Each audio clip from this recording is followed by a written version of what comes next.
how tiresome.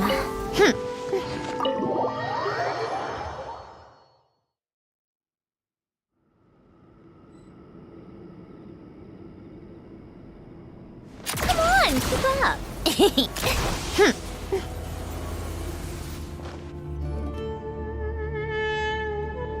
I thought we were going to speak alone.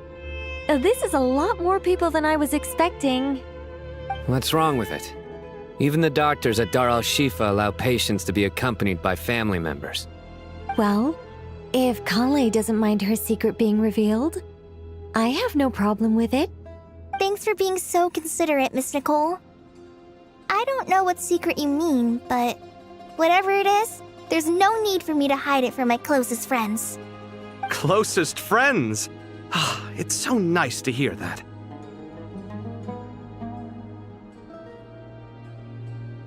All right. In that case, I'll get right to it. Kale, are you aware that there are god remains inside your body? I am.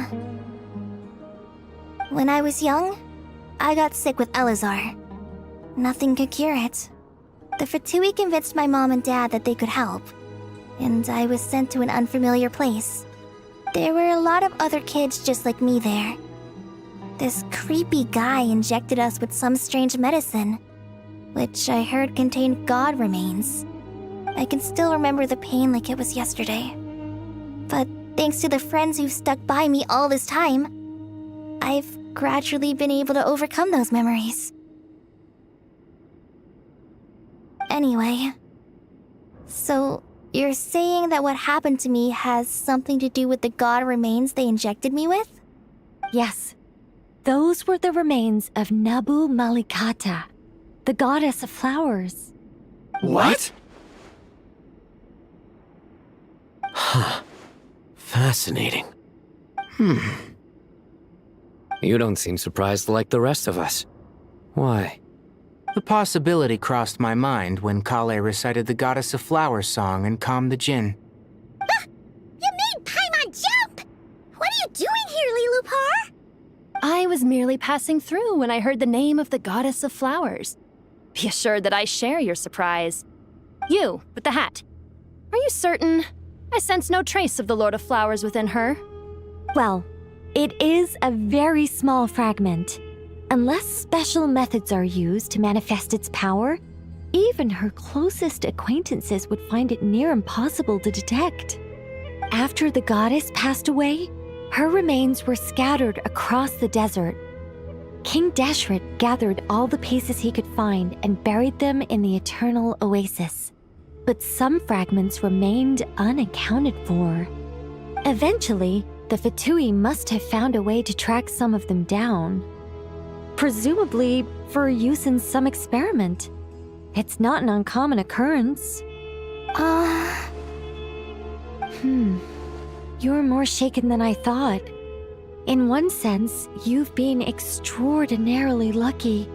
So many people who yearn for this kind of power never attain it, yet you have coexisted with her all this time without even realizing it.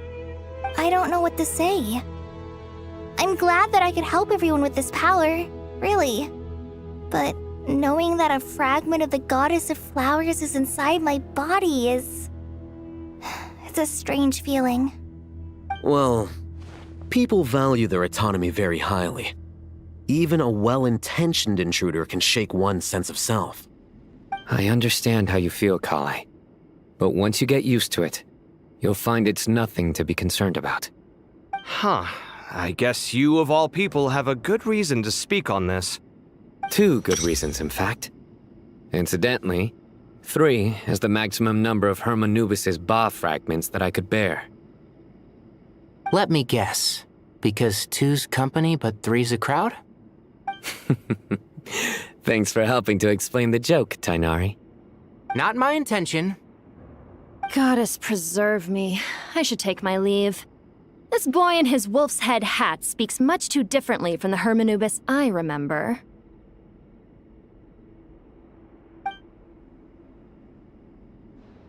Kale, all I'm trying to say is, no matter how many Hermanubis fragments there are within me, you wouldn't think of me as Hermanubis. In the same way, You are simply you. Yeah, I know what you mean. So about that dream I had, was it a warning from the goddess of flowers? Yes. Just like me, she was an angel created by the primordial humans, born with the instinct to guide living beings. Though her body and soul have perished, her essence retains its natural instincts. Even her smallest remaining fragments would do their utmost to send you that warning. The Mother of Dreams? Lord of Flowers and Oases? She must have had a premonition. That is why she gave that dream to you. We won't let our efforts go to waste. But I still don't understand. Why me? Yes, why indeed? You weren't the only one injected with god remains, but only in you have her fragments persisted. I suspect it may be because of the firm will you showed in the face of suffering. She was likely assimilated by that will. Of course, this doesn't mean you have to shoulder any extra responsibility. As this young man said, you are who you are, and that will not change. All right, any further questions from the family members of the patient? If not, we should head to the mausoleum of King Deshret. Let's move out. Time to put our plan into action. We all hope it'll work. But will we really be able to open Aru? And even if all 7 pillars of King Deshret agree to let us proceed, the scale of the work to follow is daunting to say the least. Haven't you handled other big projects before? I mean, the biggest project I've worked on to date is probably the Palace of Alcazarzaray, I guess? But this is orders of magnitude beyond that. It's a total nightmare. Look on the bright side. At least this time you're actually here when Sumeru needs you most. You won't have to come asking me for details after the fact. Mock me all you want. But now that I'm here, things will be resolved far more quickly and smoothly than last time. Kave's self-doubt disappeared in an instant. Like magic. Well, this confidence is most gladdening. Now, go and pack your things. We'll head to the mausoleum as soon as you're ready. How tiresome. Pick up the pace. Take a break?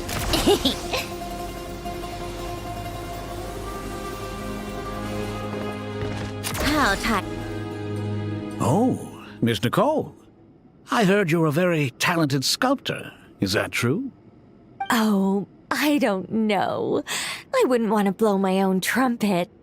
Honestly, even though Kasharawar is best known for its focus on mechanics, plenty of Kasharawar scholars are quite serious about sculpting as a hobby. So if they rate your work, that's enough for us. We just have to take a look. Who's we? Myself and a few other scholars. Kashif, Daneshvar, come take a look. Oh, well, if you insist, I suppose there's no harm in showing you.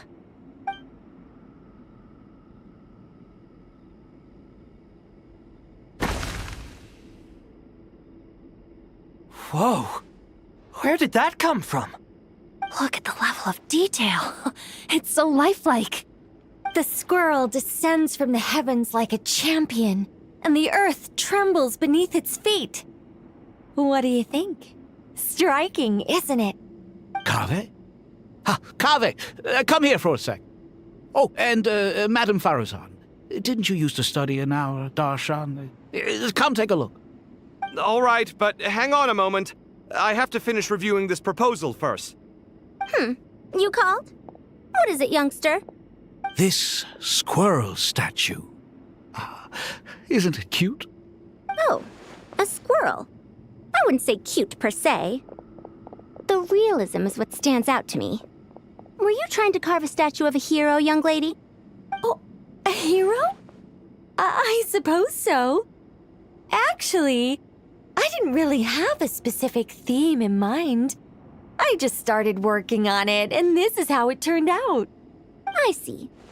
Well, Do you tend to read novels about heroes in your spare time?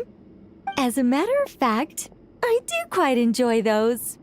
Everyone loves a good tale of daring do, right? Then perhaps the statue represents the heroic tale you long to see deep down inside. Also on the subject of heroism, I feel that if the subject posed with a finger raised towards the heavens, it would lend a greater gravitas to the overall image. I'm sure some would call it cliché or old-fashioned, but not me. I think it would be a perfect fit. It has a certain classical beauty about it. Kaveh! Sorry, Madame Faruzan, I'm a little busy right now. Don't wait up for me. What a pity. That young man has excellent aesthetic tastes. I was hoping to ask him for his opinion.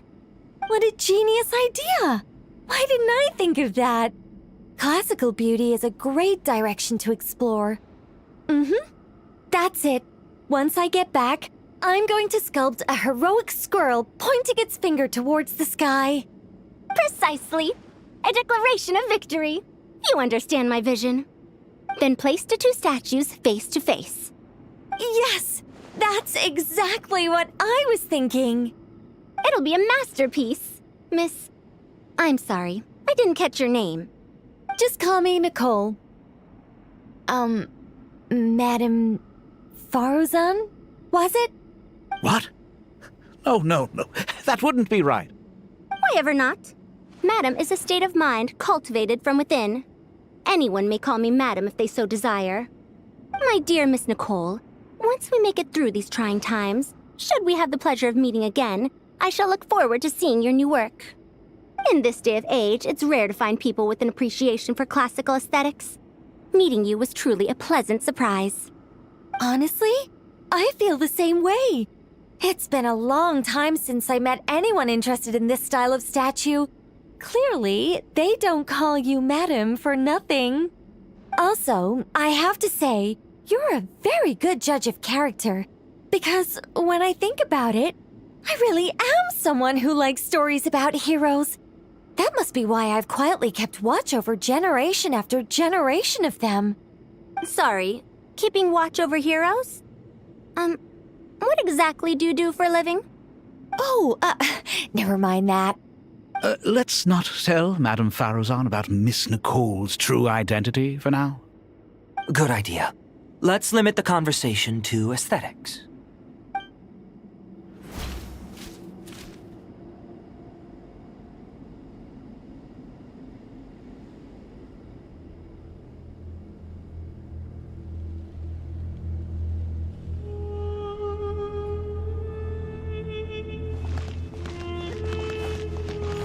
Come on, keep up. Pick up the pace. Good to finally meet you in the flesh. It's a little surreal seeing you here after exchanging letters for so long. In my head, the boss of the Curatorium of Secrets didn't look so young. Sounds like you have some history then? Any budding mercenary group needs a steady supply of intel.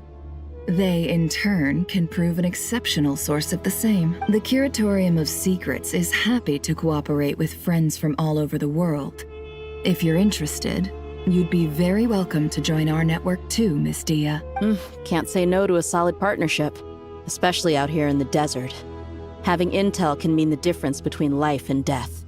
But cooperation's built on mutual trust, and there isn't much contact between the desert and Nodkrai. So, I'm guessing you reached out to Jet first, Miss Nefer? What's behind your interest in the desert? Nostalgia? Or is there someone you're looking to take care of? Let's put all our cards on the table first. Things will go more smoothly that way. I like your style, Flame Mane. Actually, I had this same discussion with Jet before we started working together. To be clear, I have no intention of using you for any ulterior motives. And I have no enemies in the desert as things stand now.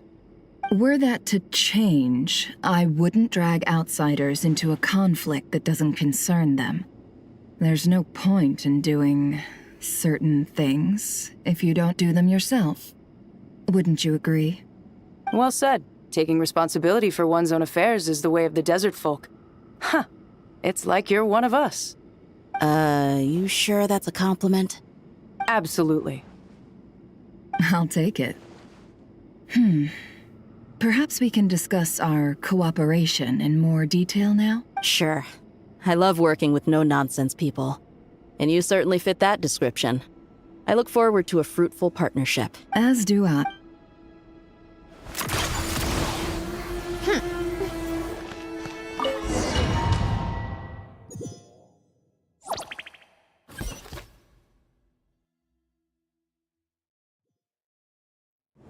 I hope everyone's ready.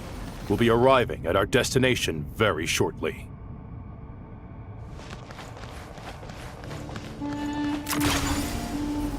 Pick up the pace.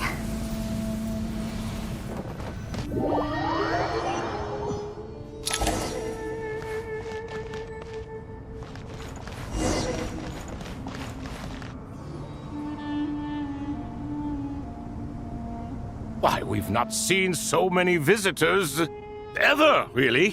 What is this place now, a tourist attraction? Ah, closer inspection reveals many familiar faces.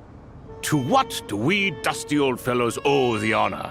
Surely you're not just here to chat. You surmise correctly. We are here to carry out a rather enormous project. Ho, enormous, you say? How large, then? Larger than the gaping void in our lives? Why, you've even put a smile on Goatee and Crocco's faces. All this activity is making for quite the special day. I know that laugh. Lilipar? What on earth are you doing here? Oh, this is hilarious. Turns out good things really do come to those who wait. As long as you stay alive long enough. When did you three get locked up in here? And still you act all high and mighty, putting on a show for the younglings. Truly hysterical. Why, you... Yes, I know. No need to shout. You're right, Lilipar. Goatee, Crocco, and I all have the same problem. But didn't King Deshret seal you away? How did you break free, and how did you get in here? Who knows? Perhaps you can ask my master one day, should you ever get the chance. Behold, the executioners of old.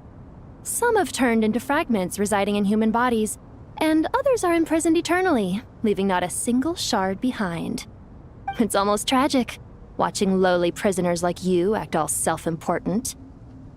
Curiosity gnaws at you, doesn't it? Your interest in the outside world threatens to burst you at the seams. Turf. I'm starting to take a liking to this magic bottle lady. Time is of the essence. Let's get down to business. We come to you, O three ancient lords, to request your assistance on behalf of the Academia. If we can help you regain your freedom, then please consider lending us your aid. As for precisely what we need your help with, it's a long story. So, to demonstrate our sincerity, we are prepared to first resolve the problems that plague the three of you. All right, stop arguing, Crocco. And Goatee, don't you start. What's the harm in letting her speak? It's not worth getting so angry about. Forget about her. The three questions are the crucial thing here. But do you really have a way to answer them? You once answered the final question, Nefer, but the seal did not open. Unless, with the passage of time, you have found a new answer? You could say so. When you first asked me what determines truth and falsehood, my answer was a liar's soul. Liars are the best at seeing through the falsehoods of the world. But if you want them to tell you the truth, you have to reach their soul. I think that makes sense. I found it quite compelling myself, and I told Nefer so. Unfortunately, it brought us no closer to liberation. Well, that's simply because it was my answer, not the one King Deshret was looking for. Can you guess which answer Al-Ahmar wanted then? Time. And that's not only the answer to the final question, it's the answer to all three of them. All things wax and wane with the passage of time. Love and hate eventually fade into nothing. Current affairs are always fraught with conflict and controversy. Only time can distinguish between right and wrong. You once described King Deshret as a proud man. I'd say that the prouder someone is, the more inclined they are to believe that only time is qualified to be their judge. Time. Well. Indeed. Perhaps in building Aru, our king was in fact attempting to reverse time, to bring love and hate, right and wrong, the rise and fall of all things back to their point of origin.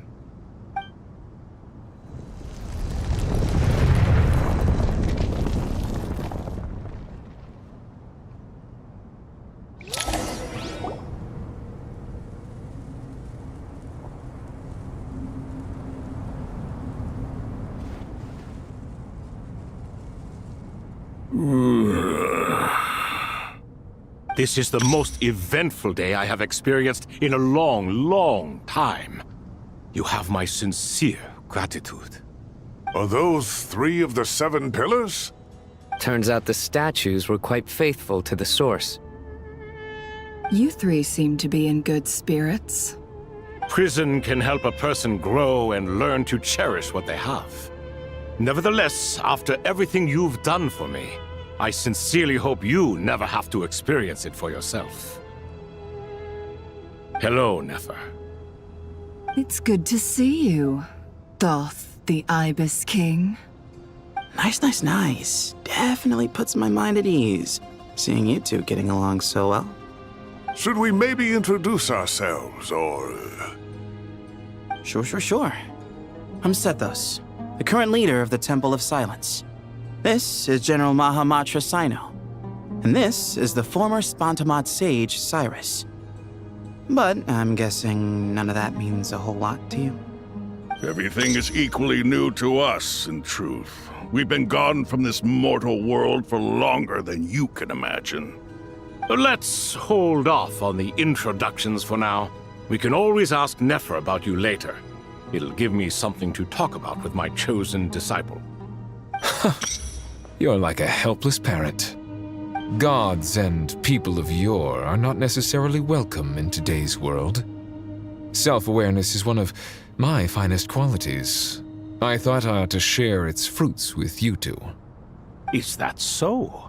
Well, I think we'll take it in stride, just as we did with the 3 questions. Let's not forget, it was my persistence that won you both your freedom. Fair point. I have to applaud your persistence. And I must praise you for your wisdom. Now, state your wishes, young ones. I'm sorry? Why, your tremendous accomplishments deserve a reward, do they not? You must let us do something for you in return. General Mahamatra, what do you think? I won't beat around the bush. Sumeru is facing a crisis the likes of which have never been seen before. And we need your help.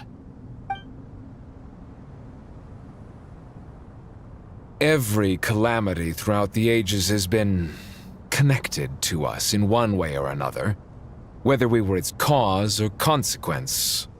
Whatever is wrong with Irminsul, it severely affected the Dendro Archon. She fell into a coma and is currently receiving treatment from the Dendro Dragon. The Dendro Dragon? I'm sorry, the Dendro Dragon is helping to heal the Dendro Archon? Not a pep, surely. Not vicious, cruel a pep who possesses no virtues aside from her basic instincts. Good heavens. I shudder to think what could have caused Lesser Lord Kusanali to suffer such a plight. Still, why would the Dendro Dragon lend you her aid? She has always held nothing but contempt for the Archons. I suppose she and Kusanali must have some history. You can help us make history, too. A smooth talker. Well said, lad. Currently, no one can connect to Irminsul. We hope that by opening up Aru and making some modifications to it, we can use its technology to our advantage. Unfortunately, Aru is an imperfect creation. King Deshret never managed to realize his full vision before his death. Much remains to be done if it is to be pitted against Irminsul itself. Besides, I hear your reasons, but to give Aru up over such would be... The archaeological records clearly indicate that although Aru's construction took a long time, it was not beyond human means to achieve. Modern technology should solve the efficiency issues. We have no choice but to go all in on this. This is by no means a threat. But the only reason we helped you escape from Aru was to gain the necessary leverage to negotiate with you. You asked us to state our wishes, and we have. Each one of us here needs your help, as do all the thousands of people living in Sumeru. They need you, and they need Aru. What do we think, my fellow old fogies? Shall we lend our support or not? Since you ask so nicely, naturally. Naturally what? Are you for or against? I simply mean we shall do what comes naturally. You claim that you wish to open Aru. Know you then that the golden slumber created by King Deshret is preserved within? We do. We understand the risks involved. In all likelihood, the mortal world will never again be able to replicate King Deshret's work. Never will there be another chance to come so close to creating a utopia. Knowing this, are you sure of your decision? We are sure. Before people can dream, they must first live. If your minds are made up, very well. We shall summon our erstwhile colleagues to discuss this further. Saint Shezepank, Saint Bennu, once you surrendered to silence and were buried with King Deshret. But now, we invoke the right to awaken you with our voices.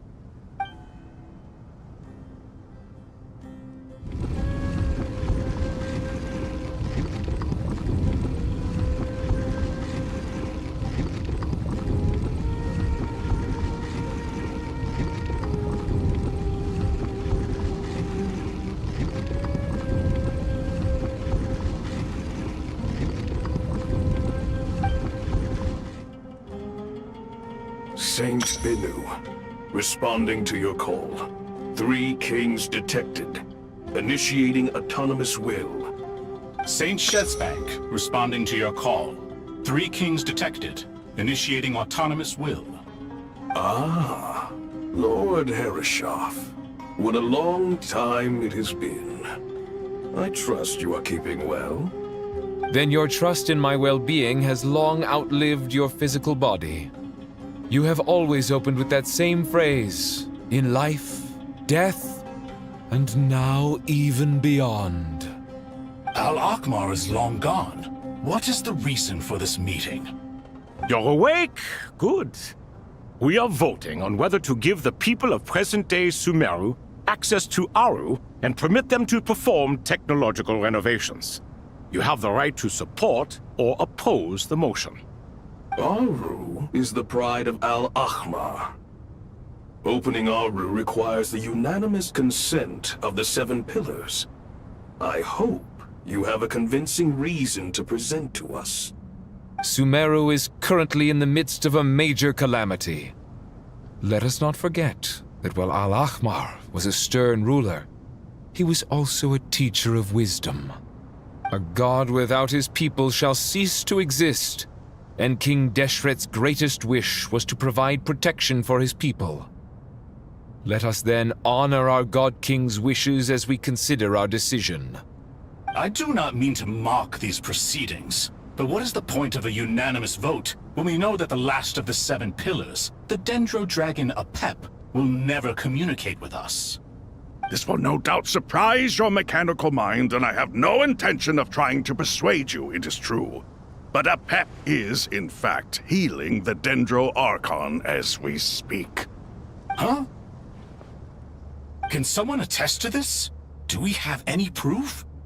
I ask the 3 kings. Can any of you vouch for the truth of this claim? Naturally, the Ibis King, Thoth. What? It was Thoth's disciples who revealed the truth to us. We need not debate its veracity. Simply let Thoth bear accountability. That way the rest of us may have a clear conscience. Harishef, you diabolical fiend. I awakened our former colleagues for you, supported your opinion, and backed your decision. What sort of fiend would do that?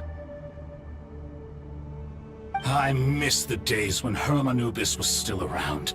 At times like this, he would offer to take accountability. What are you trying to say? Is my word worth less to you than Hermanubis's? Hypocrite though you are, Lord Thoth, you are humorous in equal measure. How could we bear not to associate with a character such as you? I, Saint Shezpank, approve the Goat King's proposal. Since King Deshret is no more, we shall receive no reprimand for acting beyond our remit. Nevertheless, I sincerely hope that those before us understand the significance of what they intend to do. Remember, the moment that Aru is liberated, the myriad souls residing within the Golden Slumber will return to the ley lines. And once the ley lines flow again, these souls shall in turn be received by Irminsul. To take this step is to bring the perfect afterlife created by our king to a permanent end. We understand that well, and we have decided to proceed regardless. Furthermore, the contemporary human perspective would contend that confining souls in this way is no act of benevolence. The deceased have a right to rest in peace. King Deshret's creation is clearly a place of rest and peace. It is just that many do not see it this way. But no matter.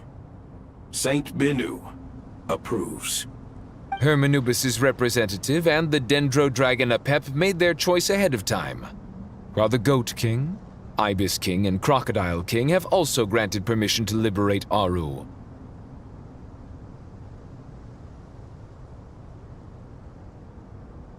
By the grace of His Majesty, guided by his wisdom and will, let the gates of Aru be reopened.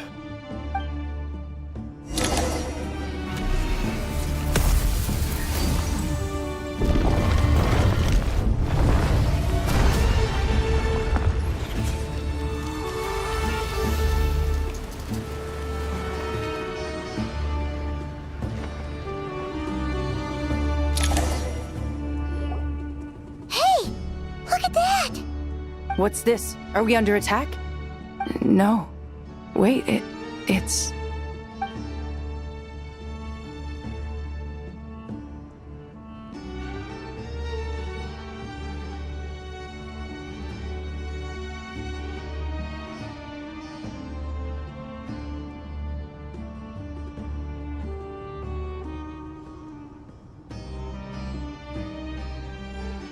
Here you are. Through the sands of time, I see you. Father. Father, is it really you? It's Jet's father, Jibriel! That's right! He entered the Golden Slumber, didn't he?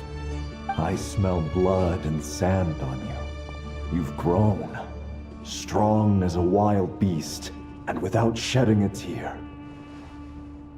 You have to leave, don't you? Please, just answer me this. What should I do for you? This meeting is a blessing from the gods. My soul, once imprisoned along with that of Semail, is finally free. I am truly grateful for the chance to see you again. That the dead should meet the living is itself a miracle. One brief, precious moment is enough. Enough to set my heart at ease. Do not weep for me, Jet. I know you will accomplish many great things in your life. You will go further and climb higher than I ever did. All I ask is that you take good care of yourself.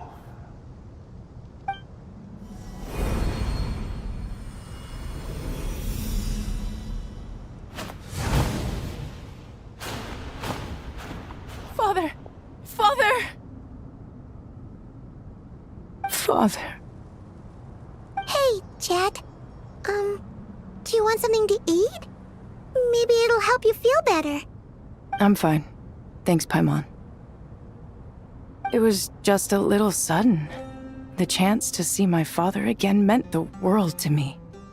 He was trapped in the golden slumber for our sake.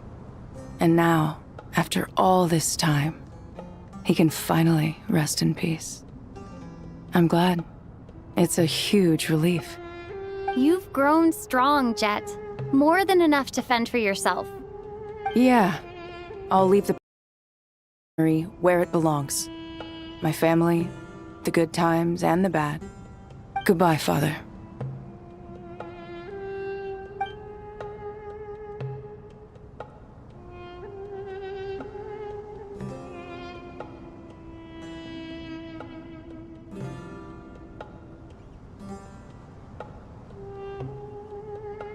Ah, me, what a touching reunion that was.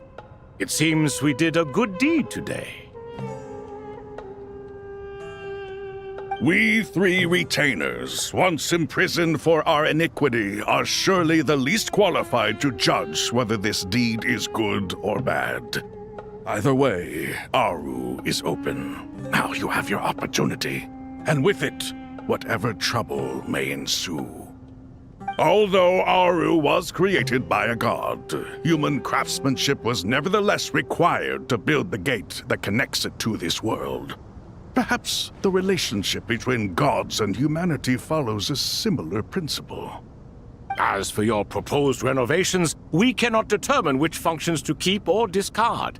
Proceed as you see fit, but please entrust the task to your most accomplished scholars, or Bennu will be most displeased. It matters not. The Ibis King shall be accountable if any problems arise. Ibis, you chose to take on disciples, and so it follows that you must accept the risks of associating with humans. If I'd known you'd be like this, I would have locked all of you away in Aru, never to leave again for all eternity. All of us? What does this have to do with me?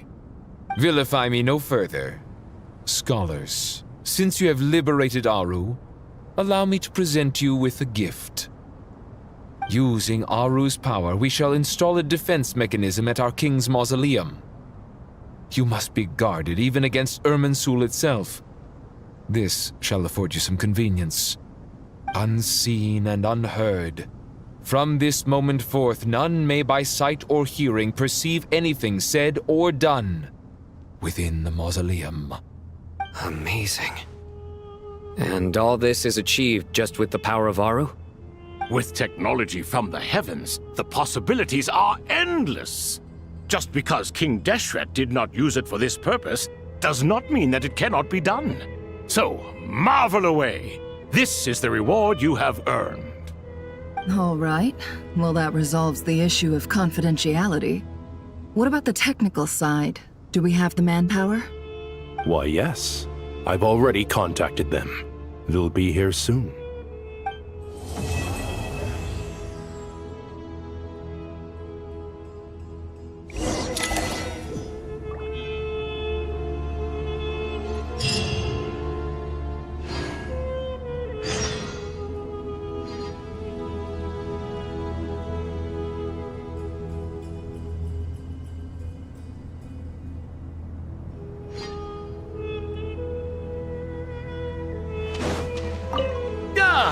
Fresh air. A wondrous feeling. Naturally. I have a sudden urge to stretch my legs. Can anyone recommend a suitable leisure activity? I might have had some recommendations for you were this the past, but here and now, for someone who has just left prison, there could be no greater joy than simply being outside of it at last. I could not agree more.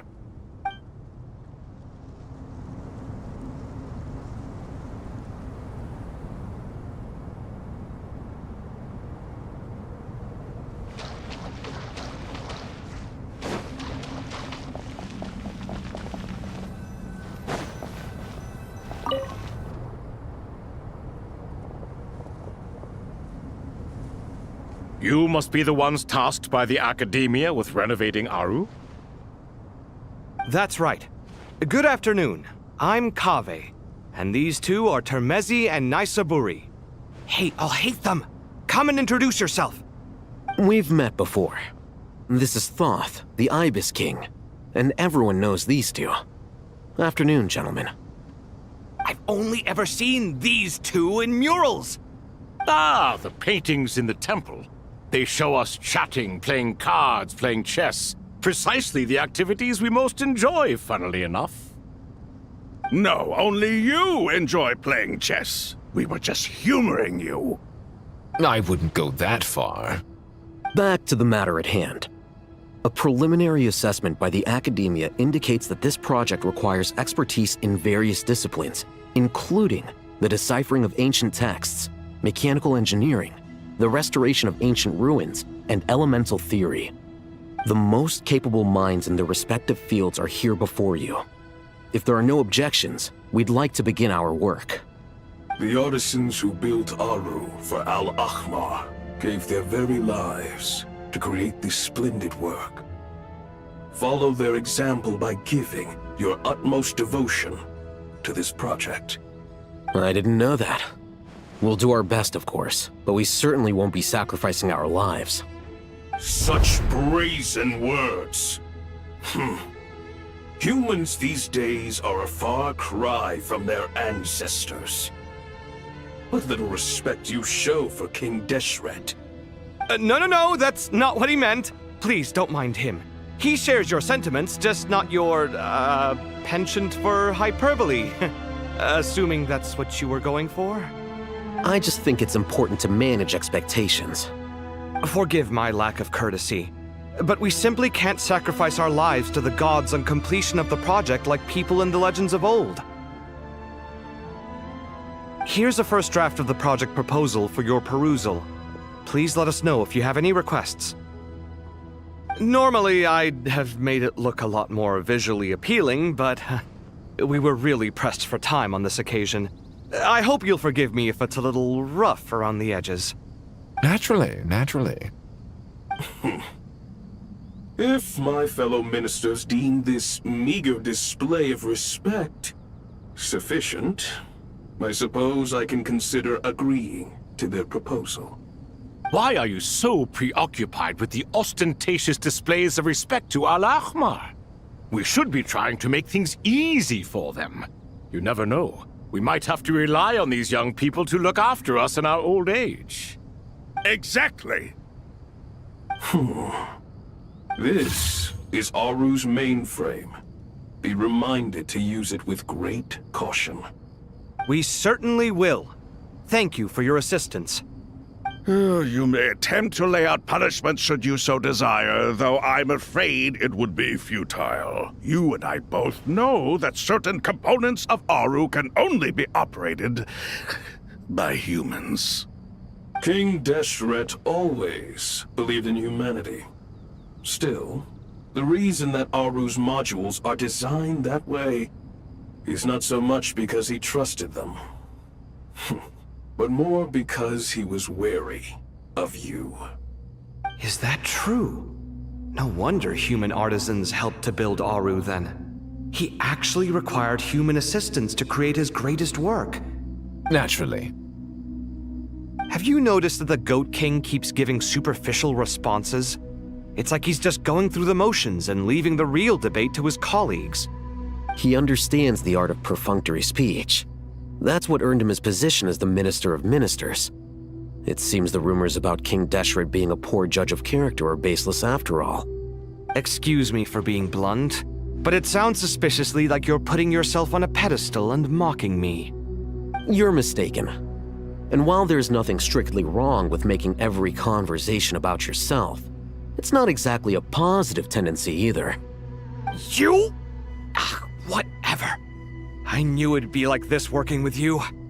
All right, let me past. I need to look at this console. It's your job to activate it after all.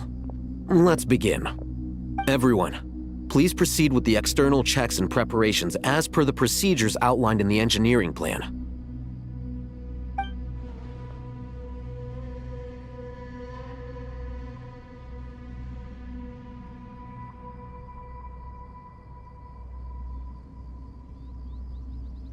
Hello there, youngsters.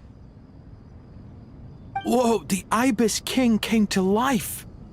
What do you mean, came to life? I've been alive the whole time. You did say we could start our research, right? Are you having second thoughts now? I've reviewed the proposal. The work you're planning to carry out on this grand device is ambitious in its scope. You have ample confidence in your abilities, I take it? I wouldn't say I'm feeling hugely confident. But given how bad things are, I'd rather at least try something than sit around waiting to die. You are the top scholars of your day. I trust you are aware that there are countless links between Aru and the Akasha? Aru and the Akasha? But... I thought the Akasha was the Academia's greatest technological accomplishment, created years ago by the Dendro Archon to help her people access knowledge. And you too? Do you not know either? You've read the instruction manual, right? You tell them. An instruction manual? The Akasha has an instruction manual? The Dendro Archon is a kind and thoughtful god indeed. It used to sit on a shelf in the corner at the House of Dana. Not the most popular read. If the manual is to be believed, Aru was in fact the original inspiration for the Akasha system. What? But there are so few records about Aru anywhere. And practically none of the scientific expeditions into the desert had anything to do with it. Ah, but this is something you could not possibly have known. You may have heard many stories about the desert, but what is the most important aspect of history?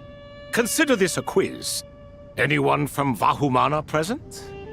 I'm from Vahumana. It's, well, veracity. Precisely. And a large part of veracity is the chronological order in which events occur. I may as well tell you. In the beginning, Nabu Malikata, the goddess of flowers, descended upon Sumeru. The glory of the heaven was within her. She brought life, oases, and knowledge to this land. Then she created the Jinn, enlightened them, and ordered them to serve her. 2 other gods also walked upon this land where wisdom flowed in abundance, and the 3 met beneath the great green trees. It was the first and greatest alliance. We should speak with reverence of this covenant between the 3, which transcended both time and life. For they promised that in Sumeru, wisdom would be shared with all. All the great changes in Sumeru's history began with the goddess of flowers. For King Deshret's sake, she pried into the secrets of Celestia, and for this was burned to ashes by the flames of wrath. So grieved was King Deshret by her passing that he lost all interest in state affairs and devoted himself instead to the knowledge that she had brought back.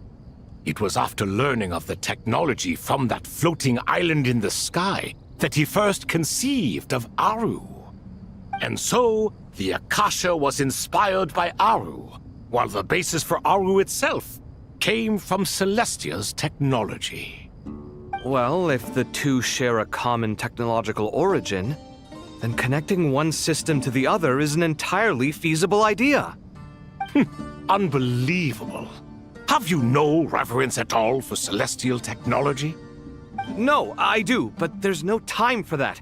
The schedule is too tight. Blame it on the deadline. Perhaps you could try coming up with our cutoff dates. You know what it's like having to turn around 5 different drafts in one day? I wouldn't wish it on my worst enemy. Yeah, also, Sir Ibis King, you don't plan on getting directly involved at all, do you? Yes, well, you strike us more as having come to give a popular science lecture. Or, wait, does this count as more of a first-hand witness statement? Neither. Anyway, this sounds like far too much work for me. Still, if Aru is so powerful, why didn't King Deshret use it for more ambitious ends? Because it was never fully completed. King Deshret had grand plans, but he perished before they could come to fruition. In the beginning, his wish was to create something that could rival the very world itself. The Lord of Flowers sacrificed everything for that ambition. What he desired, she bestowed, and thus was knowledge brought into the world. Her courage and sacrifice had to be honored with the most splendid of monuments, or King Deshret would surely have deemed it a grave injustice. And that monument, built from knowledge and technology, etched with a sacrificial and courageous love, even in its unfinished form, it deserves to be treasured. At that time, King Deshret said the following to the Lord of Dendro. Since we share an eternal covenant, I shall never be your enemy. Hence, the fruit of wisdom from the heavens is not to be devoured. Remember, it is not that I lack the power to become the enemy of wisdom. Yet you and she have taught me much and shown me kindness. For this, I cherish you both. In the end, Aru was only used to store a portion of the souls. It was but a primitive form of the masterwork the king had envisaged. His final hope for Aru was to return to the past, when she yet lived. So the point you're making is, King Deshret was both powerful and ambitious, and he only ceased his imperious ways out of affection for the Goddess of Flowers and the Dendro Archon. You could see this as an act of mercy, but you could also see it as the sentiments that lay between these three gods placing constraints on him. This was, after all, the foundation of the alliance between them. This explains why Aru was both a prison and a monument, and why the answer to the three questions was time.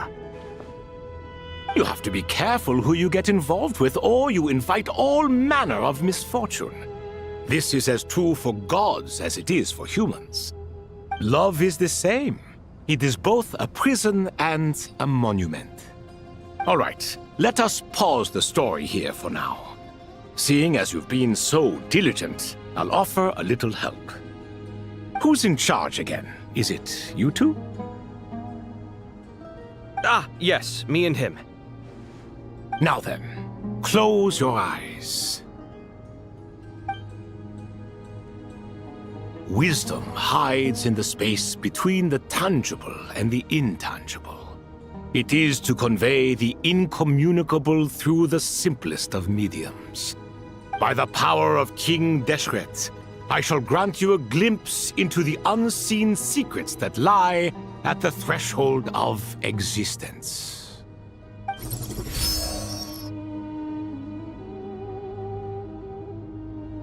Where did this come from? Is it a new mechanism? It looks more like some form of externalized information. You've rendered it visible? Just as the Akasha allows you to access a greater range of knowledge, the power of our king permits one to perceive ingenuities that do not belong to this world. This is no ordinary mechanism. It reflects the internal structure of Aru. Whether you choose to increase or decrease, keep or discard. Come, use these to achieve the outcome you desire. Looks mechanical to me. Better let me handle it, just in case. But wait, how do I get up there? Turn around. So that's where the elevator is!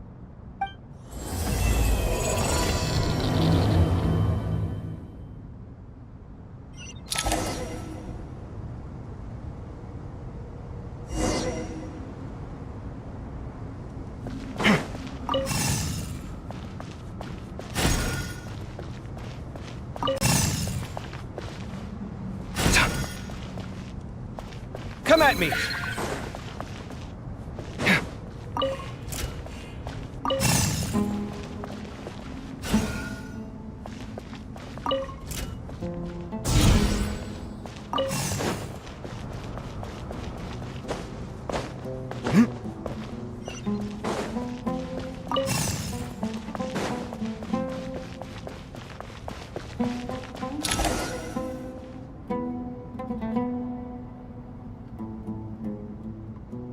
Obelisks were used to record important information in the ancient desert civilization.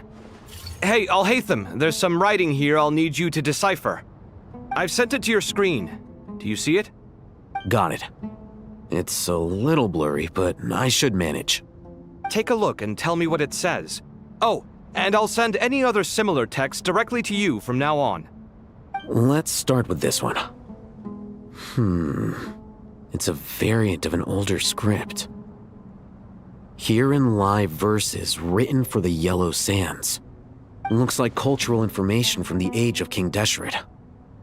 If so, I suggest you delete it. Words thrown together merely for fun. I had no idea Aru kept a record of this. Well, as long as you're certain that this is strictly private information, that's fine. It is unimportant. All right, well, I guess I'll start now.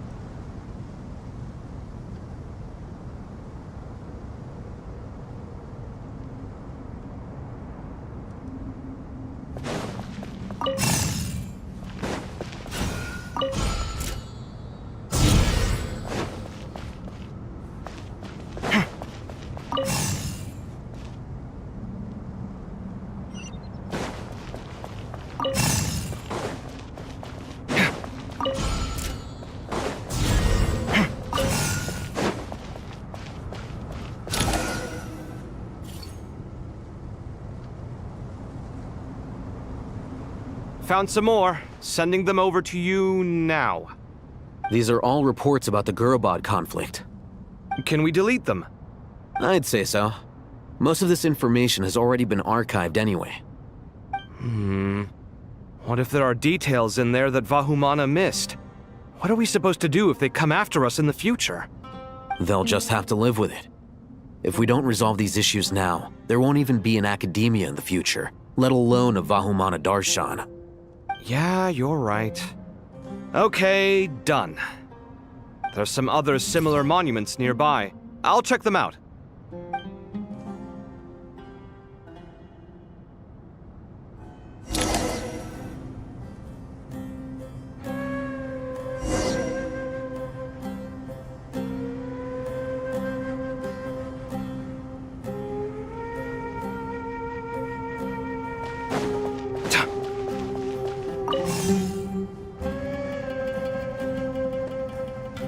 Site clear.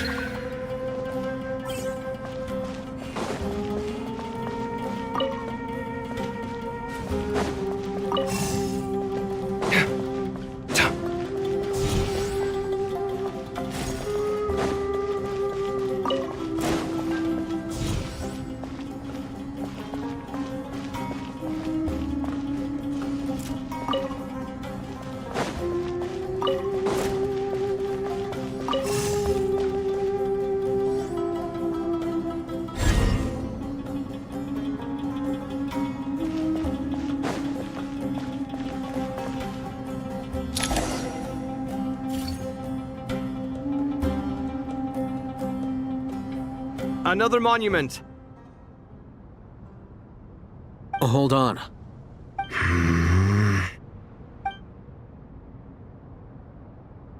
You're still reading it? How long is it? It records the development and governance of the Oasis civilization.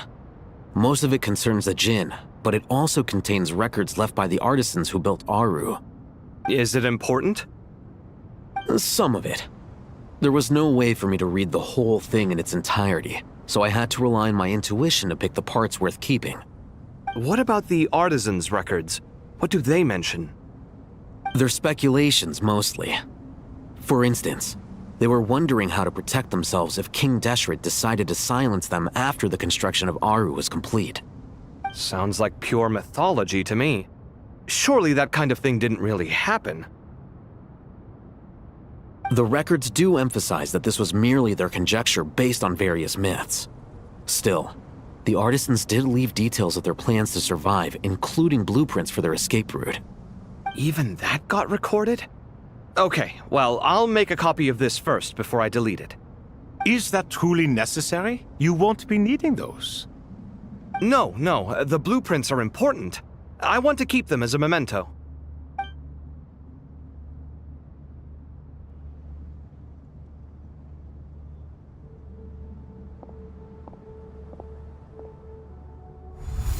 I think that should just about do it. It meets the requirements of the contingency plans, so we should be good. I gotta say, it's the strangest feeling, this cross between reality and the intangible. It's like drifting between life and death, or in and out of a dream, using my own hands to manipulate illusions that are forever out of reach.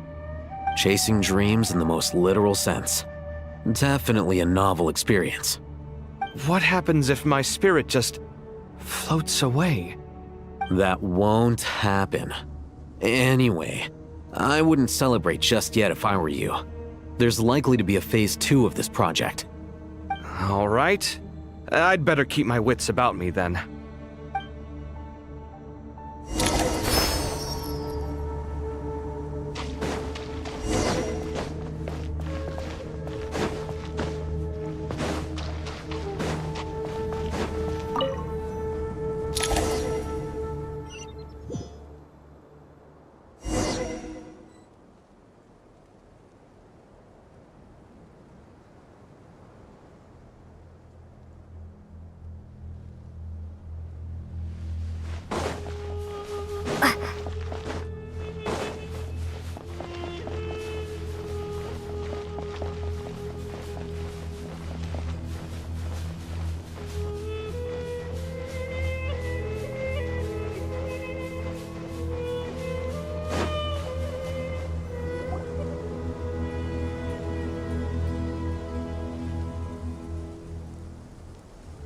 Traveler from afar, do you worry for the fate of Sumeru as well? Whoa! It's Sobek the Crocodile King! Greetings, Crocodile King. Please be at ease. I'm just here to chat with you about Lesser Lord Kusanali. Sounds like you really care about her. Yes, although to be exact, it is a mixture of both concern and curiosity that I feel. Speaking of Nihida, Paimon was wondering how she's doing. Wait a moment.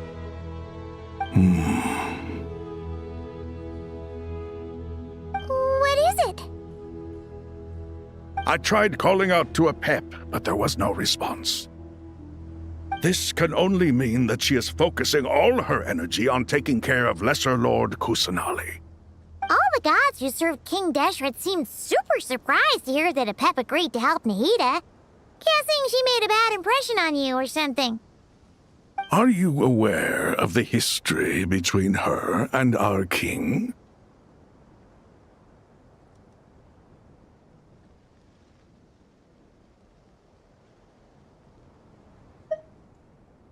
The story begins a long time ago. Al-Ahmar was always a wishful thinker where the Dendro dragon was concerned. Without consulting her, he decided to list her among the 7 pillars and declared his own power to be far superior to hers. That was when our king was at the height of his power. Ibis Goti and I were no match for him, and so we chose to submit and serve as his ministers. But not Apep. No, she never thought much of him. To Apep, Al-Ahmar's pride and sense of superiority were nothing but ignorance and hubris. In fact, they fought numerous times, but usually the battle ended in a draw. In the end, King Deshret coveted the power of Celestia, only to end up corrupted by knowledge. His final act was to trick the dragon into swallowing him whole, leaving her to bear the torment of his sins. The Dendro dragon stands for the glory of a bygone era. She hated Al-Ahmar and what he represented. all the gods, all the power they wielded. And so, her willingness to help the Dendro Archon through this crisis comes as a great surprise indeed. It makes one wonder whether, perhaps, the Dendro Archon assisted her in the past. Yep, Nahida did her a huge favor.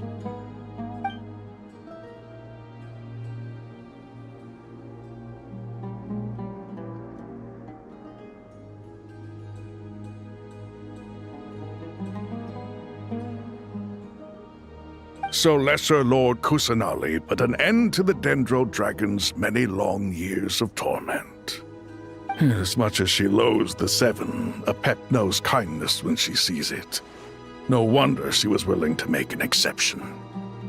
Yeah, that's the sense we got from dealing with her, too. She is not incapable of coexisting with other living things. Rather, she actively chooses to avoid coexistence. And this despite the fact that she symbolizes life itself. How ironic. All of this being said, I wouldn't expect too much from her if I were you. Nothing will change her hatred towards humanity and gods. We'll keep that in mind. Anyway, how much longer do you think Nahida needs to stay with Apep? For all we know, the Fatui might still be in the desert. Just to be on the safe side, why don't we grab anyone who isn't busy right now and go look for her? I'm alright, Paimon. Huh? Was that Nahida's voice? It seems the treatment was effective. Since when do my deeds require your evaluation?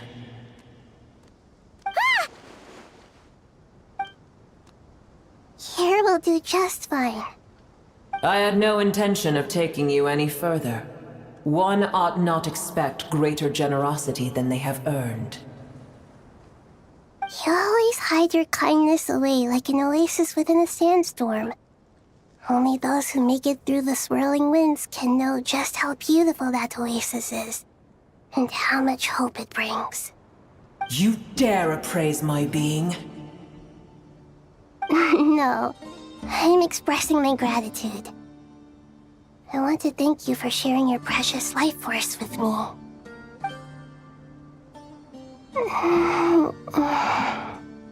Awake already?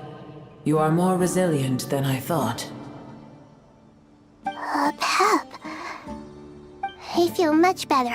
Thank you. Gods and their gratitude mean little to me.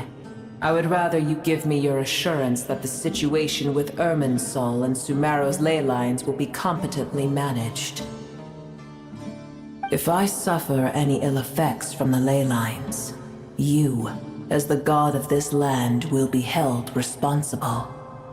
And you would not enjoy being held to account by me. I understand what you require, but I would assume this task even if you did not demand it. Sumeru is my responsibility. I must resume my duties as soon as possible. A farcical notion. God of Sumeru, I hope you realize how unextraordinary your strength is. And yet, maybe it is precisely what defines me. A god of wisdom is not meant to rule by force. Then hold steady. We go forth. Well, I'll be. Is that Apep? Do my eyes deceive me? Of all places, the Dendro Dragon has decided to visit the mausoleum of King Deshret? I see that after all this time, El Ahmar's menagerie of ministers remain as vile as ever. It's a pleasure, Dendro Dragon. Had you arrived but a little sooner, you might have attended a meeting of the Seven Pillars. What a nauseating thought. You are not the first insects I have had the displeasure of dealing with today. A swarm of them tugged on my tail on my way over. Goodness knows what hovels they crawled from. Why do all the creatures of this world remain so lowly after all this time? What did you do with them? I cast them away. What would you have me do? Keep them as trinkets? Boer, this is where we shall part ways. To be clear, I do not wish to see you or anyone else here ever again, unless absolutely necessary. Then I wish you peace as you return to your dwelling place.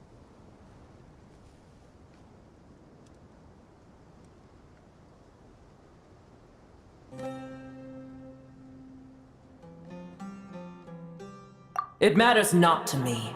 Simply refrain from bothering me again.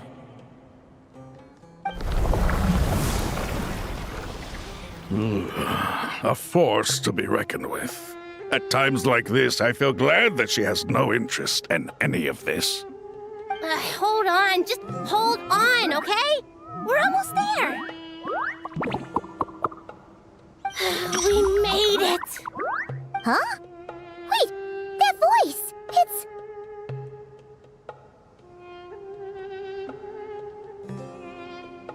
Uh-oh, I'm gonna fall!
Well, that's a relief. A pair of safe hands indeed. The Dendro Archon's familiars. They are the last thing I expected to see here. Huh? Wait, what are the R&R doing here?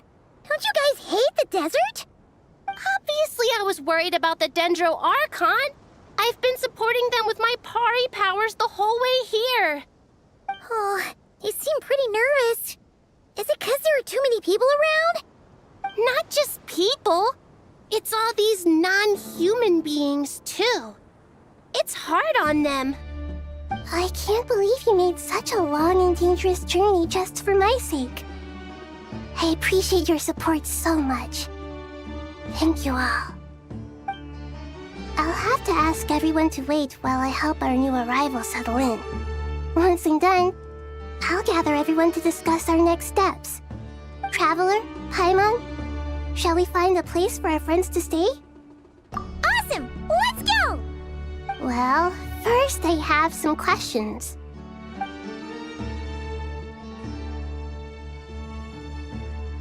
Okay, I think that covers everything. Thank you. We can get going now.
everyone. It's only us.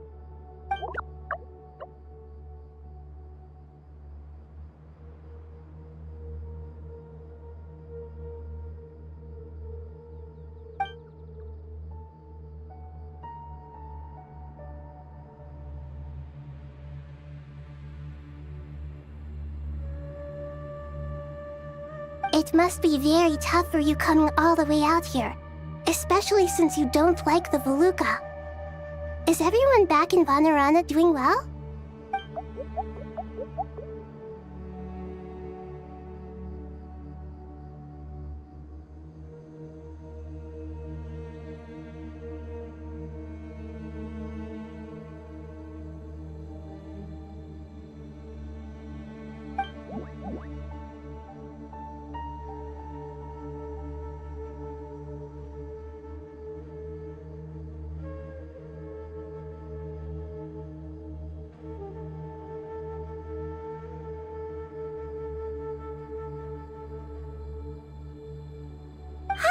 Everyone's here. Good. Are you okay? You look like you were about to pass out back there. Then you're forgetting who I am. Don't underestimate me.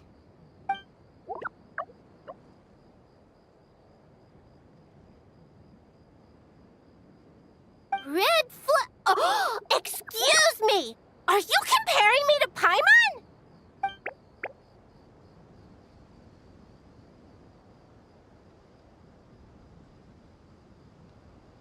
I suppose everyone is gathered here because of me. As we can see, the situation is critical, and everyone is very busy with their various tasks, so...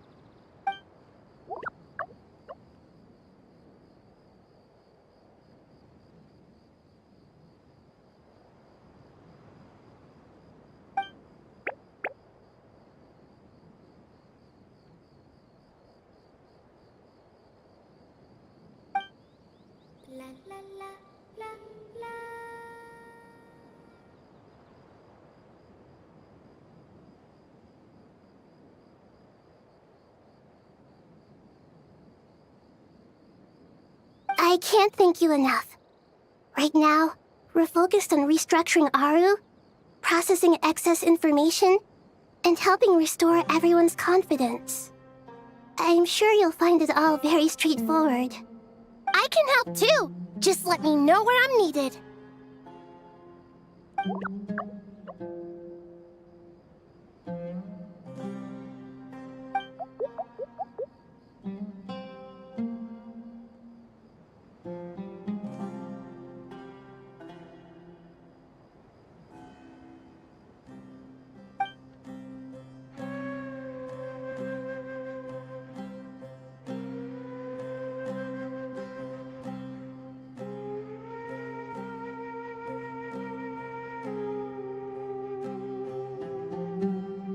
Up to no good?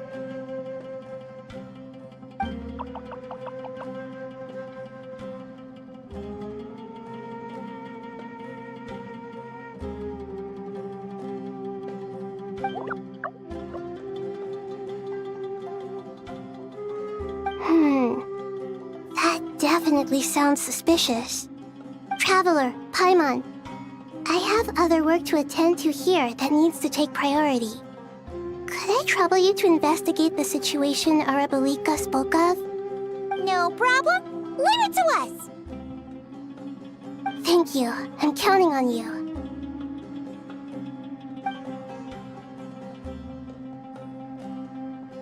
There's one other thing.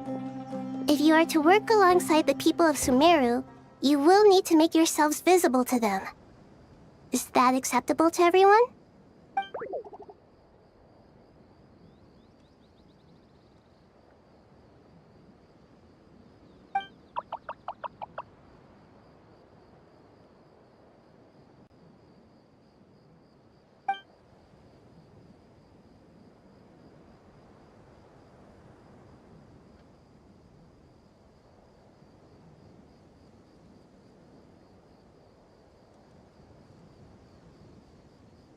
There's nothing to fear. No one here will hurt you. But if you do feel afraid, Don't worry. Just call my name, and I'll be there.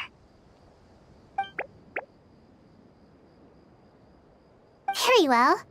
Now, I shall bestow a small blessing upon you all. Whenever people see you and interact with you, from the moment their gaze meets yours, they will experience the most beautiful of dreams.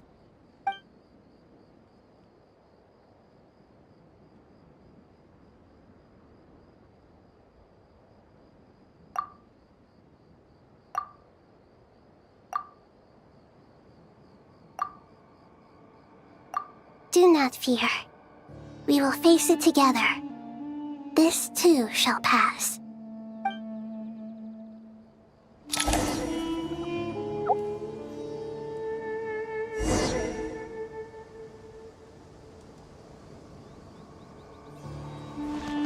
How tiresome. Pick up the pace.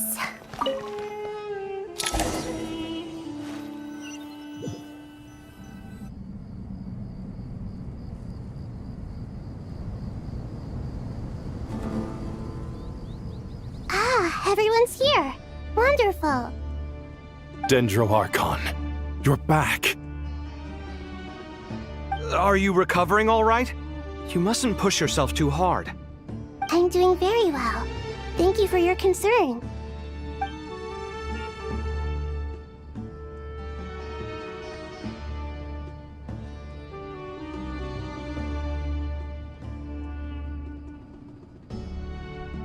I see. Using the power of Aru to reboot the Akasha and gain access to Irminsul. It's a sound plan, although... I regret to be the bearer of bad news, but with the state that Irminsul is currently in, it's impossible to access via traditional means. Even the Akasha won't change that. Alas, we had feared this may be the case. And what about non-traditional means? Non-traditional means? Are you saying... Desperate times call for new measures.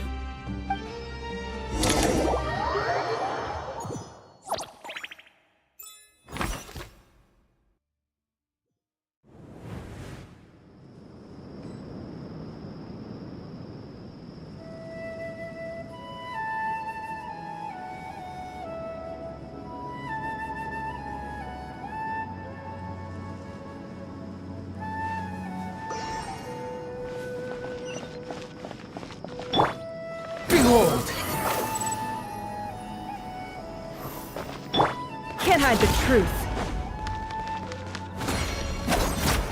It all adds up.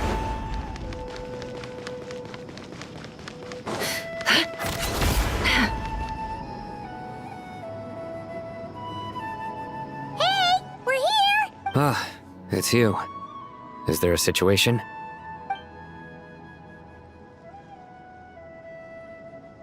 The Aranara have good intuition when it comes to people. In other words, there may well be a traitor among us. Given everything that's going on, I'd be more surprised if there wasn't.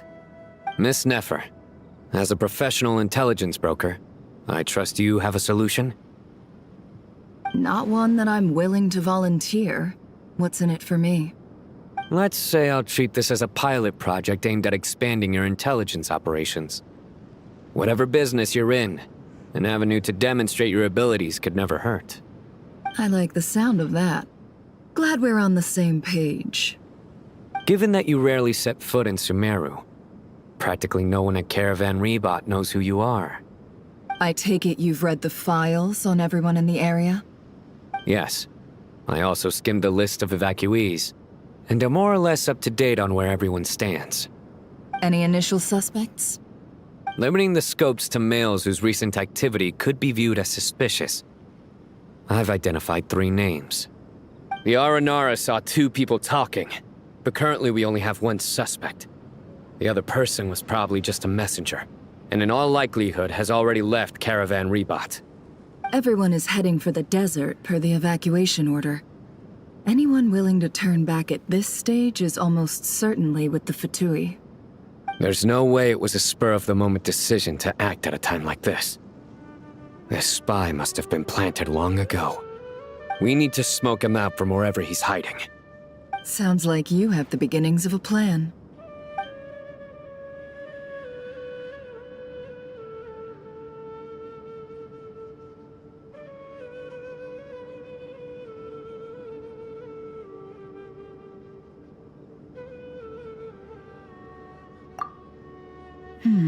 I see. Your suspicions are well-founded. I'd be watching him too if I were you. So far, we still lack solid evidence that he's been bribed. He hasn't made any recent purchases that would indicate he came into some cash. Then let's get closer to him to confirm before we make our move. I can handle it. I'm not based in Sumeru, so barely anyone at Caravan Rebot knows who I am. And you're certain you've never encountered this person in Nodcry? I'm certain. Besides, it's extremely rare for me to have had any direct contact with Sumeru mercenaries besides Jet. There's no way he could have seen my face before. Sino, stay out of sight and wait for my signal. If he raises any red flags, I'll bring him toward the main road. Understood. I'll take it from there. Excellent. Well, it's a pleasure working with you.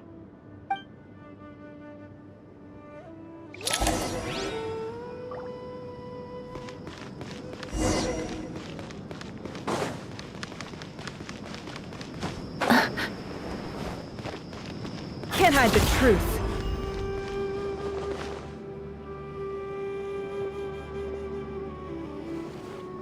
Darker skin, scars, frequents the desert and has ample combat experience. Nothing unusual about how he dresses or acts. What's that he's looking at? A coin. Interesting. Could that be how his contact paid him? Conveniently discreet for someone trying to hide any unexplained income. And yet it could be highly valuable. Sorry to bother you. Has everyone here already left? I don't suppose you happen to see a lady wearing a hat? Ma'am, what are you doing in Caravan Rebot all by yourself? The main group evacuated some time ago. Didn't you pass them on the road? My friend and I lost some of our cargo along the way. I didn't want to miss out on potential business, so I told her to go on ahead and meet the client while I retraced our steps. I didn't think it would be so late by the time I found it. And then there was a terrible sandstorm. I guess I must have taken a wrong turn, because I didn't see any large groups on my way here. Forgive me for asking, but just to be on the safe side, could you describe this friend of yours? Sure. She has blonde hair, and she was wearing a hat and a white dress. You'd definitely know if you'd seen her. Yes, I think that does ring a bell. Ah, my apologies. During this exceptional time, the Corps of 30 are under orders to be extra cautious when dealing with unknown people, whoever they might be. I understand. Well, sir, is there anything else you need to know? If not, I'd better try and catch up with them. Hey, wait! They left a good while ago now. You'll never catch up with them on your own. Why don't I give you a ride? I'm here to collect the last few people anyway. We have plenty of carts, so one more won't be a problem. That would be amazing. Traveling with a group will be much safer. I'll have to pay you for your trouble. Hey, let's not worry about the money for now. Wait here a moment. Once I'm done packing up, I'll take you to join the rest of the group. All right, thanks. Let me know if you need a hand carrying anything. No need for that. I'm strong enough for both of us. Okay. Well, I wish there was some way I could repay you. Guess it's my lucky day, running into someone who knows what they're doing here. You might have just saved my life, you know? You're not wrong there. I mean, what kind of cargo is so important that it's worth risking your life to get back? I hope for your sake that it's priceless. Actually, I suppose I can tell you. since you've been such a big help. But be sure to keep it to yourself, or we could both be in big trouble. Oh, really? Sounds mysterious. We're in the antiques business. You understand? Some of our goods aren't acquired through the most legitimate means. We have to be very discreet when we're selling them.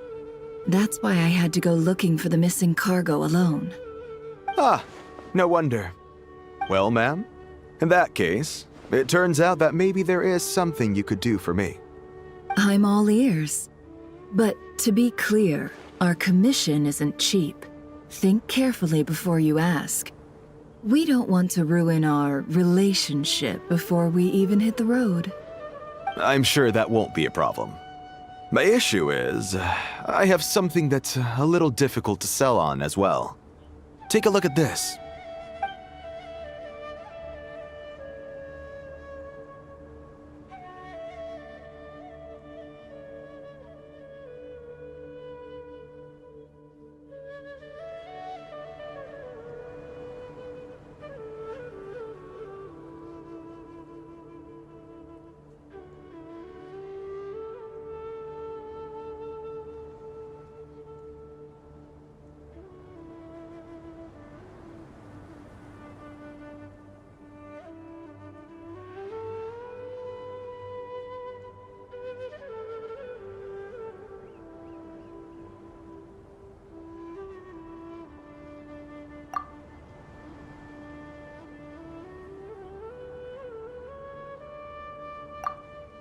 Pure gold. That's quite something. How'd you come across it? Dig it out of some ancient tomb? If you look hard enough, there are many treasures to be found in the mausoleum of King Deshret. It has no distinct Snezhnayan markings. That'll be why he's going with that story. And he clearly doesn't want to arouse suspicion, so he's on the lookout for an opportunity to make a quiet trade. Surely you have an existing business partner. Won't they take it off your hands? I hope I won't be attracting the wrath of my competitors by helping you sell this.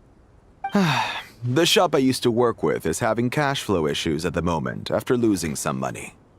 I'm under enough pressure as it is without having to deal with them.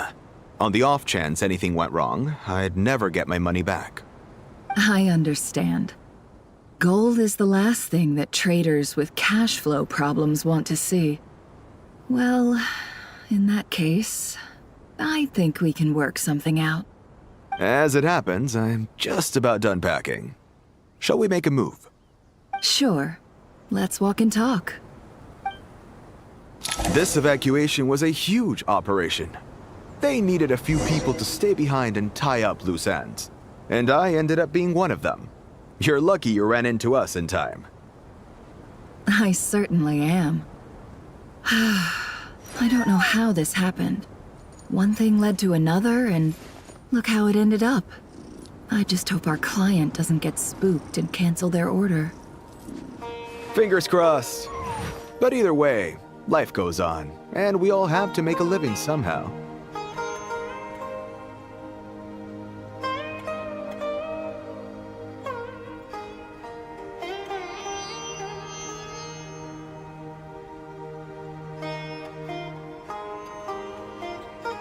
Why does Ashru sit up on the counter?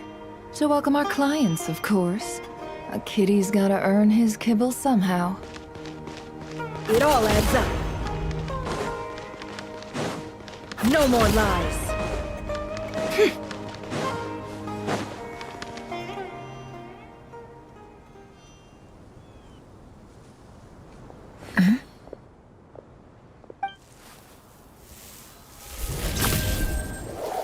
Hands where I can see them. General Mahamatra! No, wait! What are you doing?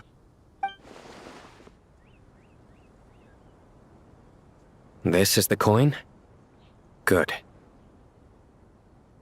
Sadly, you won't have the chance to spend it. Nicely done. Looks like Sumeru's Matra are a well-oiled machine nowadays. Unmarked gold coins are quite difficult to trace. Thanks to you, We have secured the evidence. Here's what's gonna happen.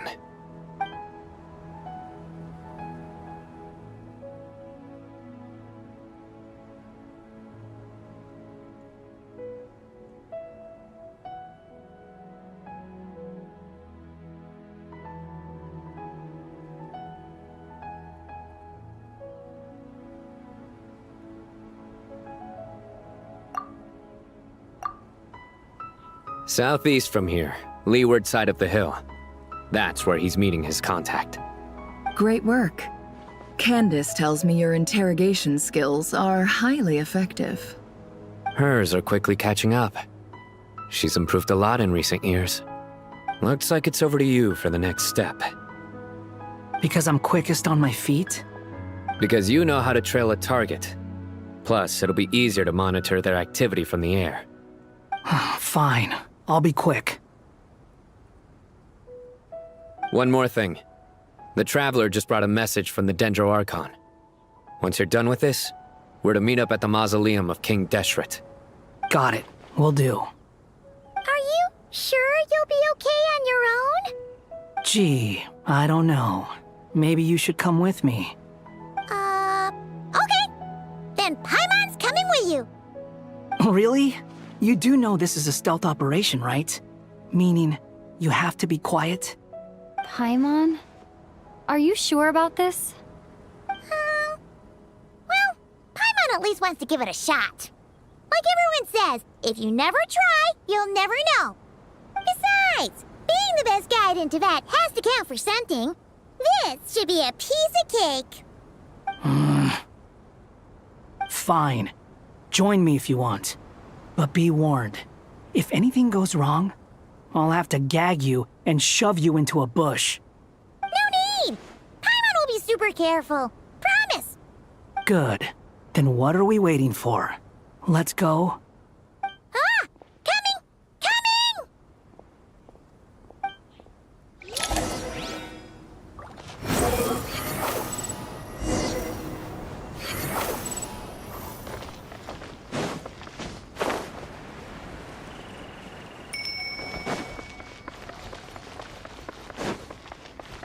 Quit following me.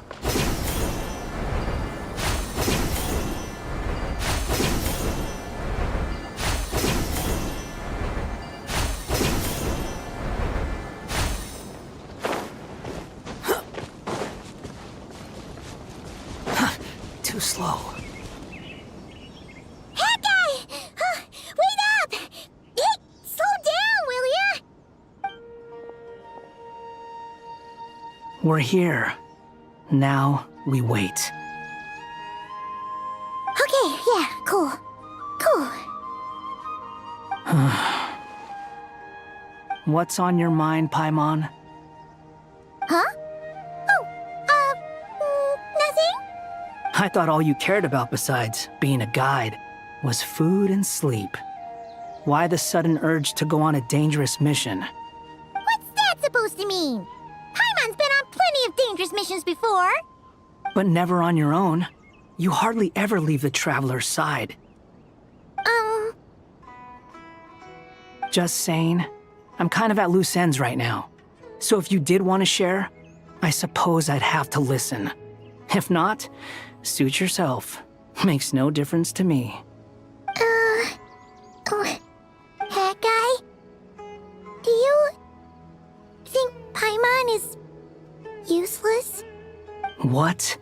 Where's that coming from? When we were in Krai, Paimon suddenly realized something. Even though Paimon's with the Traveler every single day, whenever we face real danger, she can't do anything to help. Paimon doesn't get like this very often. She just got really scared when the Traveler got kidnapped that time. What if she never came back? What would Paimon do then? And the more Paimon thought about it, the more useless she felt. But Paimon doesn't want to be a burden. Paimon wants to be a friend who's actually useful. Does that make any sense? You know, that feeling of just being completely useless and... Oh. Paimon probably sounds so ridiculous right now. You asked the right person. Boy, do I know that feeling. Oh, that guy. I'm not gonna try and encourage you. What I will say is this. When you start doubting yourself, you have two choices. Give up or change. You have to make the decision to move forward. Otherwise, no amount of consolation from other people is gonna help you. So ask yourself, what do you want? To get stronger? To learn more? Whatever it is, go do it. You won't have any regrets if you can at least say that you tried. Oh, all right. Something's not right. Shouldn't they be here by now? Paimon, is it just me? Or is it a little too quiet around here? Should Paimon take a look? We'll give it another hour. If nothing happens, we head back. Okay.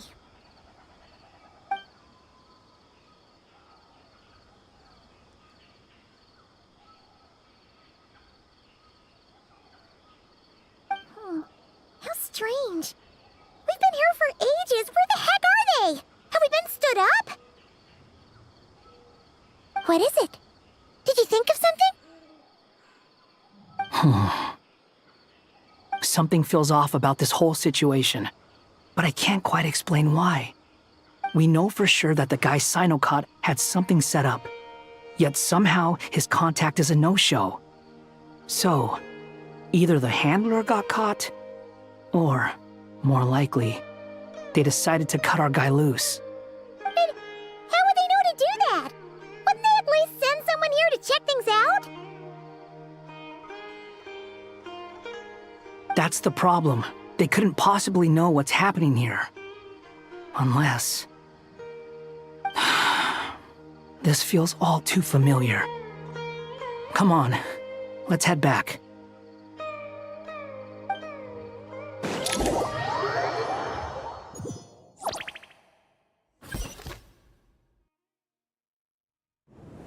Even though this isn't a formal meeting, I'd still like to start by saying how grateful I am to each and every one of you.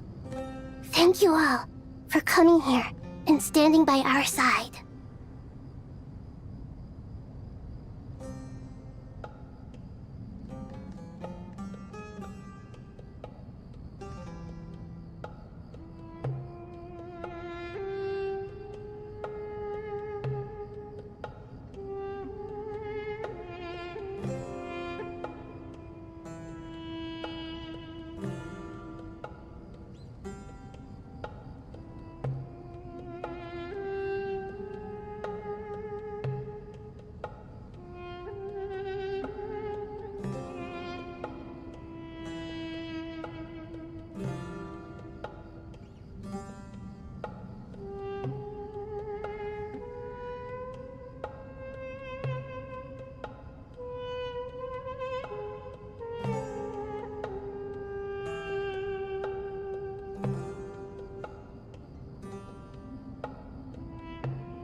Shesipank and Bennu are currently assisting the scholars with the maintenance of Aru.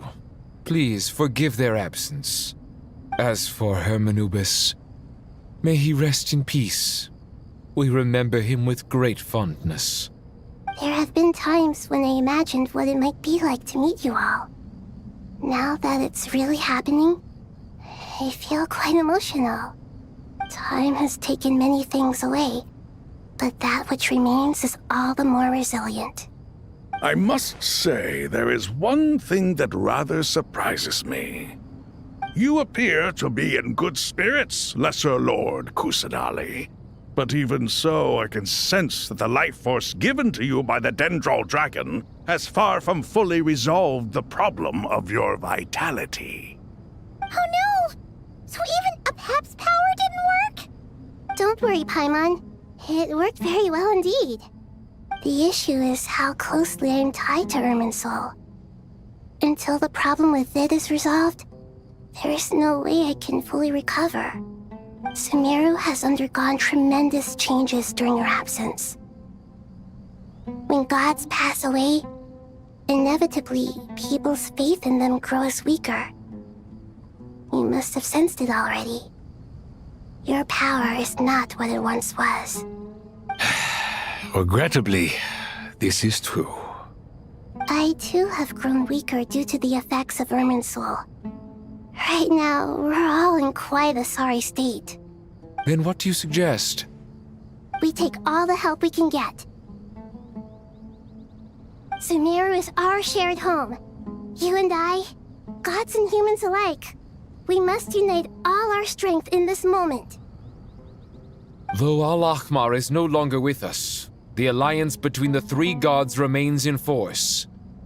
Regardless, as subjects of our king, we have a responsibility to support Sumeru through this catastrophe. Not to mention that it was the people of Sumeru who released us from this prison of Aru. Times have changed, and the people of today possess greater wisdom than those of the past. You really know how to give a rousing speech, Koti. Now then, let us learn more about your plan.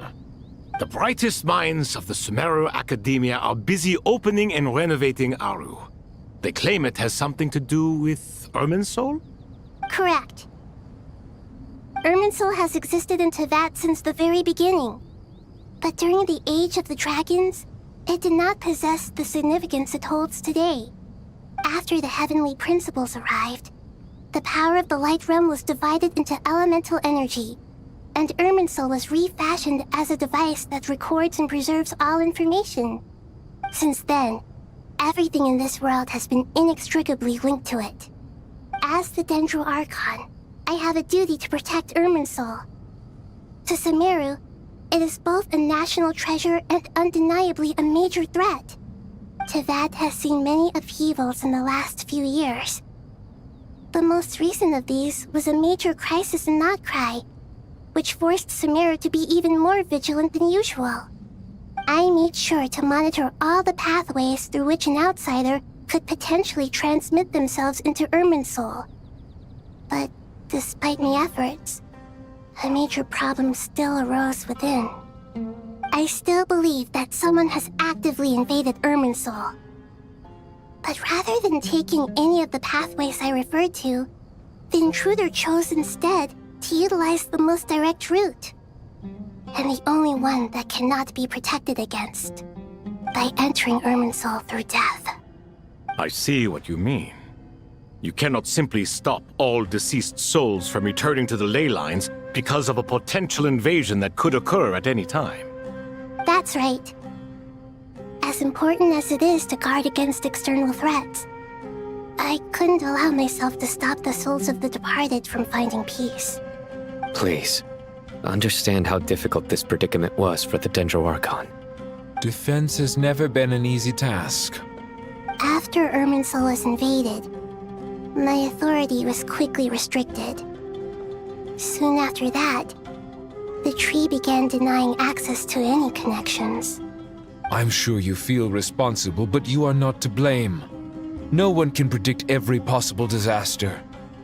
There will always be trials and tribulations for the world to endure. But the people of Sumeru should not have to endure this. We must find a way to break through the lockdown and connect to Irminsul. And this is why you need Aru. Yes. The only thing in Sumeru capable of rivaling Irminsul in terms of overall function and performance is Al-Akhmar's legacy, Aru. All I managed to do before falling into a coma was make some minor adjustments to Irminsul. Using Aru is a last resort, and a move that comes with enormous risks. The Scholar's initial plan was to borrow Aru's power to reboot the Akasha, then use the Akasha to connect to Irminsul and investigate. Unfortunately, Irminsul has suffered far greater damage than they first thought, rendering that plan futile. To rise to the challenge, we had to resort to more extreme and far costlier means. This has led to a number of new contingency plans. To reclaim Irminsul, our brightest scholars have made further modifications to Aru with multiple goals in mind. I thank you all for giving them your blessing in this endeavor. Human wisdom has clearly improved over the millennia. You have not only our support, but that of the Jinn, the Aranara, and the Pari. Together, we will do everything in our power to save Irminsul. By the way, when you spoke earlier of an intruder, it almost sounded as if you knew who you were dealing with and what they were capable of. Well, since you ask.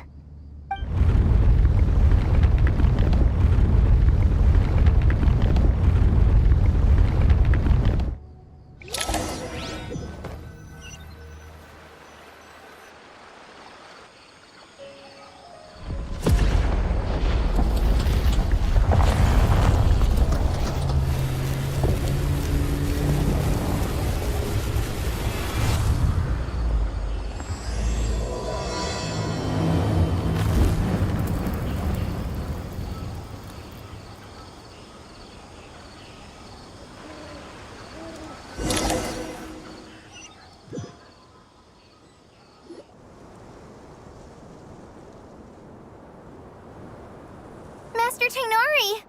What is that? Is this Irminsul? How did this happen? What's going on inside? Luckily, we managed to evacuate everyone. What in the world was that? That was terrifying!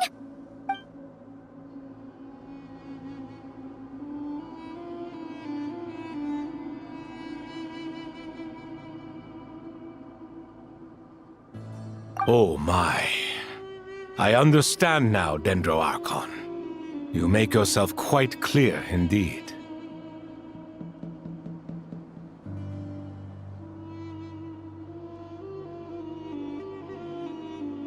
Not once over the millennia has Irminsul been so terribly afflicted as this. Please continue, Dendro Archon. Irminsul's root system is what comprises the ley lines. In the past, it has always been hidden away, going unseen by the general populace. But now, an evil intruder is making it reveal itself. It has become a tree of unbridled greed. A clear sign that a deranged experiment has advanced to a new stage. Blasphemy. From where I stand, an experiment in the name of blasphemy sounds rather improper. But if we are to honor Dottores' will, this is what we must do. The birth of this tree proves to me beyond doubt that this incident is connected to him. But to explain the situation in full, there is someone I need to tell you about.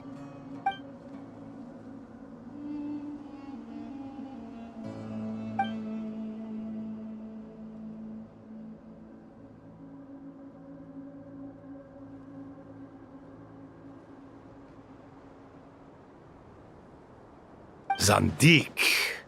So it was him. I saw him in the desert once. A man of supreme arrogance. So this is where it has taken him. But didn't Dottori die and not cry? How is he still able to do all this? He must still have loyal followers amongst the Fatui. Even so, I'm still unclear as to how he has been able to wield such a profound influence over Irminsul. I can confirm that Fatui forces have arrived in Sumeru City. Furthermore, Irminsul seems to be undergoing some kind of mutation. Evil branches are beginning to grow. Things that do not belong to this world are slowly but surely materializing. Sorry, I couldn't think of any other word to describe it. They don't seem to be fully formed physical entities yet, after all, but they are gradually becoming real. A baleful tree climbing up into the heavens. Speaking of Dottore, I have some information on that front as well.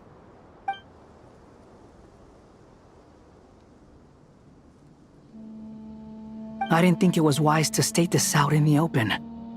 But my theory is, the mole wasn't cut off after he was caught. They wrote him off from the beginning. You mean, the Fatui never intended to follow through with him? Then why plant a mole at all? It's hardly a conventional strategy, and the rationale behind it is pretty twisted. But as it happens, I know someone who works exactly this way. And when it comes down to it, his goals are very simple. He just wants to confuse people, so they can't figure out what he's up to. He's been a collaborator of Dottore's from the outset. That fact alone confirms that Dottore is involved with this somehow.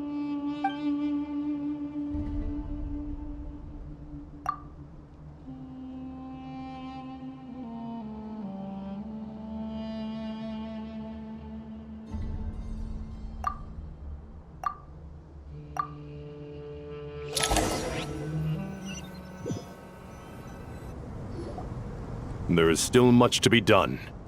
Everyone, please remember our core strategy. As per the discussions, the following groups must act immediately. Mr. Alhaitham and Mr. Kaveh, the next phase of the Aru renovation project must begin right away. Godspeed to you both. We'll give it everything we've got. The plan looks feasible, but the implementation will require certain resources.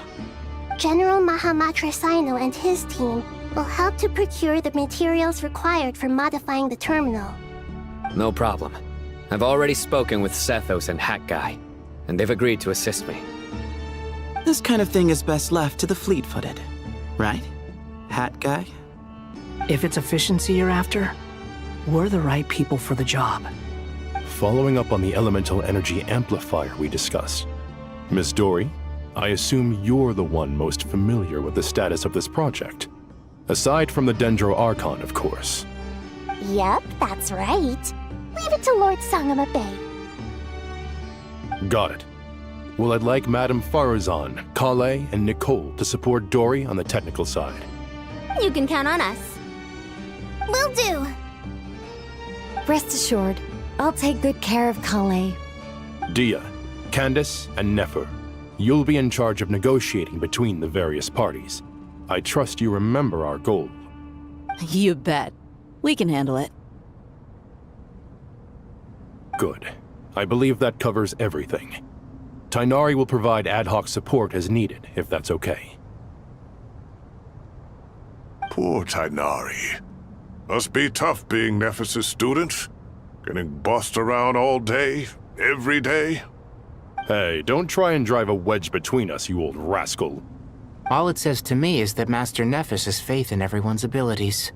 While I'm nominally here as backup, I doubt there will be many situations where my help is needed. Exactly. Finally, Traveler, you and I will head to the border between Sumeru and Natlan. Once that task is complete, I'll be asking some of you to accompany me to the Eternal Oasis. The Eternal Oasis? I thought that was just a legend. So it does exist after all. Regarding your trip to Natlan, under normal circumstances, a meeting between our two nations would be a far more formal affair. Unfortunately, Sumeru is all but completely cut off from the outside world at present. So regretfully, we won't be able to give the Pyro Archon Mawika the grand reception that she deserves. My apologies for the inconvenience.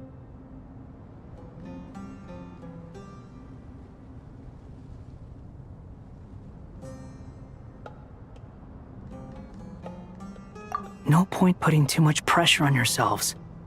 That goes for everyone. Right. Especially you, Dendro Archon. I'm sure you're still feeling quite weak. Don't worry about me. The Dendro Dragon's life force will sustain me. Plus, we'll be there every step of the way. Nahida will be just fine. Yes, I believe in myself. And I believe in every one of you. Well, time to get going.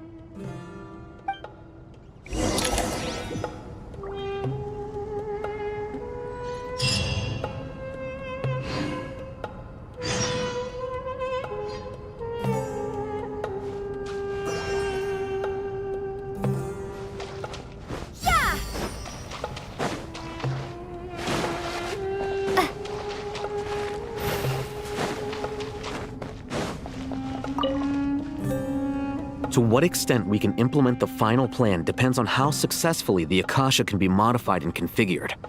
And to make sure the configuration works, Aru will also need some further optimization. Yeah, no surprises there.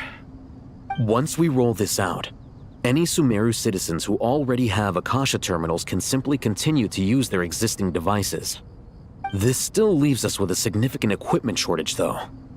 Many groups of people were never issued Akasha terminals, including mercenaries, the desert folk, and many others. We'll need a supply of rare materials for the renovation of Aru and the production of new terminals. Right now, the best place to source these locally is from the primal constructs within King Deshret's mausoleum. Time is not on our side here. It's gonna be a race against the clock. The Aru merge and renovation project will have to be carried out by you two. Everything's riding on this, so failure is not an option. Best of luck to you both. As discussed, General Mahamatra Sino and Mr. Hatguy will source the required materials. Mr. Sethos is quite familiar with the layout of King Deshret's mausoleum. With him accompanying them, things should go quite smoothly. I have every confidence. In the meantime, we may as well take a breather. Makes sense. There's not much we can do until the materials arrive. Get information and stay close. What is this, boot camp? Knock it off. It's just Sino being Sino. You know what he's like. Everyone clear on our mission objective. Look at the excess primal constructs, dismantle them, and extract the required materials. And King Deshret's 7 pillars agreed to this? If they're just sitting there doing nothing, we might as well put them to use. Thoth's words, not mine.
Squall Fury!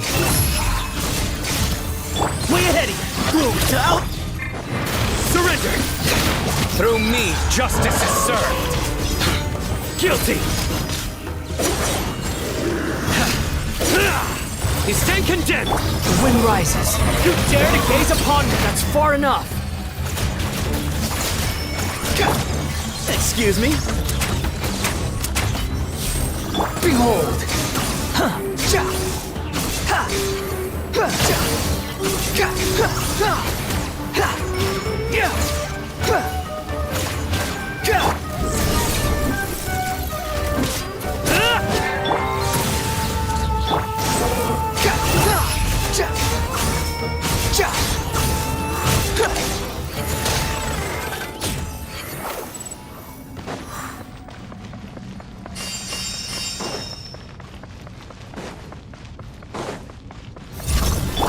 Way ahead!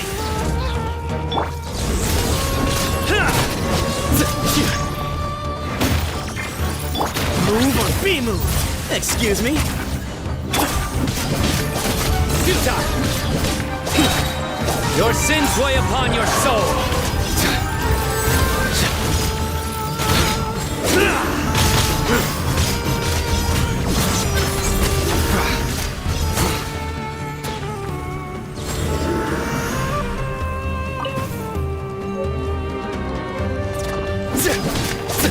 Way ahead! Know your place!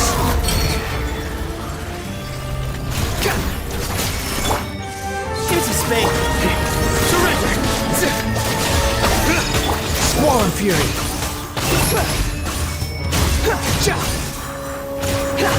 Excuse me? Move to Al Akbar! Nowhere to run! Through me, justice is served!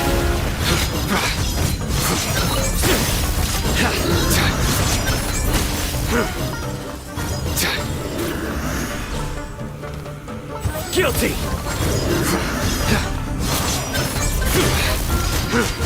These devices should still be usable even though they're broken down.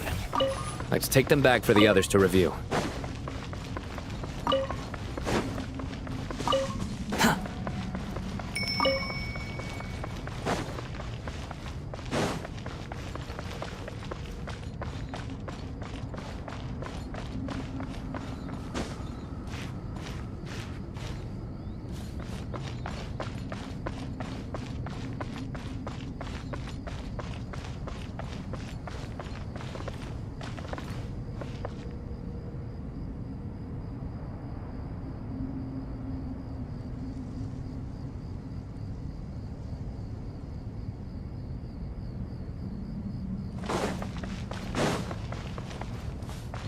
Quit following me.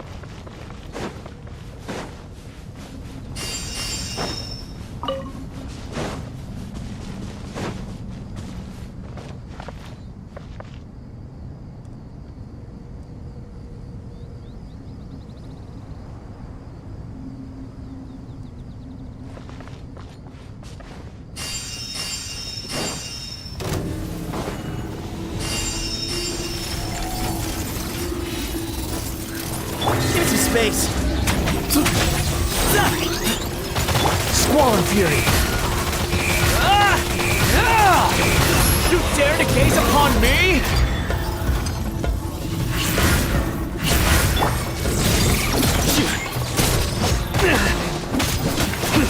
Way ahead! Sage's wisdom!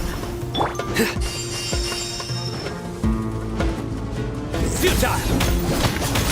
Excuse me?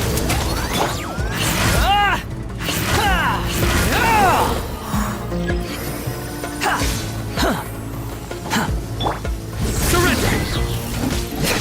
Your sins weigh upon your soul! You stand condemned! How many do we need again? Enough to make an Akasha terminal for everyone who doesn't own one. I remember you telling me how revolutionary these Akasha terminals were. You've used one before, right? The Academia declared the Akasha to be the most powerful and comprehensive wisdom dissemination system in history. That should give you an idea of how powerful it is. Certainly sounds impressive. Neither Hat Guy nor I have ever had an Akasha terminal. Well, if it all goes to plan, that's about to change.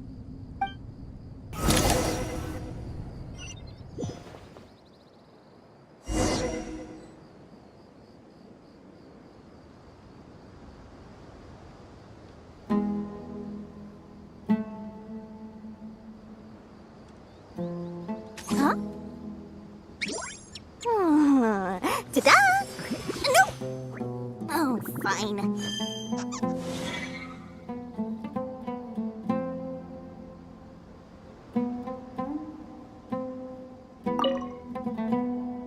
Oh, goody! Thank you so much for handling the delivery. What a long way it was. You've really outdone yourselves.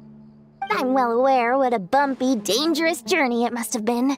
Now, I would have loved to oversee the process myself, but of course, those of us who know the plan can't leave the mausoleum. Oh, trust me, I'm patting myself on the back for my assembly work here. Simply flawless work. But will you really be needing all of this? According to our plan, yes, this is the quantity required. I have no complaints about the quality either.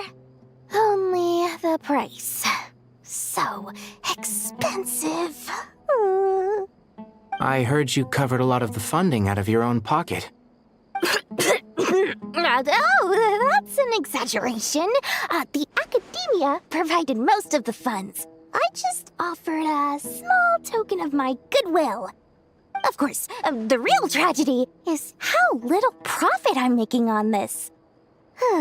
You know, it's a serious crisis when you can't even make money out of it. It's really quite a beautiful design.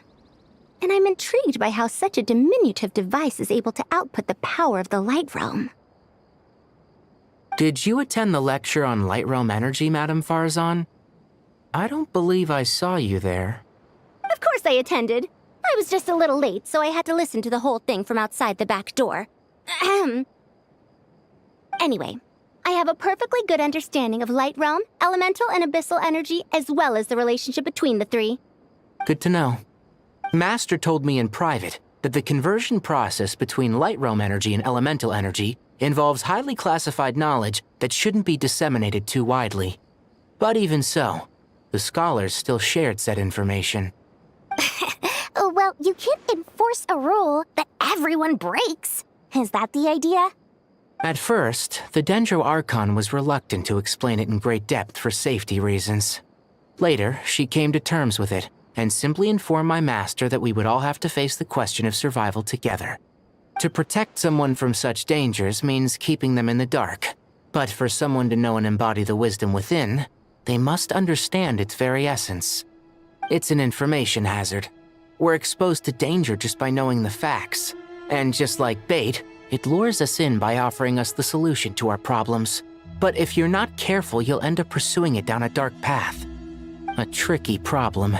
But today, this big problem has been broken down into many smaller, more trivial ones. What do you mean? I get it. For instance, you and I share secret knowledge, while she and I take on the risks of life, death, and fate. Something like that? Hey, what? That is not what I call a trivial problem. Well, as they often say in Vahumana, an event that is monumental to the individual is negligible in the grand scheme of history. Generally, the fate of the individual is an insignificant affair. Being from Amorta, where the subject of our research tends to be a lot more personal, I have to disagree. It's hard to dismiss the individual as insignificant. In other words, the big problem of survival has been broken down into many small, interconnected factors, and each one of us represents one of those factors. When the same secret is shared with a group of people, the same fate binds them together. Most people would find this unimaginable, but to us scholars, this is the path that has always beckoned to us. Sharing knowledge is a good way to fight against fate. I will always believe in that. All right, I think that's everything. Thanks a lot. But don't go anywhere just yet. I'll still be needing you to calibrate the equipment.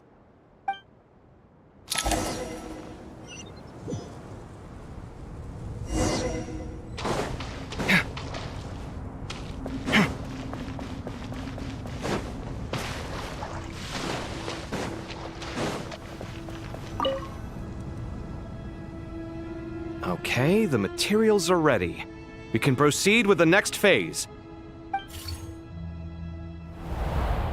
Al-Haytham, how are you getting along? Most of the information in Aru is written in ancient desert scripts. some of this is written in a tribal language, while other parts seem to be a variant of an Oasis script, based on the glyph forms. Oh. Not lost to history, I hope. Some are. All we can do is infer the meaning based on the rules of related languages. Although, this section actually fills in some of the missing historical record. I'm transcribing it so we can bring it back to the academia. After Aru started up, 2 more lines of text appeared here. Can you read them? Humans may not read what is written by the gods, except by not reading. Victory should not be easy to attain, for it symbolizes divine wisdom. Knowledge must not waver, for it has external borders. Is this a clue to solving a puzzle? Or is it being symbolic? You can't read it unless you don't read it. Victory is wisdom. Knowledge is confined by borders. Wait, I think I've got it. It's a metaphor, isn't it? It's talking about a chessboard.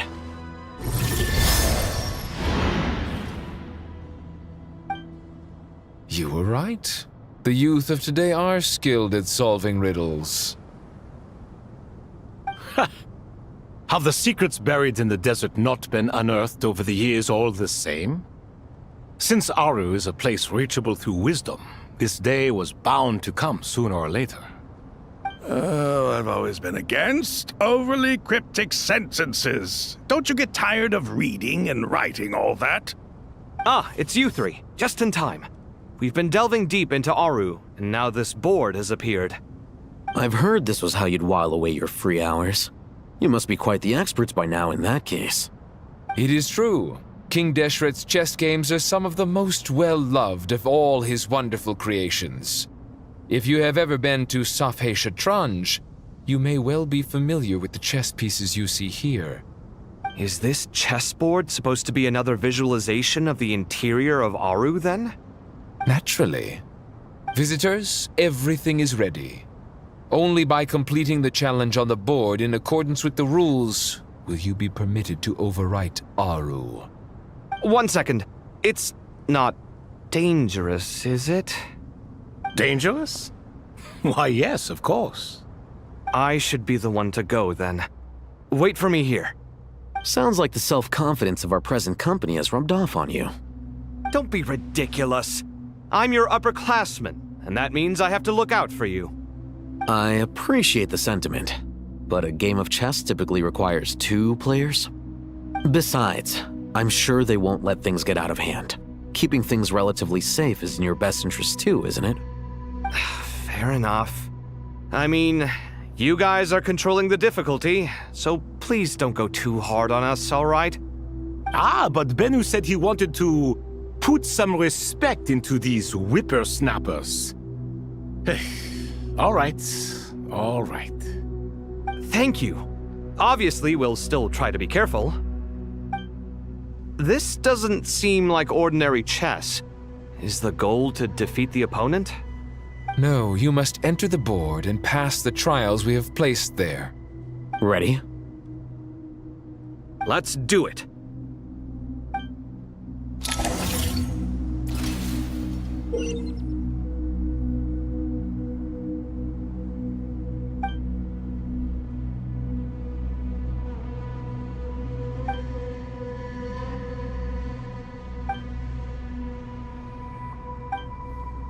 The first trial is posed by me. I don't think this is gonna stop us. Ah, but the key to this game lies in working together. Otherwise, you will be deemed to have broken the rules. Looks like it's up to me. Marak, can you open it? King Deshret's favorite primal construct, living on in suitcase form of all things. Amusing. Ho-ho! Excellent work.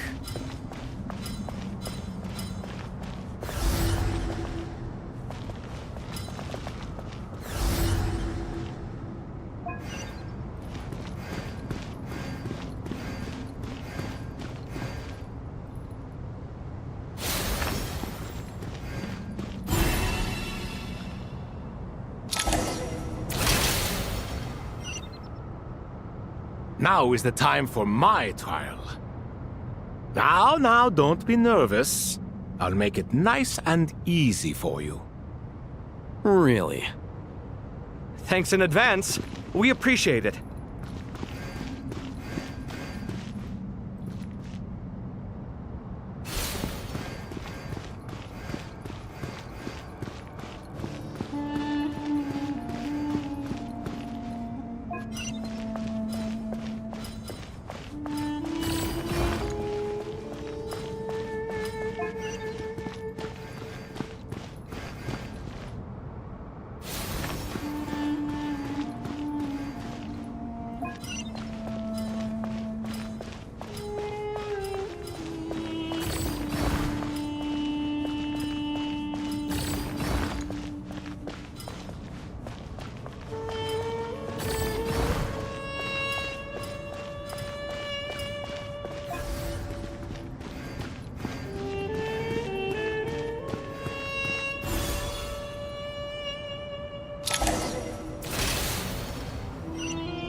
Ibis, King, don't you think this all rather inappropriate? You may as well be handing them victory on a silver platter. Do not expect me to follow your lead. Ha! Suit yourself.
Ibis, King, don't you think this all rather inappropriate?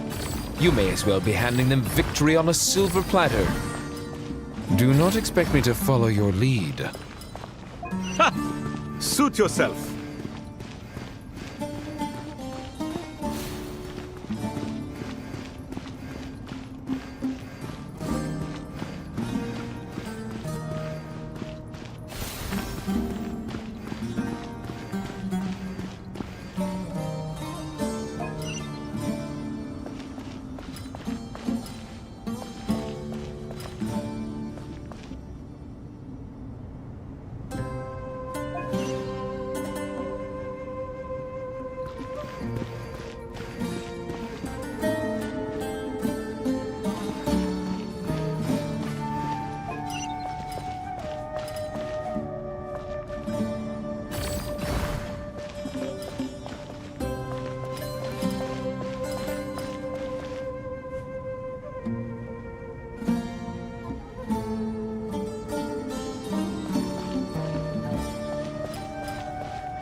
Strange time to catch up on sleep. I'm not sleeping, I'm thinking! It's not that simple, you know.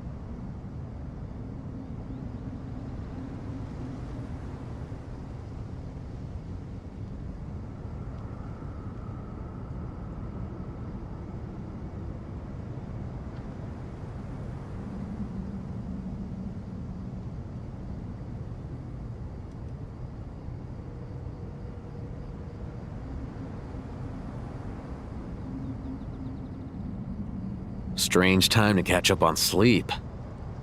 I'm not sleeping, I'm thinking! It's not that simple, you know.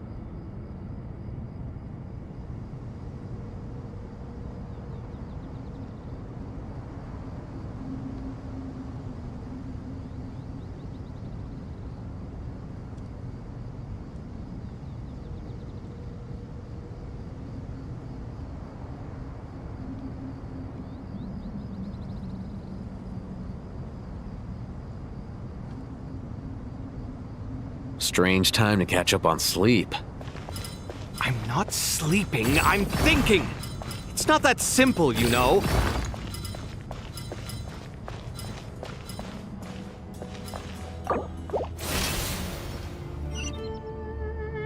Ibis King, don't you think this all rather inappropriate? You may as well be handing them victory on a silver platter.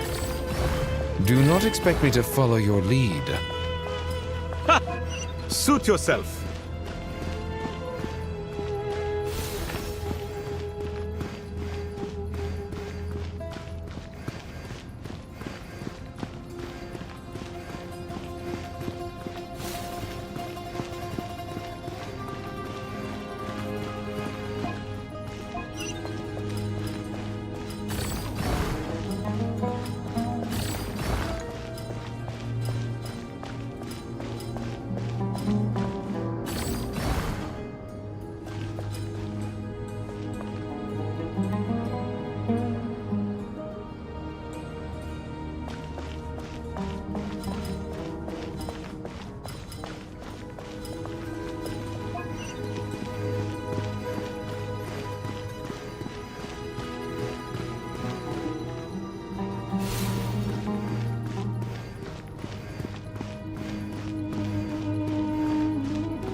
Done.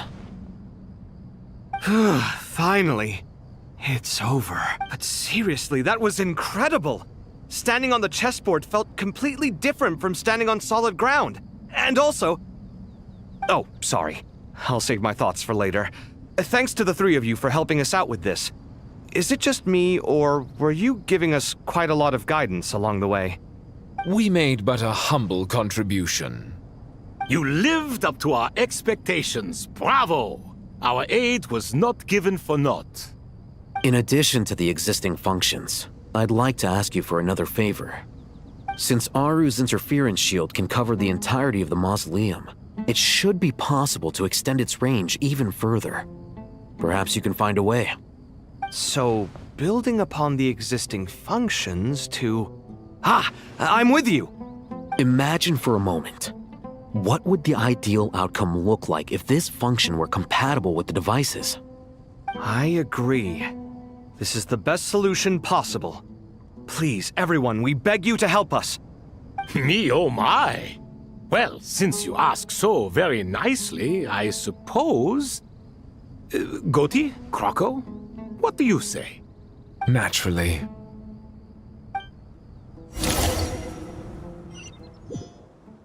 Time to go! Let's go find Nahida!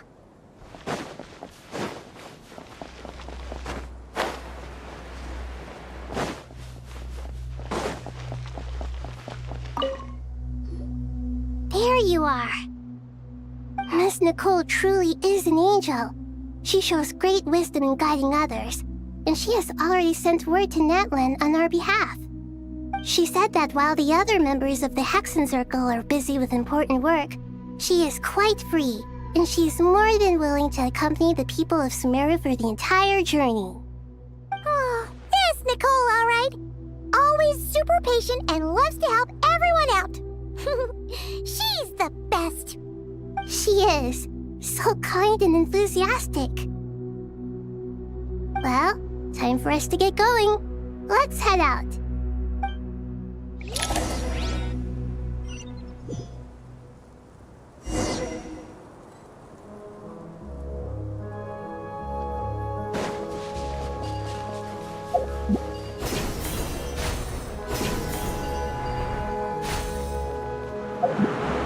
This is not the...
This should be one of the closest places to Natlan in all of Sumeru.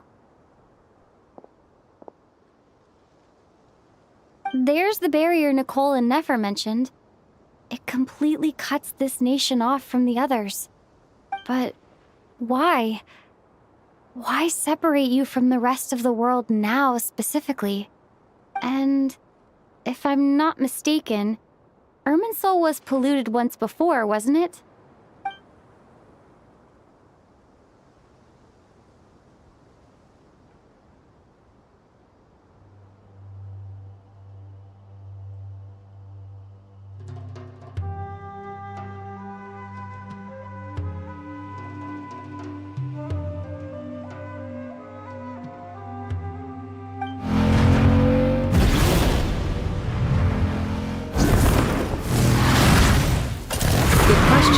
I'm wondering the same thing myself. That voice. Moika, you got here pretty quickly. Hello, traveler. It's been a while. Hello there. Hello, Dendro Archon. Moika, I apologize for asking you to meet at the border on such short notice. I also apologize for not being able to greet you in person. The form in which you see me now is one carried by the Traveler. The real me is inside the mausoleum of King Deshret, and I am reaching out to you with my mind from here. Irminsul has been infiltrated by the Doctor. We must be on our guard, as he can spy on information in the world from within the tree. Fortunately, there is no record of the Traveler in Irminsul, and you are still within Natlan's borders. My records will be preserved in the Night Kingdom, rather than the ley lines. As long as the Night Kingdom remains disconnected from the ley line cycle, the Doctor has no way of knowing my movements. Exactly. So by meeting each other in this way, the meeting essentially never happened. No wonder Paimon didn't come. You were concerned that her activity would be recorded by Irminsul. The Natlanese have heard about the situation in Sumeru. With the borders sealed off, merchants have been forced to stop their shipments. It's pretty... We're the ones bearing the brunt of it.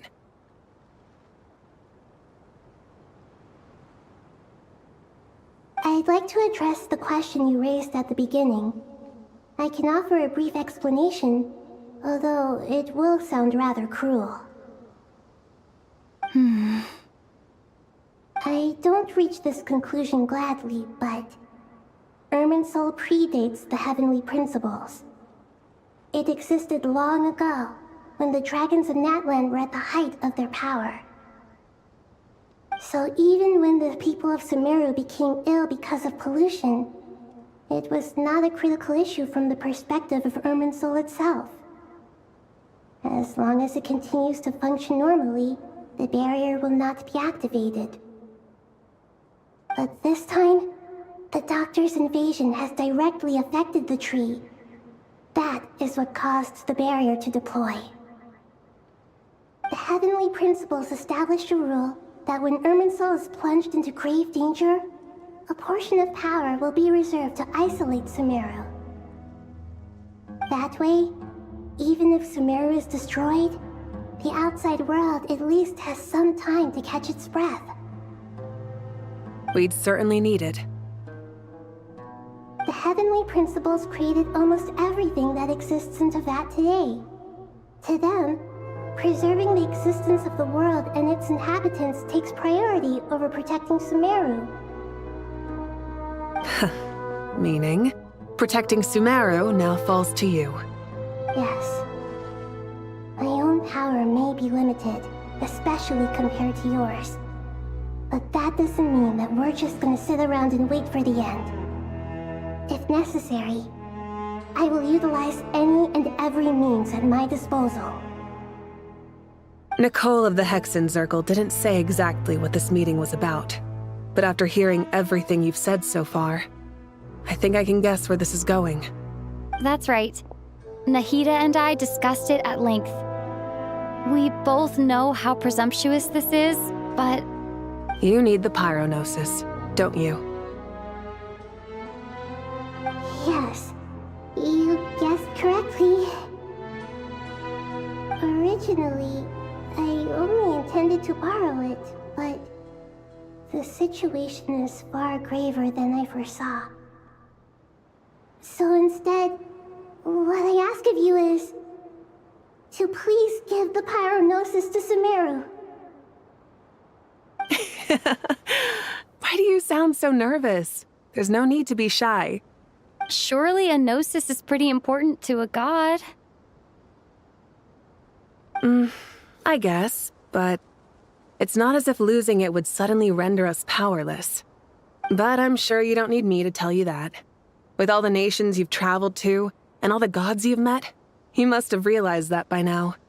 As far as I'm concerned, a gnosis is basically an elemental energy enhancer. But I don't usually use it. You know me. I like to think I'm pretty strong without it. Yeah. Not about to dispute that. So you see? You don't need to sweat it. Here, take the Pyronosis.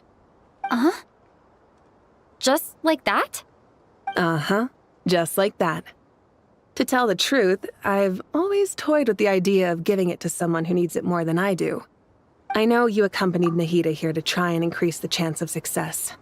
It's a good thing you did, because your involvement is one of the main reasons you've managed to persuade me.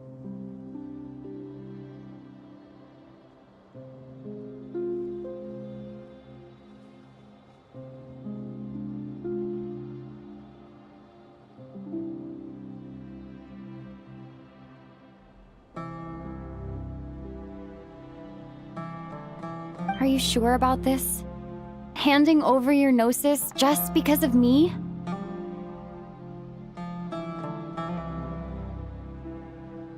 I won't try to quantify it, but trust me, handing over the gnosis to Tumaini is far from the craziest idea I could think of. Besides, even if you hadn't come here personally, I think I still would have agreed to Nahida's request. Irminsul doesn't just affect Sumeru, it impacts all of Teyvat. I know all too well how difficult it can be to protect the things you care about. So logically, morally, or however you want to cut it, helping you is the right thing to do. You don't need to tell me the specifics of your plan. Where the Gnosis is involved, The tighter the secrecy, the higher your chances of success.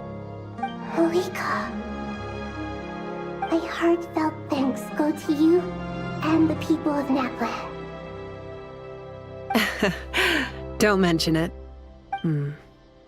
But now for the hard part. How do I actually give it to you? The Irminsul barrier is right in the way. I have an idea.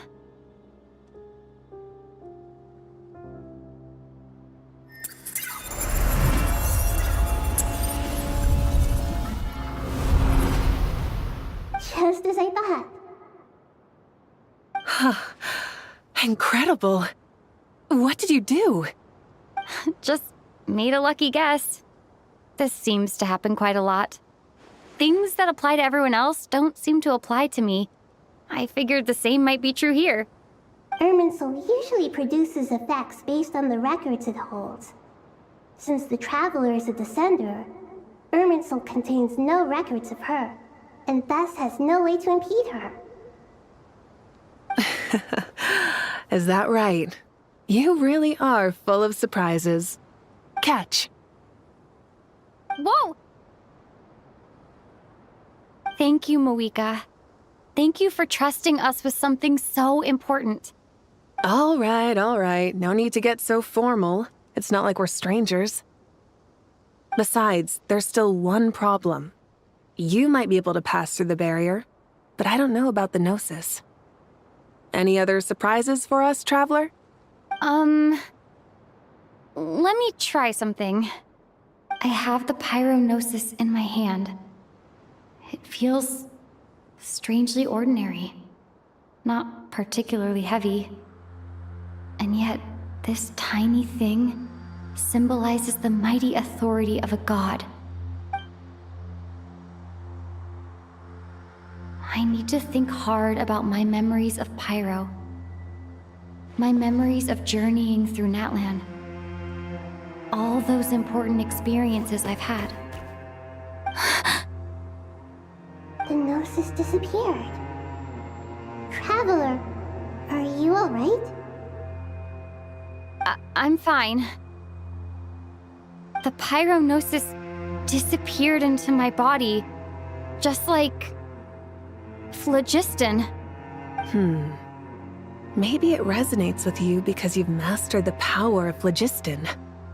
You might not be recorded in the ley lines, but you're still our Tumaini. Whew.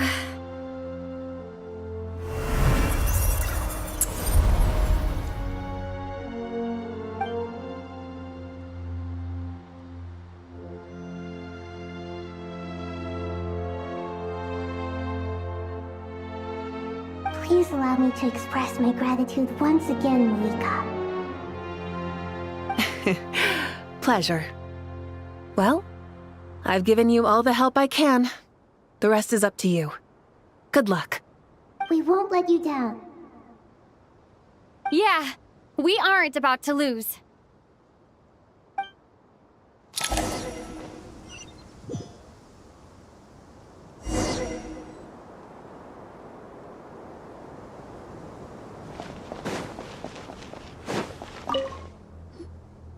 Traveler, Paimon, how are you feeling?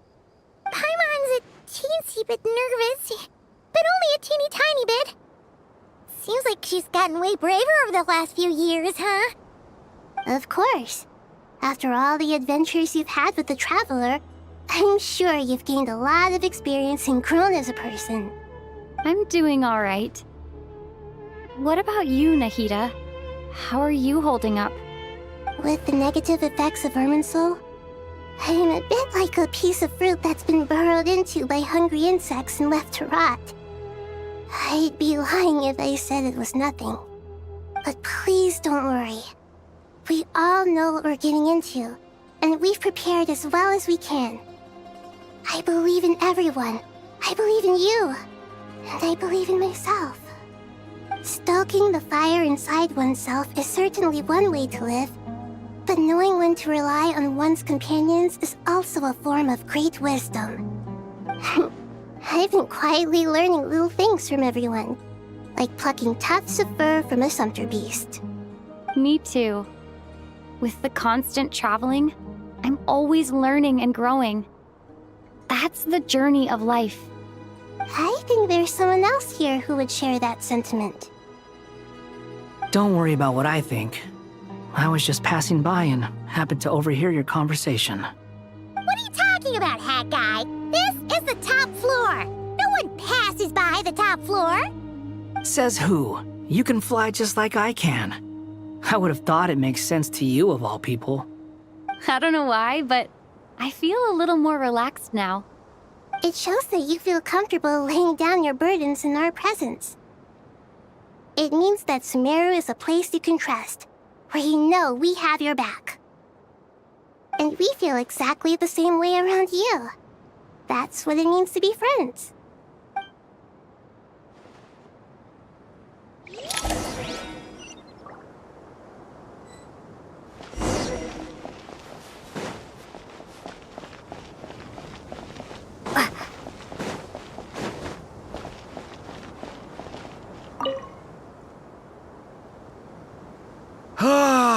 It's finally done.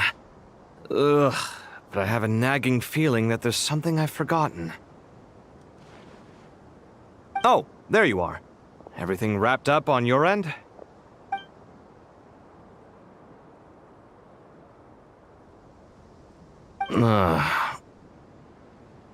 Okay, fair enough. That was a pointless question.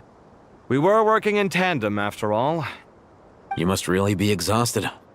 Well, it's been a busy day for both of us. When work ends, you clock out. No looking back.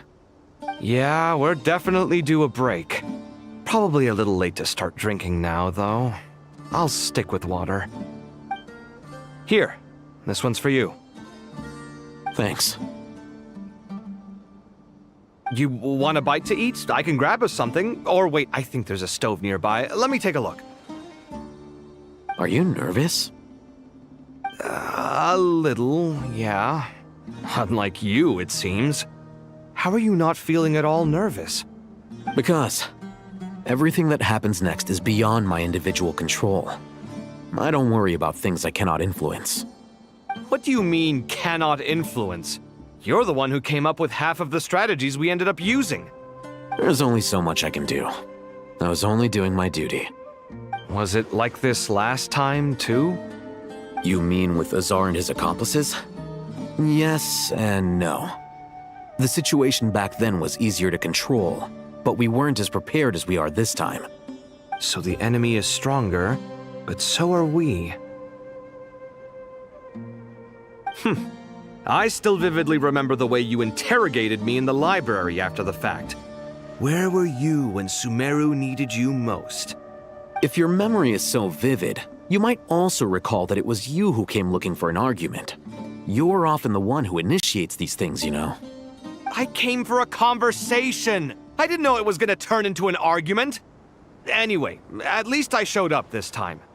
So, what do you think? What do I think? I think we're certainly better off for it. It's good having me around to help out, huh? Absolutely. As a citizen of Sumeru, you displayed a remarkable sense of responsibility in the face of disaster. Certainly feels that way. I just shudder to think how the world would have ended up if we hadn't gotten control of the situation. So, do you think this is what impending disaster looks like?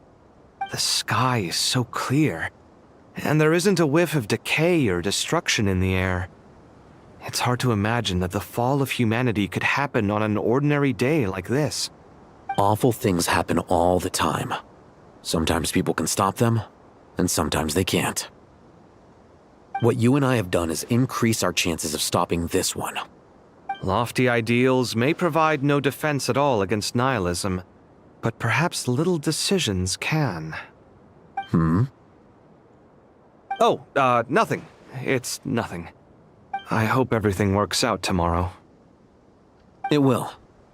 As long as we stick to the plan, our chances of success are good. It's really strange.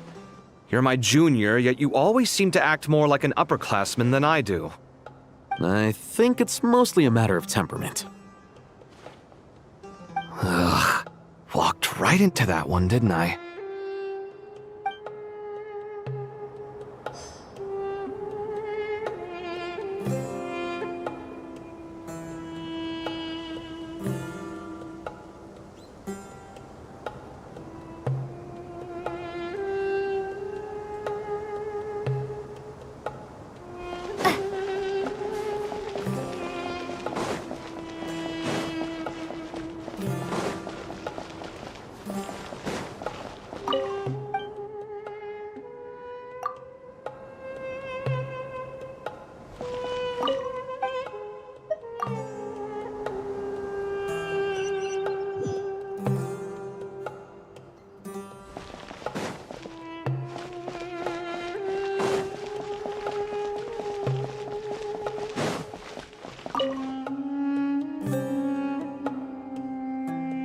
We'll make our move after sunrise tomorrow.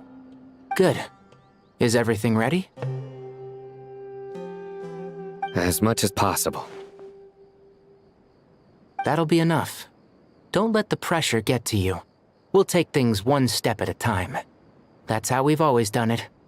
Master Tainari! Mr. Sino! So this is where you were. I brought some juice and some water. Would you like some? I know how easily you get dehydrated in the desert, so you should definitely have some water. In which case, I'll have the juice. I gotta ask, though. Who's on juice-making duty at a time like this? Madame Farazan said she was feeling a little nervous, so I told her about the automatic juicer my friend invented.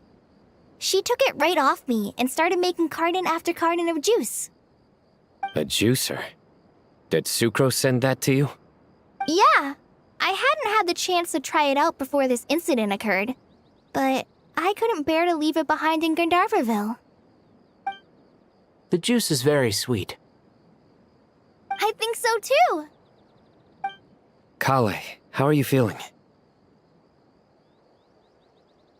Physically, I'm okay, but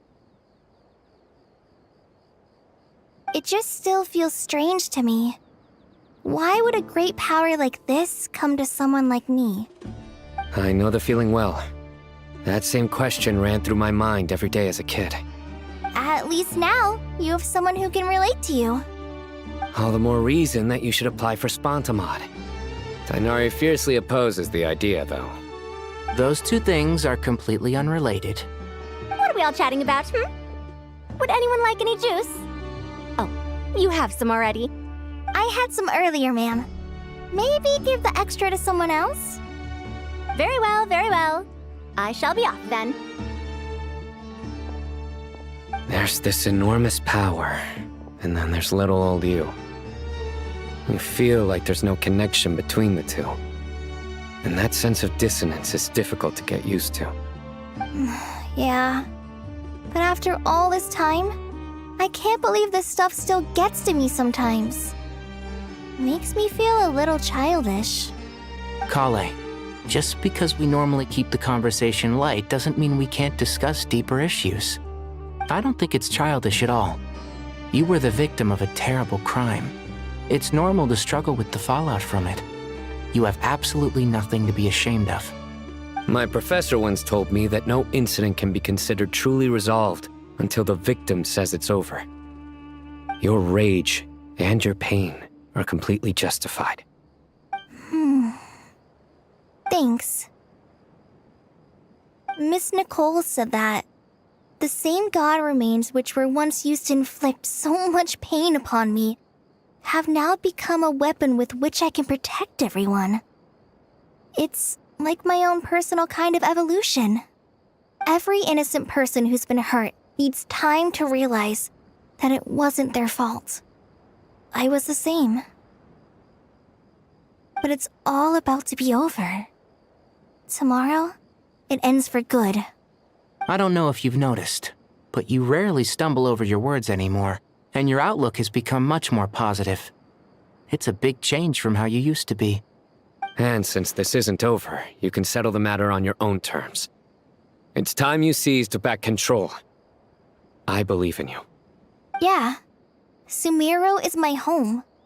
And it's so important to me. I have to protect it. No, I will protect it. And once you're done, how about you come back and apply for Spontamod?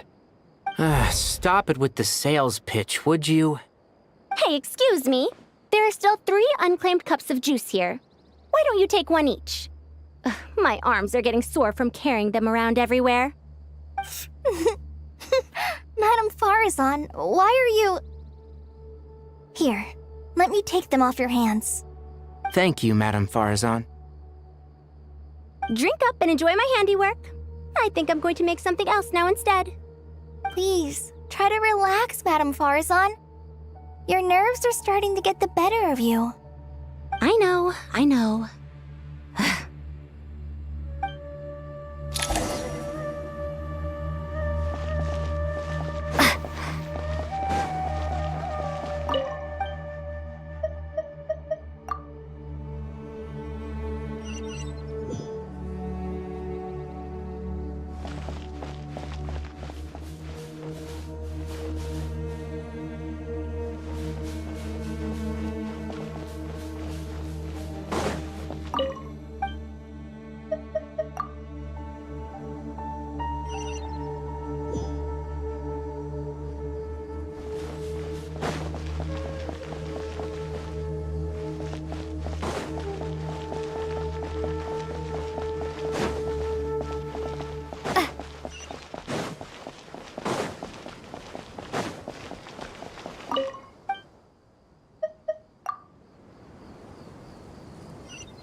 Something on your mind, Miss Nefer?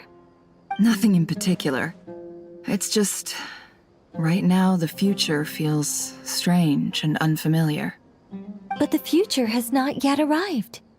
How can you say how it feels?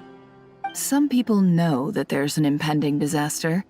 Others remain blissfully unaware. Each group is imagining an entirely different future while walking towards the same one. But when they get there, they'll still find they feel differently about it. People are shaped by their circumstances.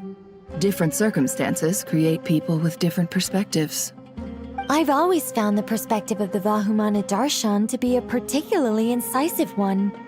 Even at the height of the crisis in Krai, people held diverging opinions. But things are different this time. Indeed. Regardless of faith, gender, wealth, skin color, or eye color, everyone in Sumeru knows what will happen tomorrow. The world has never been an especially fair place. Yet now, against all odds, a moment of unprecedented unity and equality is about to take place. It's fascinating. If only my father could have lived to see this era. Era. To me, that term represents a much greater span of time. It can be an unsettling word. I would even say I'm afraid of it. Do angels even feel fear? Yes, at least I do. I fear the gap that grows wider with each passing day, and the never-ending flow of time. Time renders all memories insignificant and reduces all splendor to nothing. But those memories are the one thing I do not want to lose. You're very human in that regard. If angels draw too close to humanity, our wings burn away in the bright flame of awareness, and we fall to the earth. After spending so long among humans, I have lost much of my former glory. Maybe that's a good thing. You're more human than some humans are. I've been talking to Kale a lot in recent days. We seem to be in completely opposite situations. I suppose that makes us good case studies for comparison.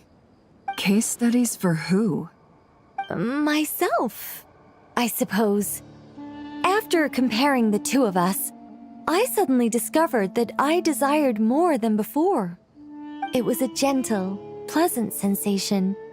Just as most people pursue glory and miracles, I too am pursuing miracles of my own. Guiding humans to make the miracles in their hearts a reality.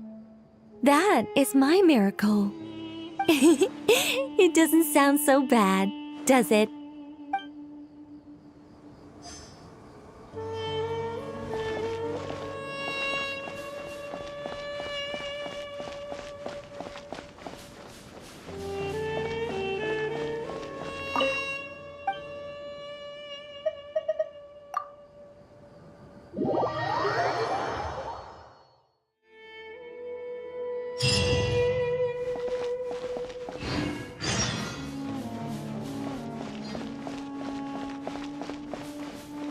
Time to go! Let's meet the others at the mausoleum of King Deshret.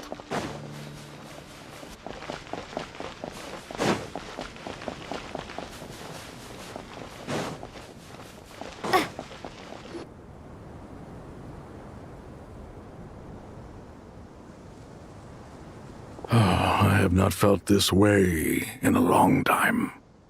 Standing up high, gazing out at the rolling dunes. One cannot know what freedom truly means without first losing it. The Golden Slumber truly lives up to its name as a dreamland. Though desert sands exist there too, no mirage, no matter how glorious, can compare to true beauty. Dendro Archon, what is on your mind? I was wondering whose counsel I should seek on the questions in my heart. What kind of questions? So many. More than can be put into words. As I once said to a friend, we look, we see, and we comprehend. But the question still troubles us. What are the many disasters that this world faces but the sum of all irresolvable questions? The biggest question you should be asking is how to seize victory. Yes. Although, I would express it differently. I must not fail. And so the question I am most curious about now is whether the path to victory will be an arduous one. What we declare to be a young sapling, we may, in fact, find to be a towering tree, if we would only cast aside our ignorance and look beyond the veil of time to see her true form. Nahida! We're here! Just in time. The preparations are almost complete. Ready when you are. We're here too. Miss Nicole! Miss Nicole! You run so fast! I thought I'd get a lot of exercise as a forest ranger, but I can barely keep up with you. Sorry, I got a little carried away. Lesser Lord Kusanali, the equipment is ready, and the modifications to Aru are all complete. As discussed during our meeting, Accessing Irminsul via the Akasha is no longer feasible at this stage. There are other options, it's just... they're a little more extreme, and more technologically demanding to implement. Maybe you should take it from here. The architecture and functionality of the Akasha terminals overlap considerably with Aru. There is reasonable evidence to suggest that one was developed based on the other, or that they both utilize technology of the same origin. As long as the transplant and merge operation succeeds, Aru should theoretically work on a scale greater than the Akasha and approximately equal to Irminsul. It will become the largest active computing device in all of Teyvat. A system this powerful is capable of a lot of different things. In the past, the Akasha was primarily used for one-way information transmission, but I suspect it could also serve as a central bridging hub. In the pursuit of greater knowledge, some scholars have attempted to connect their consciousness to Irminsul through the use of terminals, incense, and meditation. Correct. In academic language, scholars who reach that stage are said to have entered Satyavata life. Hypatia has performed this practice many times in the past, and she was once under my care for a period of time. Right.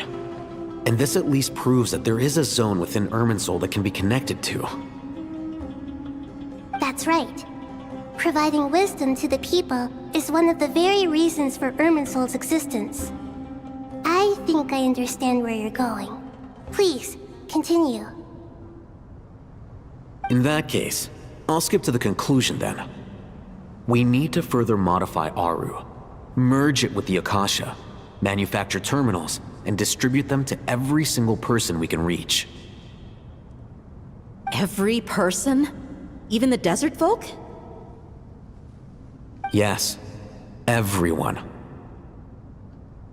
I've already calculated the amount of raw materials we need. So you mean we're going to get new Akasha terminals? Yes, but this time the people of Sumeru won't be using them to acquire knowledge, just to connect to Irminsul. That's the key. When we evacuated the city, we brought all the important assets from the House of Dana, in case we ended up needing them.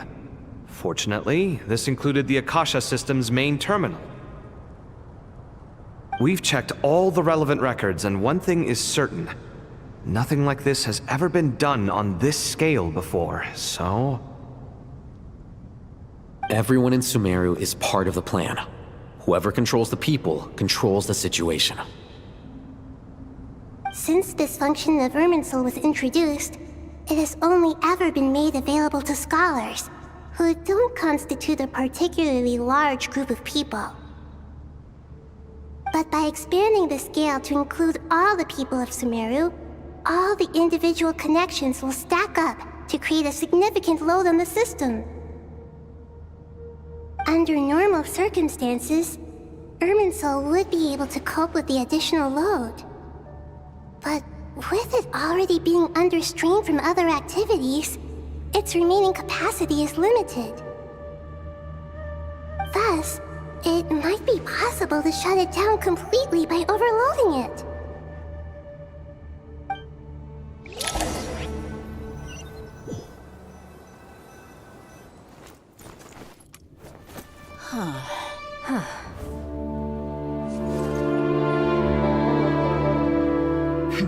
Counting down. 3, 2, 1. Are you ready? Ready!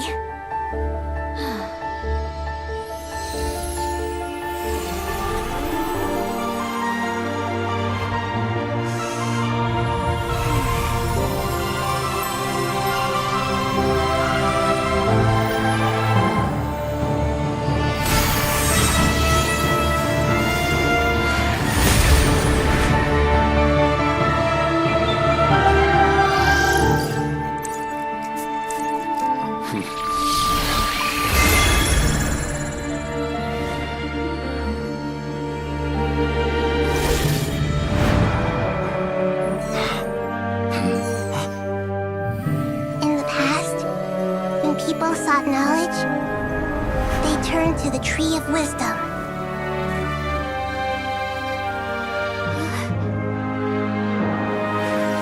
Today, we use it to save Sumeru and the whole world. These boughs that nurtured learning must not become tools for destroying the world.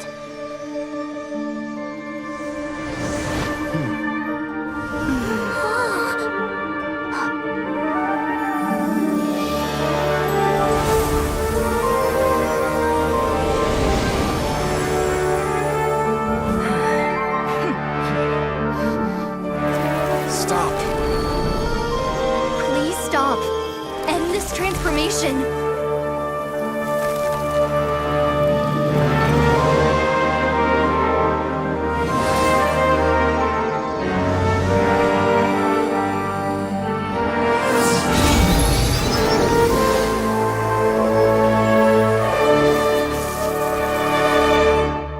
You would shut down Irminsul just to stop me? You fools.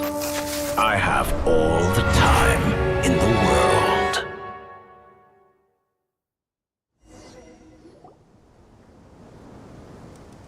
Success! The evil Wait!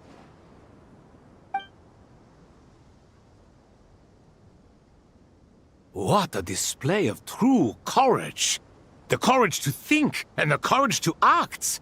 I never thought I would witness the shutdown of Irminsul with my own eyes. Perhaps this is human wisdom in action? Indeed, only humans could do such a thing. Gods are few and far between.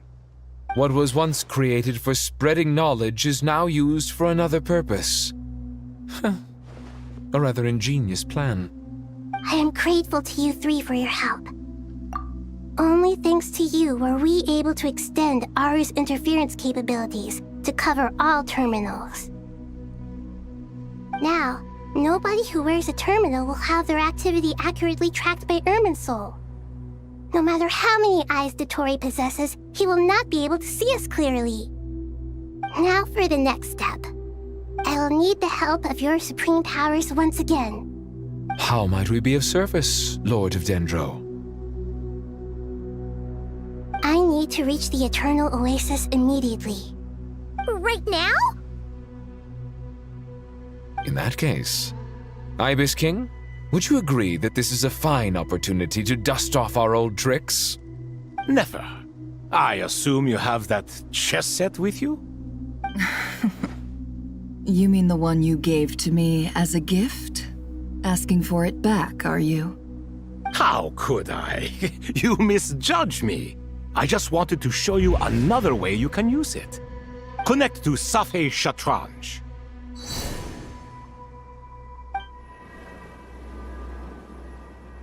Safei Shatranj?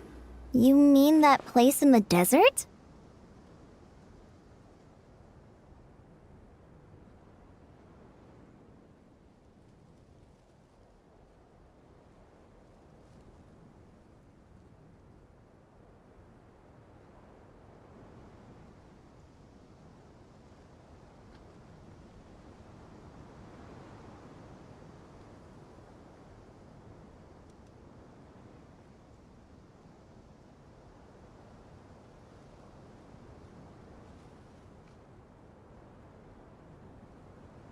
Thoth's chess set gains its power from the chessboard laid out in the desert by King Deshret and ourselves. All ceremonies conducted using the chess set must be activated via Safei Shatranj.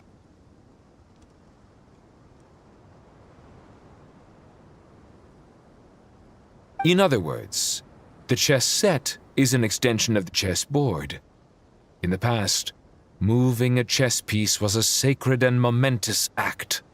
Transfer initiated. Entering live combat mode.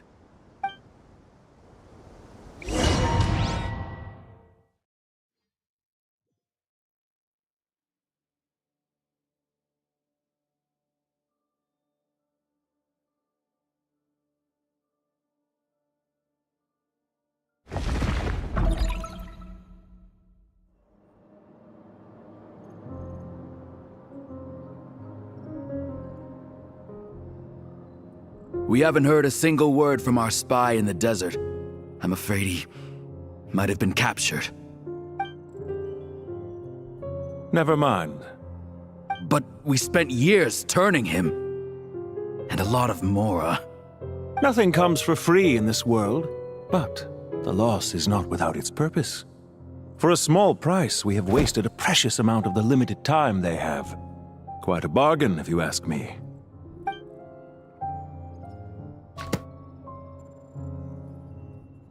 Understood. Weighing profit against loss is a necessary part of life. But to tell the truth, I have been operating at a loss since this all began. Since many centuries ago, in fact.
For instance, why would a banker act as the executor of a will? If you hadn't deposited your personal belongings at Northland Bank, I would have no reason to be here right now.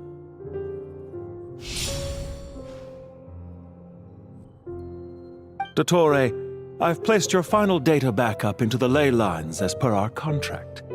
I trust we are now square for the safe deposit fees you paid. Is it not a little petty to split hairs like this, given our amicable relationship? I consider sound bookkeeping a matter of principle. Do not forget that you only live to see this day thanks to me. In fact, every day of your life since you met me, you've been living on borrowed time. Why, that's hardly a fair assessment. I will concede that my survival was perhaps at your whim, but I became a harbinger on my own merits. Managing money is not like other professions. Mine is not a role I could have acquired based on your recommendation alone, and certainly not one I could have lasted so long in without genuine ability. The information stored in the ley lines is quite comprehensive. Rest assured, I have not forgotten how strong your pride is. Well, I presume you have no sense of fragmentation while talking with me. How could anything possibly go wrong with such strict measures in place? The remainder of your soul was split in two, with one half sent to Nod Krai and the other stored in the most secure vault of the Northland Bank. Though I must say, your disdain for the other segments is quite amusing. Zandik is you, and you are Zandik. Zandik created the segments, yet you, a segment yourself, reject him. That is, Zandik, created segments of various ages in his later years. To achieve this, he had to freeze time and part with a portion of his soul. But as constructive as it sounds, it erases my uniqueness. If each segment is equally me, then by the same token, none of them are truly me.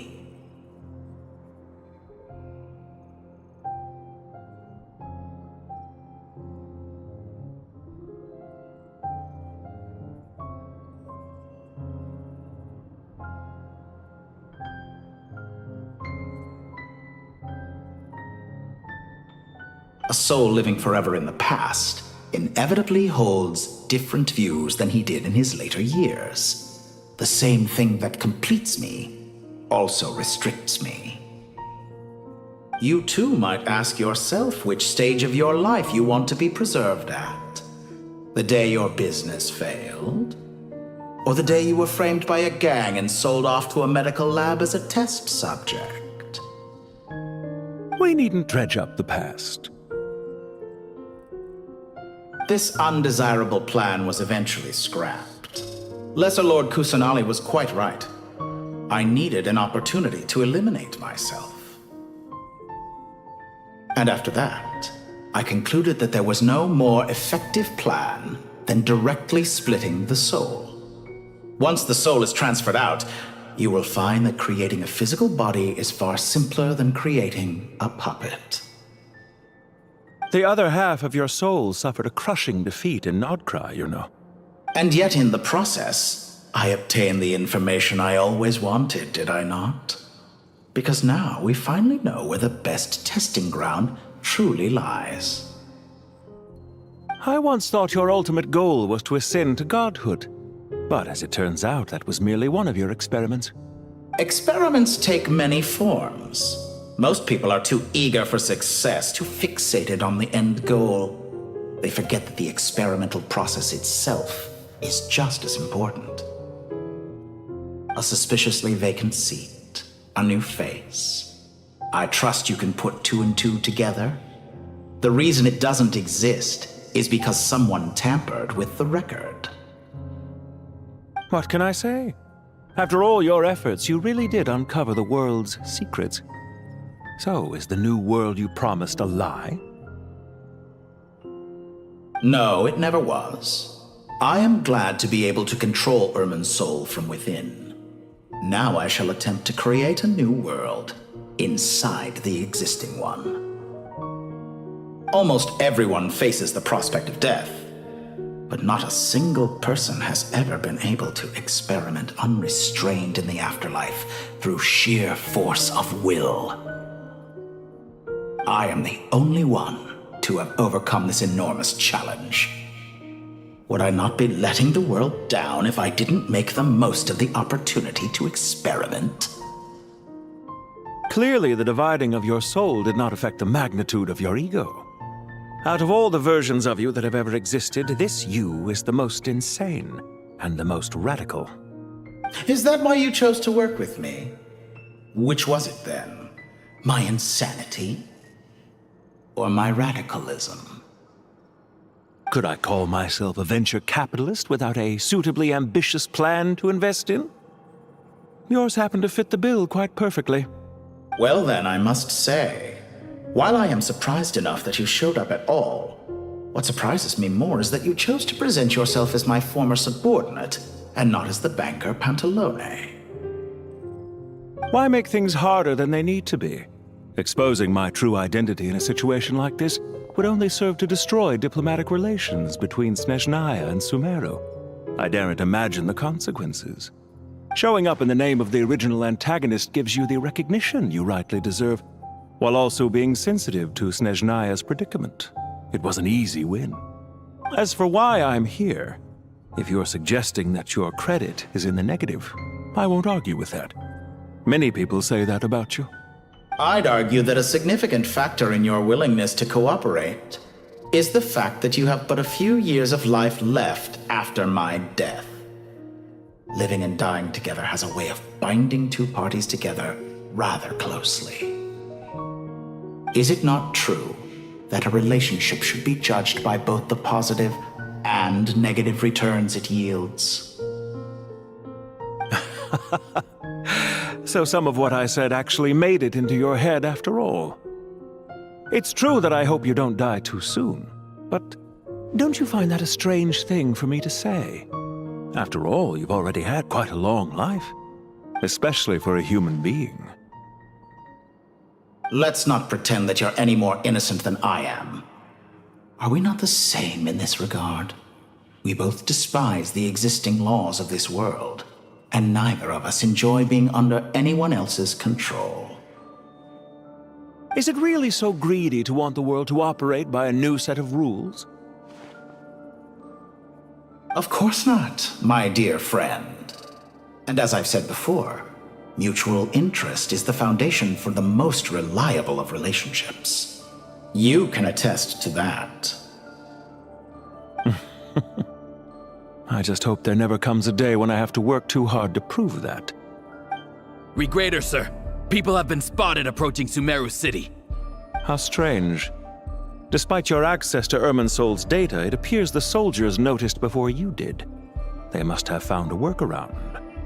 Well, Dottore, I trust you know what this means. The fact is... They're coming. They'll breach the city gates any moment now. But even so, I would say Irminsol is a wonderfully convenient thing on the whole. If you do manage to create a new world, perhaps you could plant one outside my office, too. I'll consider it. What do you need me to do? Stall them? The experiment will take time. Stall them for as long as possible. Very well. But you're really asking for the moon here. Have you heard this story? There was once a guilty man, kneeling in the center of a church while an angry mob outside waited to bring him to justice. He pleaded with the gods, begging them to grant him one final request, the chance to finish confessing his sins before he was sentenced. Many suns and moons passed, seasons changed, and still his confession continued, as if he intended to speak until the end of time. Are you suggesting I worship you as a god? Or were you hoping that I might confess my sins to you? Certainly not the latter. That would make my life miserable indeed.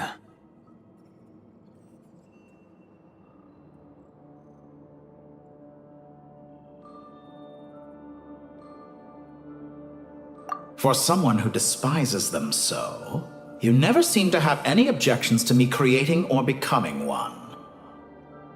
At first, I thought you'd be furious. Concerned I would terminate our partnership, were you? Not at all. You had reasons why our partnership must continue. Don't you find people's attitudes toward gods amusing? A god descends from the heavens and people worship it unreservedly, blindly following whatever rules are given to them. And yet, when they see an ordinary person gain godlike levels of power by virtue of their own hard work, they treat him with nothing but suspicion, even if he is a compatriot. Is that supposed to be a compliment? No. I was just thinking. I pity the man who would call you a compatriot. There's no need to be so self-critical.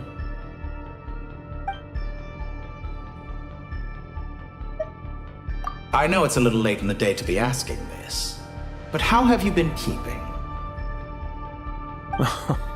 I'm flattered that you would take the time out of your busy schedule to consider my well-being, Doctor. The part of your soul that went to Krai caused quite a stir, sending our organization back to the drawing board on numerous fronts. It was quite a headache for everyone involved. Dear me, I must have caused you no end of trouble. You certainly did. I had the rare honor of being summoned before the Tsaritsa with Pulcinella to answer for myself. A terrifying ordeal. Don't worry, I pulled through. At most, it's a public relations nightmare. I made sure of that. Now I'm curious. How did you explain yourself? Oh, it was quite simple.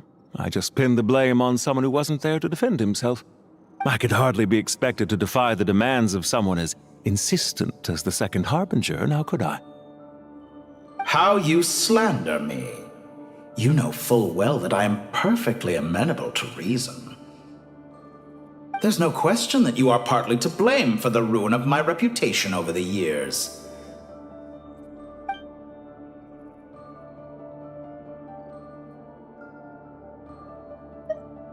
I know it's a little late in the day to be at.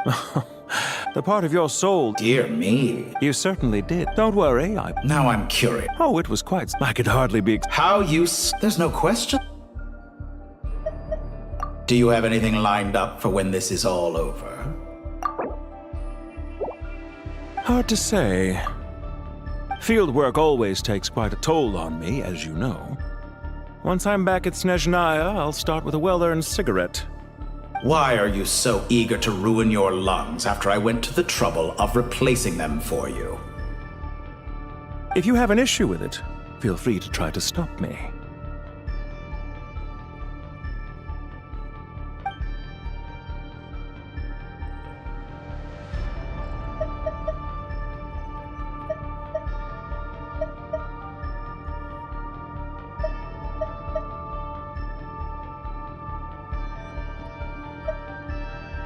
What's on your mind? The limits of humanity. It's a pity. Despite running countless calculations, I find there is simply no way to reduce any further the amount of one's soul required to sustain an individual. It's rare to hear you admit to being unable to achieve something. I beg to differ. For instance, as I've told you before, the original me was prone to motion sickness and couldn't make long train rides. Ah, yes, of course. One of the reasons you often sent yourself out on errands. What are you thinking about now? A new experiment. In the event that my soul was depleted, say we extracted my data from someone else's memories, yours for instance, and then combined it with your intact soul as the base material. What would we create? Such a scenario would be impossible. Oh? As long as your current soul survives, there will be no need to create a new individual.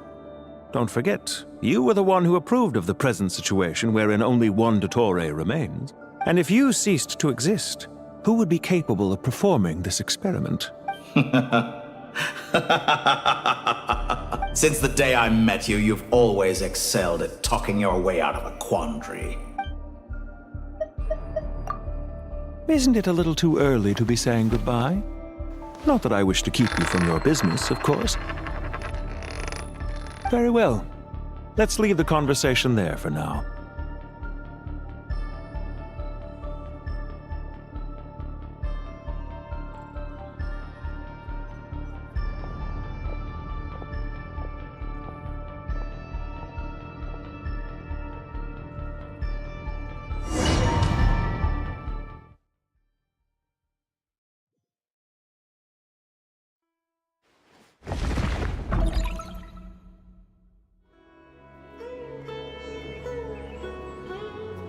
The power of King Deshret's 7 pillars is truly remarkable. With just a chessboard, you can move an entire unit across the material plane. Yeah, sets us up for a much easier fight. Really makes my day. The last time we stormed the city, it involved a lot more running around. I wonder how many people can say they stormed a city twice in their lifetime. I was just thinking that. I've definitely had more than my fair share of unusual experiences in my life. This is my first time here, actually. We never usually leave Gandharvaville.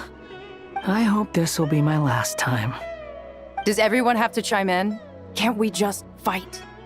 What an amusing comment, my dear lady. Yet humans often alleviate tension via small talk, do they not? Whoa! Why is Candace's shield talking? Because the image on her shield is one of me. And I, of course, can appear wherever I wish to. Huh. Well, la-dee-da. Isn't that fancy? Could I get in on this? You wish for your gauntlet to speak? Why, certainly. Ahem. I think you'll find that it is I whose image is carved hereupon. Thanks. Definitely feel stronger now. You're welcome, my lady. I am glad to lend you my power. Sino, what's the situation? There are troops stationed at every entrance. As we expected. A frontal assault will suffice. Everyone, stick to the plan. We'll take the main entrance. You head for the House of Dana's side door. Move out.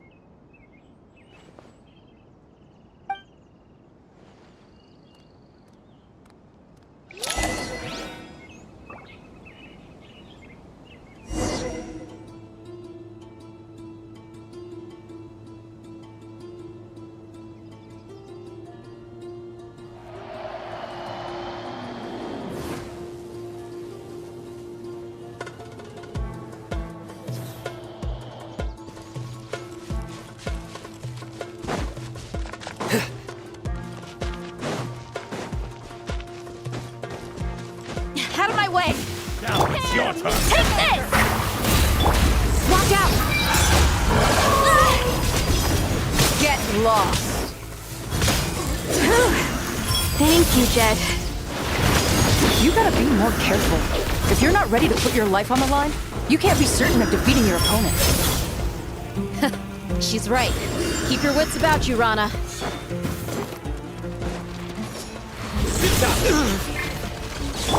Do your worst! Hi! Huh. You asked for it!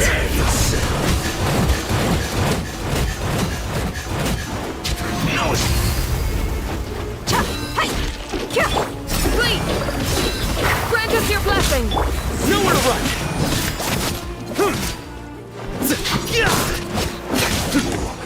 Can't run from Take them out and secure the harbor. Reinforcements will arrive by water. Consider it done. Show no mercy.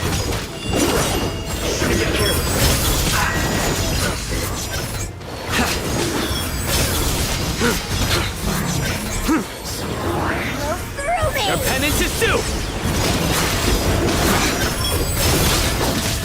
This body belongs to ice and snow.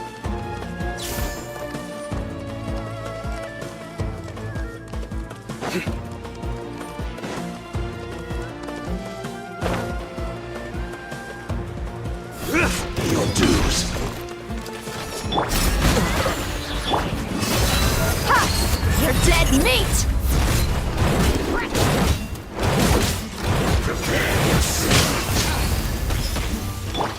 Nowhere to run! Through me, justice is served! You support guilty! Hold back this time. Your penance is due! Intel!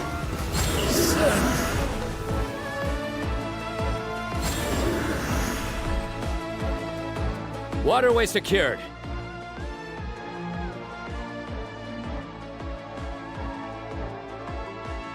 Brothers! Sisters! Perfect. Just in time. Welcome. Once we've linked up, we'll continue the advance. The team has arrived at the north entrance, as planned. Good. Press on.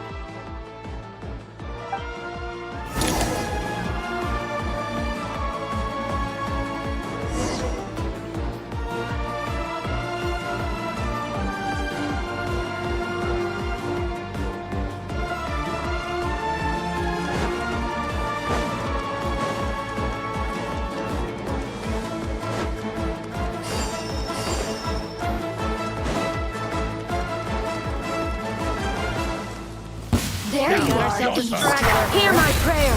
Do your work.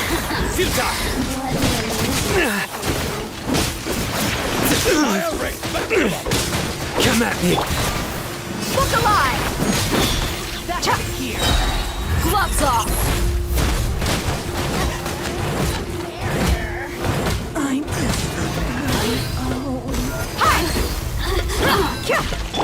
Nowhere to run. Let me in. Wait. Blink. What a waste of time. Where does your blood? Judgment is upon you. In death, a new cycle begins.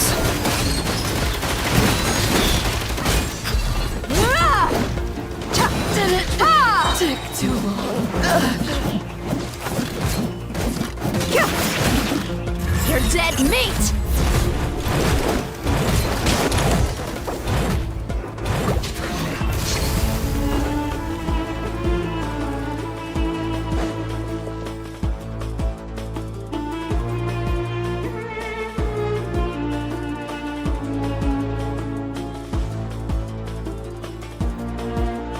Look out!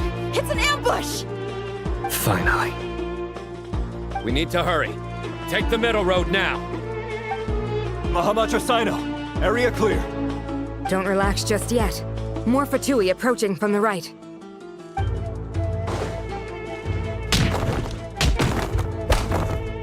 Irminsul cannot track our movements. If necessary, we can split up. Don't worry. We'll wipe them all out. As you can see, our people came raring to go. Good, good. How are things with the Traveler? Can Tainari keep her safe? Don't underestimate Tainari just because he's a forest watcher. He can handle it. All right. You know that's not what I meant.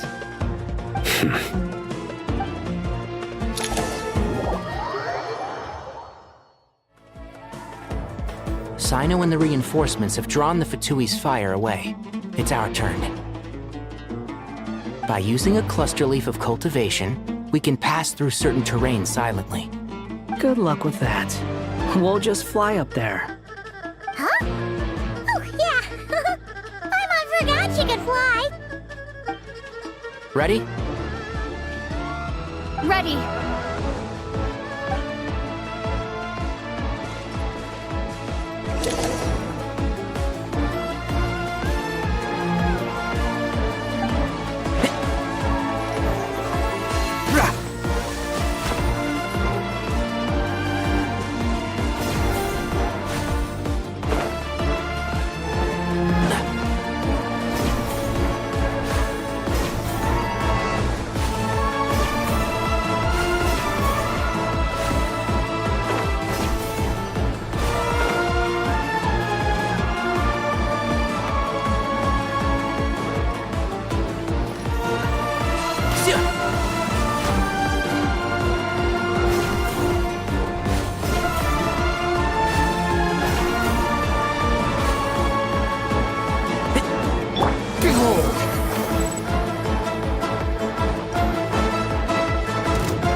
Following me. The wind rises.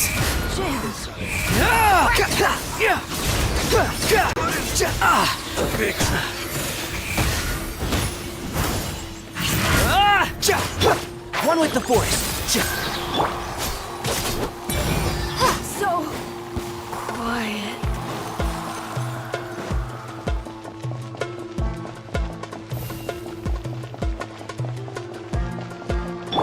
cold. Too slow. Quit following me. The wind rises.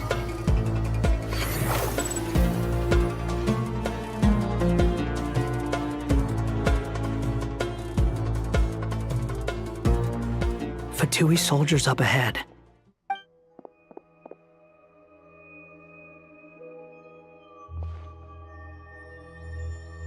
Careful. Prepare for battle. Hey! There's people over there. You have some nerve showing your faces here in the center of Sumeru City.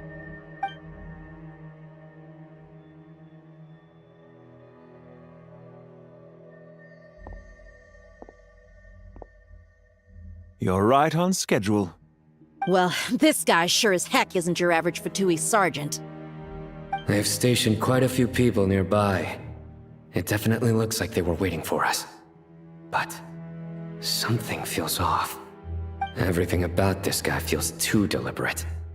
I highly doubt he's just a subordinate of Dottores. And he's no mere sergeant. Whatever his rank is, it's high. Much higher than we thought. So you've been waiting for us. But it looks like you're geared up for a conversation, rather than a battle. Very clever, General Mahamatra Sino. I know you're the one in charge of this siege, and I look forward to making a deal with you. A siege? Sumeru City belongs to us! Historically, yes. But things can always change. We have quite a sizable force with us, you know. For instance... There's a Fatui ambush at the north gate. Can you handle him? We can for now. Yes, I'm quite sure both sides can hold their ground for the time being. The battle has not yet reached its climax. But what happens next? Do you enjoy watching bloodshed? Surely some of those here are people you count as friends. Once a war begins, some people must die. I doubt you wish that fate upon anyone you know. Wait a second. It's a trick. He's not even there. Silence! He disappeared. What was that? A ghost? Curses! He was never there to begin with. That was just a shadow projected there to lure us in. Enough talk! Attack! I apologize for being unable to accompany you at this crucial moment, but I am compelled to leave for reasons beyond my control. Please excuse me. Sumeru's General Mahamatra is quite ruthless. It's a good thing I wasn't there in person. Your illusion held them up for a time just fine. But now that they have seen through it, they will realize you were just a decoy. Decoy or not, what matters now is that they will be heading your way imminently. Not imminently. They are already here.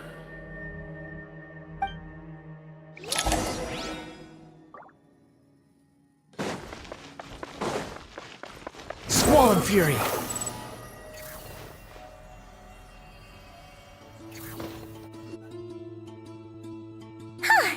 We made it! This is far enough. Tainari, you go help Sino. Don't worry about us. We'll manage from here. Are you sure you don't need me to stand guard? No need. Once the connection is established, we'll disappear from the sanctuary of Surasthana. Go help the others. All right. Goodbye for now, then. Please tread carefully.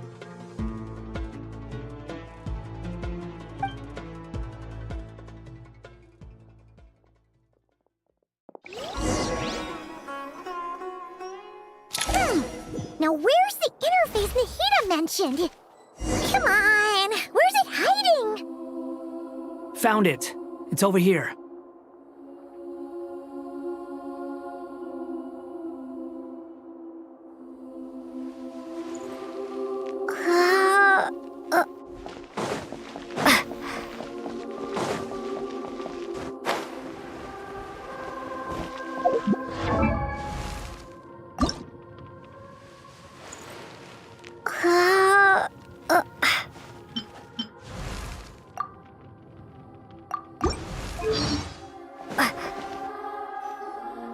We can connect to the inside of Irminsul through the Sanctuary of Surasthana's built-in security system. You should be pretty familiar with the process. Is it the same route as last time? For the most part, we don't need to adjust any of the parameters. Then I should be fine. And Paimon? Once you're both ready, we'll set off. Wait! The stakes are way higher this time, right? Maybe Paimon should stay outside and help the others. Then, you can focus on the fight without having to worry about Paimon. Huh? Why are you staring at me like that? It's nothing. I just suddenly realized how much you've grown. Hey, you've grown quite a lot yourself. Don't you two start getting into it again. Well, anyway, Paimon thinks she's pretty knowledgeable. Who's the best guide in Teyvat again? And don't forget, Paimon's a college student now. If we say Alhatham's not a weirdo, it's hard to explain how he came up with the idea of you applying to the academia. But for all that he counts, you're doing surprisingly well in your studies. Just goes to show how important it is to have someone supporting you. And Paimon's not the only one. Let's not forget that you only became a student because of Nahida's personal recommendation. That's fair. I have learned a lot in Sumeru. Oh yeah, did you ever come up with that ugly nickname you promised me? What? No way! We're friends now! Paimon gave up on giving you one ages ago. Anyway, isn't Hat Guy enough of a nickname for you? Fine. Suit yourself. We need to go. Paimon, if you're staying, look after yourself. Will do. Paimon's gonna link up with Tainari and Sino. You guys are the ones who need to be careful. We will be. Bye for now.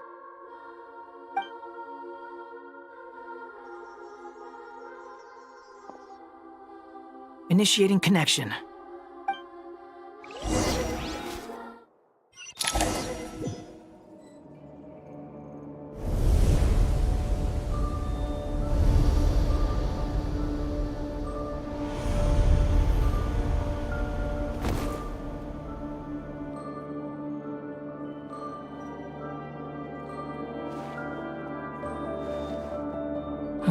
Well, here we are again. Come to think of it, I still don't even know where we're going. Thanks to our terminals, it should be impossible for Irminsul to read. I can... Don't tell me. Only you need to know. That way, whatever happens to me next, it won't affect your progress. Listen to me. Your safety is just as important as mine. Don't even think about sacrificing yourself for the greater good. We came here together, and we're leaving together. All right, if you insist. I won't argue with you.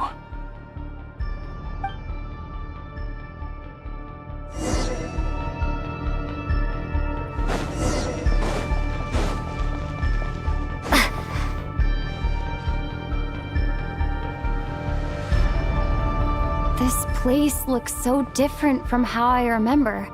It's unrecognizable. It's a complete mess, like someone's turned the place upside down. Must be Dottore's doing. Either he's searching for some information he needs, or... It's still changing. He has to know we've entered Irminsul. But luckily for us, he can't pinpoint our location. Be on your guard. Don't let him find us. The red parts have probably been corrupted by Dottore's power. Don't touch them, or you might alert him.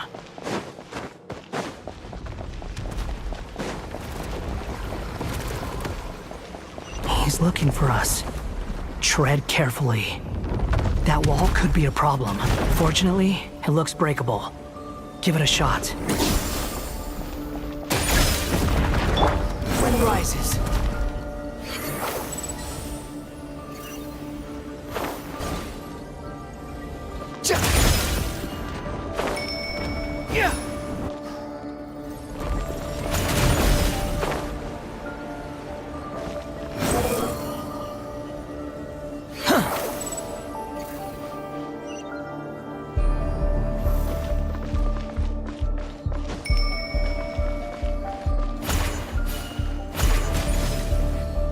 Squall and Fury!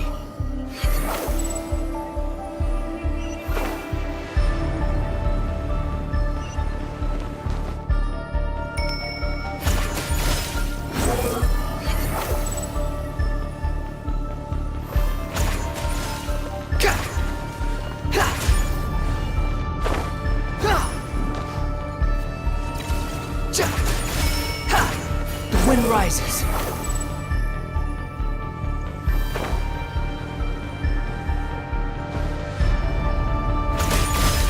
Squall and Fury. The same old trick again? Are you kidding me? Let's handle it just like we did before. This cheap trick isn't gonna stop us. Oh no! It's... A trap! Is that why he was using the same trick over and over again? To get us to lower our guard?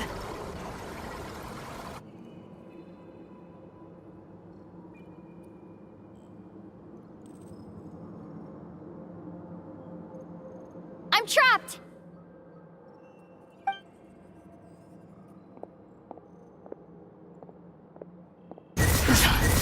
Why won't this thing budge? Hello? Hello? Can you hear me? Nicole? Is that you? Yes, it's me. I'm monitoring your progress from inside the Eternal Oasis, and I have to say, this terminal is simply marvelous. It makes tracking you so much easier.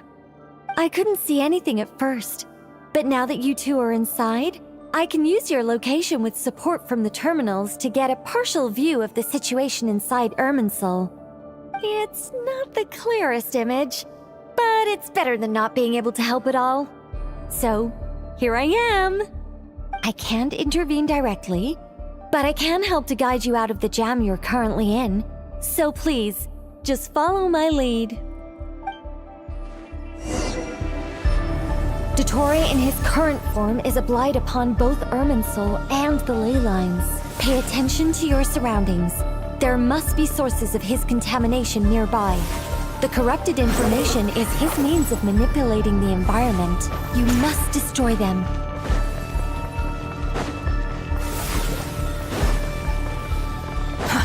Too slow. Is that one of them? Precise, good work. But we're not done yet. Stay close, and let's see if we can find any others like it nearby.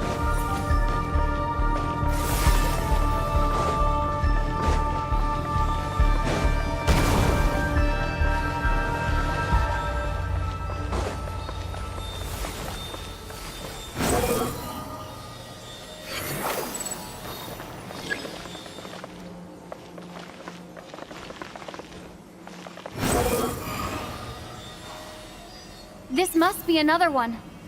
Agreed. Now... Oh, wait! Watch out! It's Dottore. I think he's found us. The seal is broken. Quick! Get out of there! And where exactly do you think you can run to? Wait, what is that? Pursuers. That's gotta be it. Run! Don't let that thing touch you. Dodge that attack!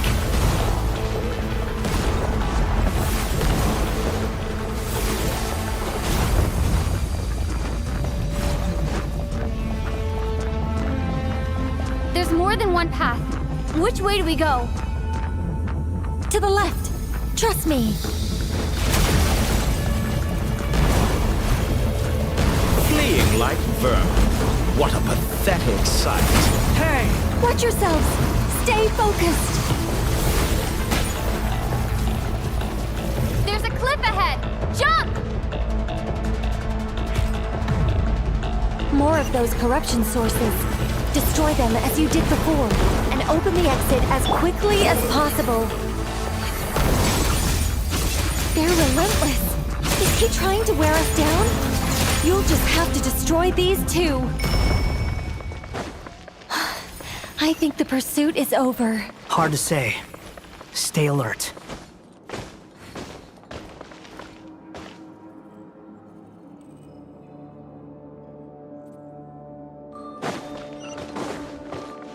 Behold!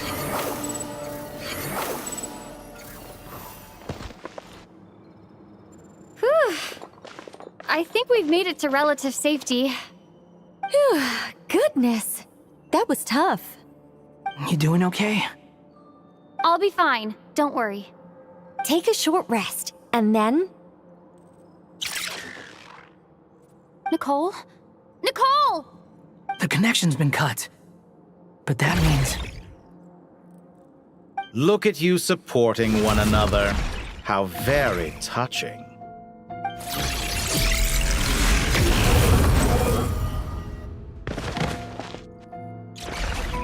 Dottore!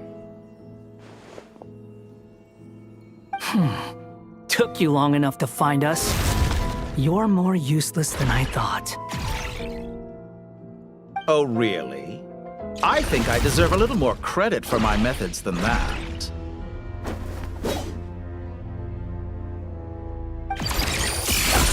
Rather than hunting you down, I chose to let you roam free. I indulged your presumption that I was unable to track your movements, played along with your clever little plan. Fleeing is for animals, but I rather enjoy watching you flee. Some things lose the will to run altogether as soon as you put them in a cage. If that's true, then why did you come looking for us? Because I wanted to observe you up close, of course. Don't misunderstand me, I'm not here for a fight. Is it so unusual that I wish to greet my old acquaintances in person? After all, it's been a while. Scaramouche.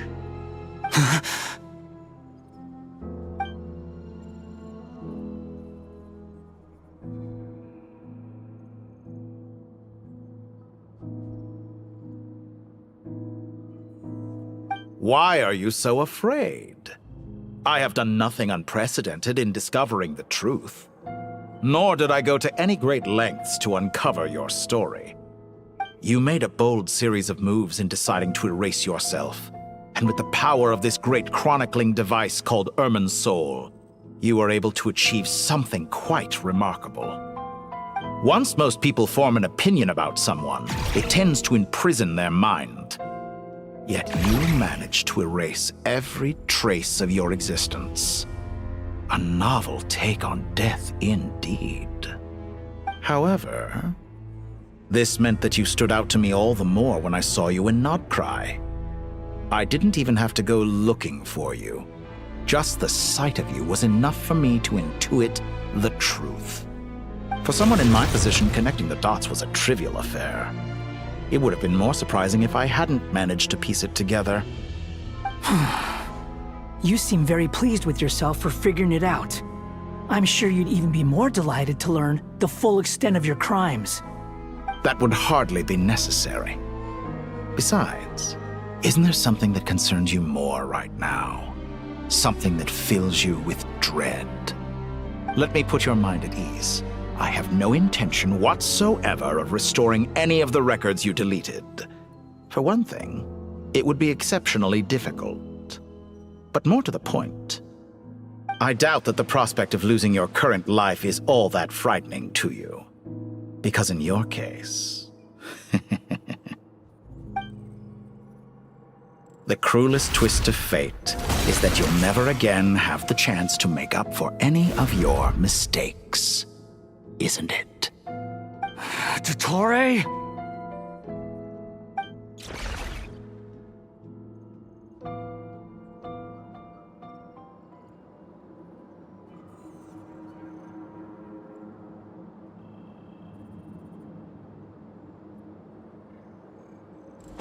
All here shall bend to my will.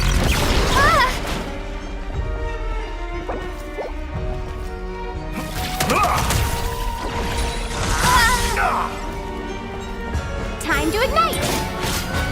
The wind rises.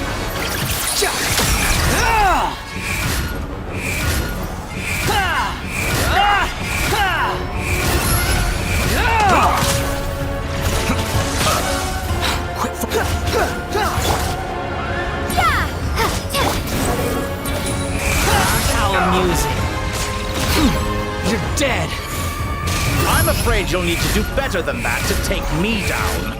I expected you to have grown stronger. Ah, how foolish of me. I forgot that you lack any means to increase your power. You will pay for everything you've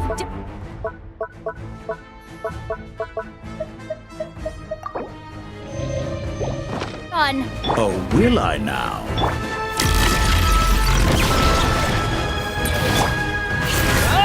Squall Fury!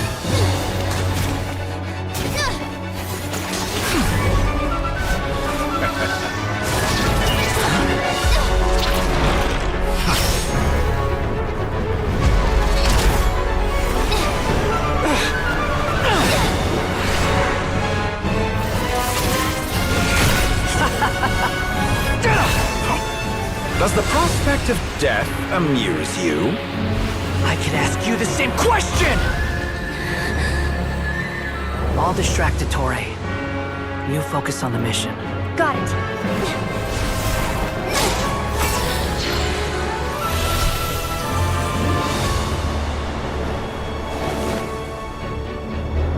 For the hopes and dreams of the masses. Open the secret door on this enchanting night. May wisdom's light eradicate ignorance and darkness, and hereby fulfill our ancient vow. Commence data extraction.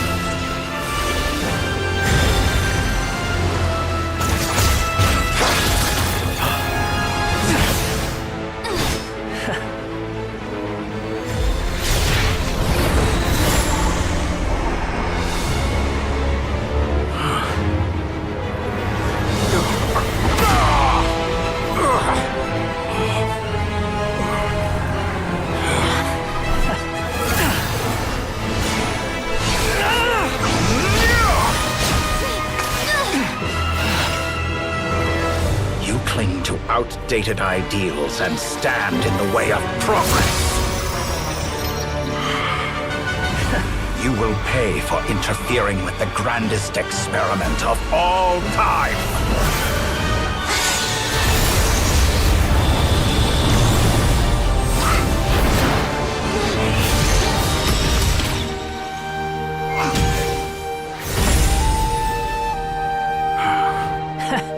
Good timing. Dottore, as clever as you are, you fail to understand wisdom. Wisdom takes many forms, but the path you have chosen eschews them all. Huh.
My strength is fading!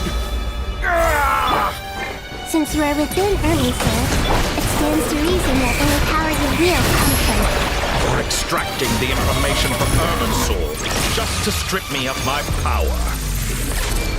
I will find his weakness.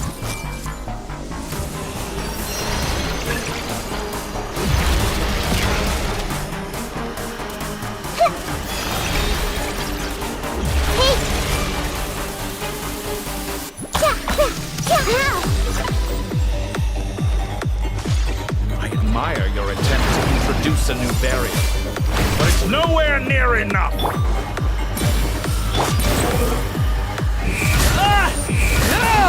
How amusing. A petty trick.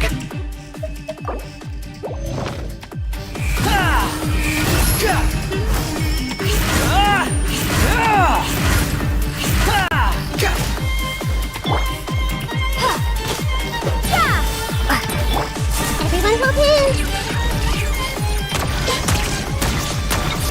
The wind rises.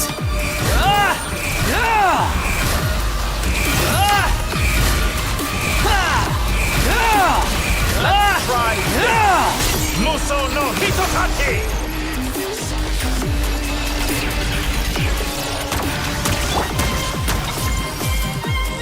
Make yourselves at home! You're so close! Just hold her a little longer! I'll hold him up! Traveler, Hat Guy, the rest is up to you! We certainly have a knack for surprising each other, don't we? I'm just getting started.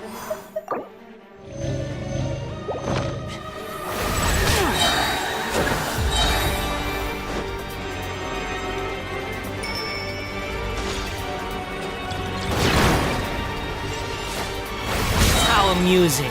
The wind rises. It's time! Say your prayers. Stay on the offensive, but watch your back!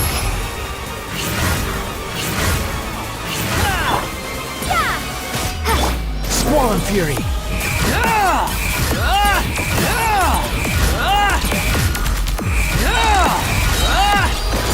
It's time! Say your prayers.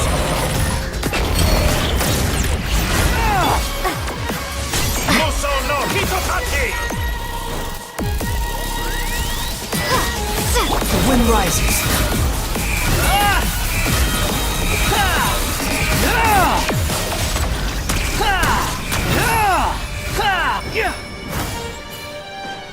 Burn all before you! It's time!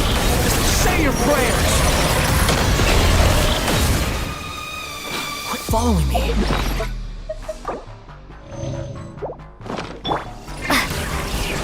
Scorch and burn!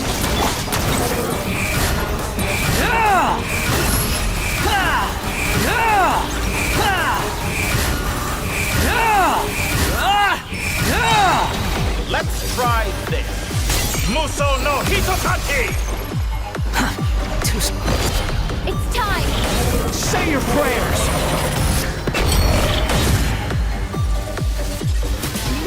Squall and Fury.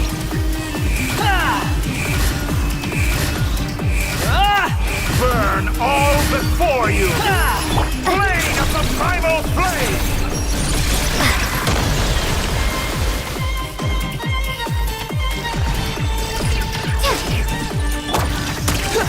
The wind rises.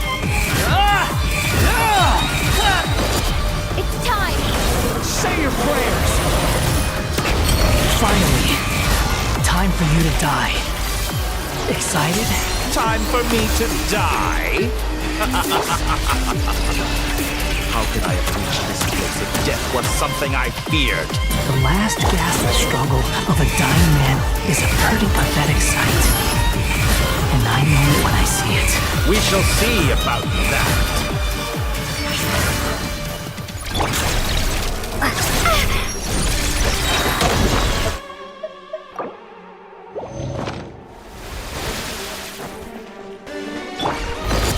It's time!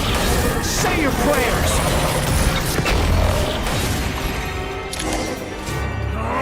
That's enough!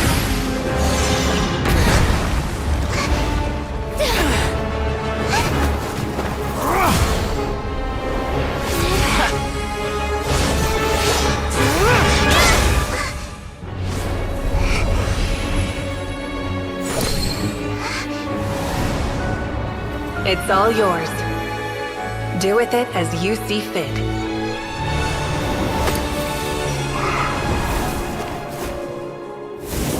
Just as you say, this world is home to some archaic things. And as you suppose, you are a formidable opponent. You have long coveted the secrets of wisdom. So now, I will demonstrate true wisdom in action. I invoke my supreme authority as the keeper of Irminsul. Command me or condemn me. And give your verdict now!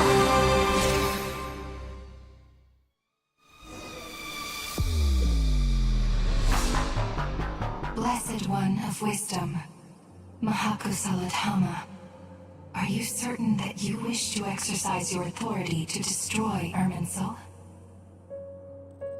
It represents both your roots and your finest accomplishments. You truly intend to abandon the very thing you have always fought for? This is my decision. Irminsul has been corrupted beyond redemption. Irminsul is the original tree of Tevat. It is the means by which the heavenly principles maintains fate itself. The 7 Archons should honor and revere it, for their authority was bestowed upon them by the heavenly principles. It is precisely because I honor and revere it that I fight for the humanity it exists to protect. Wisdom is knowing how to weigh the options and make the right decision. If you truly care about the fortunes of this world, then it is me you should seek to preserve. Planting a seed begins the chain of cause and effect. Since you have become a great tree yourself, why should the loss of another tree be anything to fear? Till we meet again, Lord of Dendro.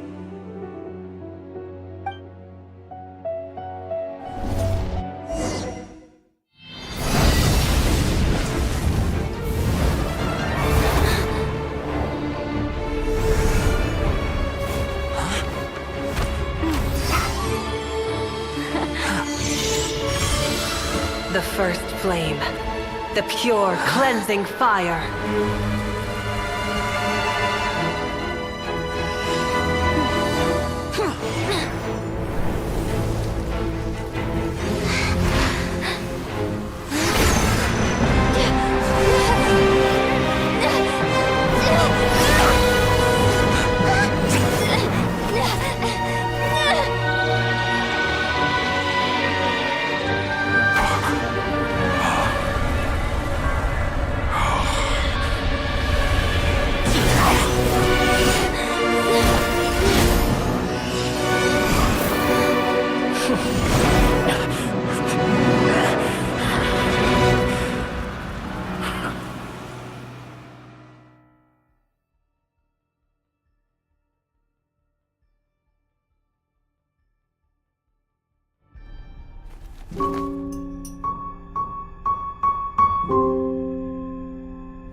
Shall we?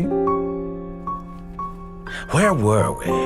I was suggesting that you needn't perform when signing a contract. You're only sitting here because your bank demanded an evaluation of the trustee. So you told a story about a young scholar from a merchant family in Sumeru?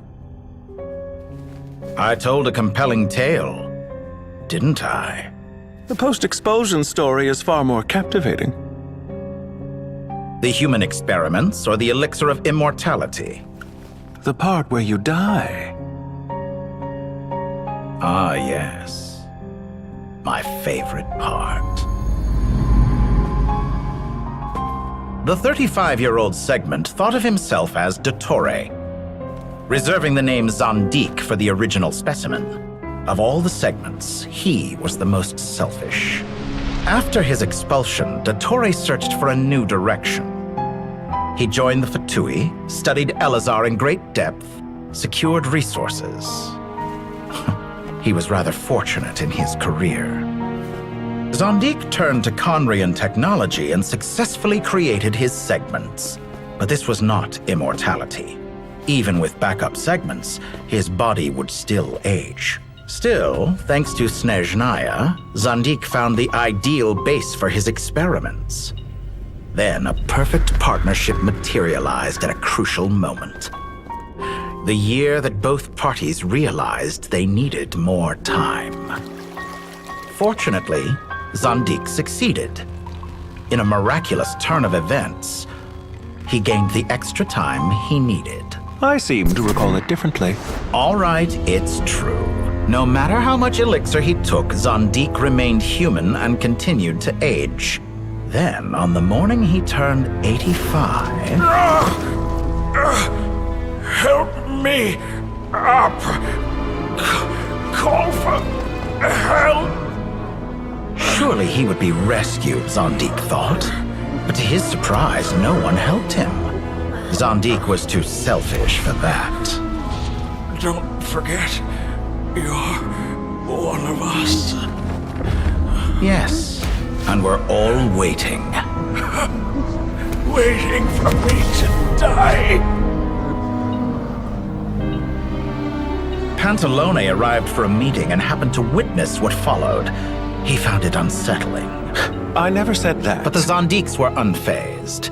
It was a rare opportunity for self-dissection.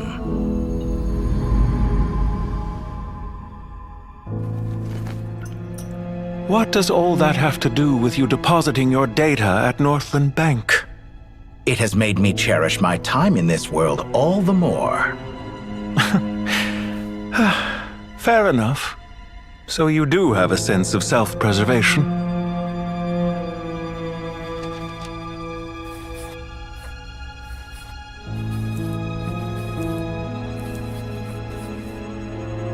What do you mean?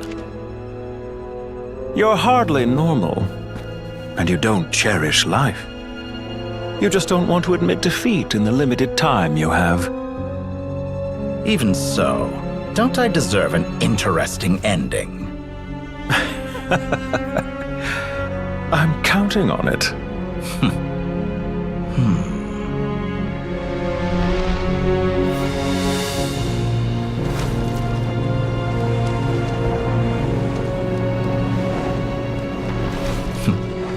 If nothing else, I expect my funeral will be a grand affair indeed.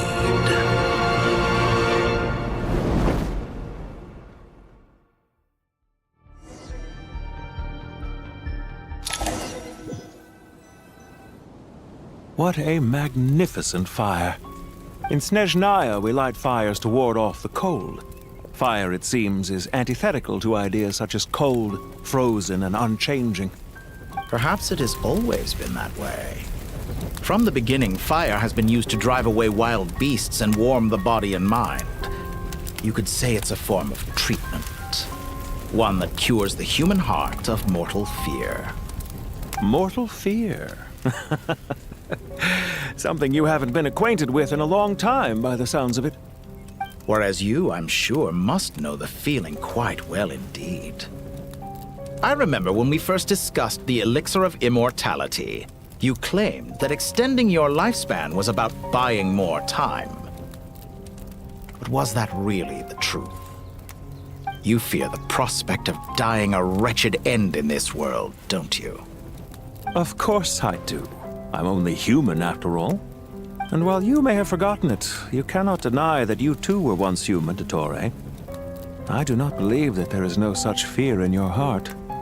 Perhaps you are right. But I abandoned it long ago and devoted myself to my experiments. I have felt no fear since. From the very beginning, I never thought you could win this game. But still you came, contract in hand, to honor our agreement. Because I am a reputable partner. And as we have discussed, experiments are about more than results alone. The process is equally important. I have come here and completed my creation, and I do not regret my decision. I'm afraid your journey ends here. After I die, there will be no one to make the elixir of immortality, and your remaining stock will only last a few more years. How then will you prove that you didn't perish in this incident alongside everyone else? When I feel optimistic about market environments, I never forcibly adjust them. They have their own direction. And I myself am one such environment. I have been quite particular about many things in my life. But where the manner of my death is concerned, I choose not to be. You make yourself sound so magnanimous. Oh, but I am. And I hope you will be too.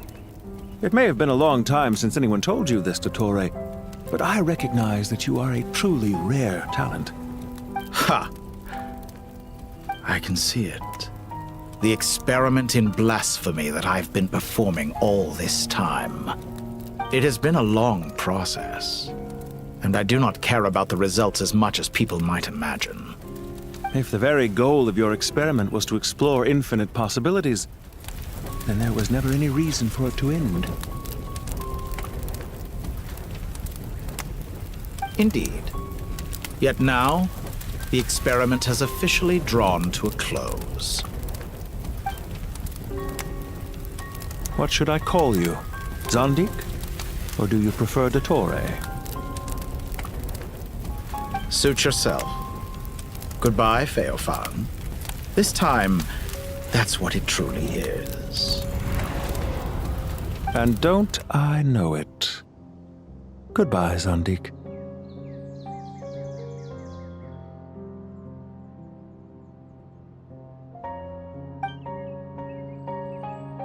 I could have carried out many more experiments, but to me, Lord of Dendro, this outcome is certainly not the worst. I believe you. But unfortunately, this is where it all ends for you. This experiment does not belong to you, nor do any of the results.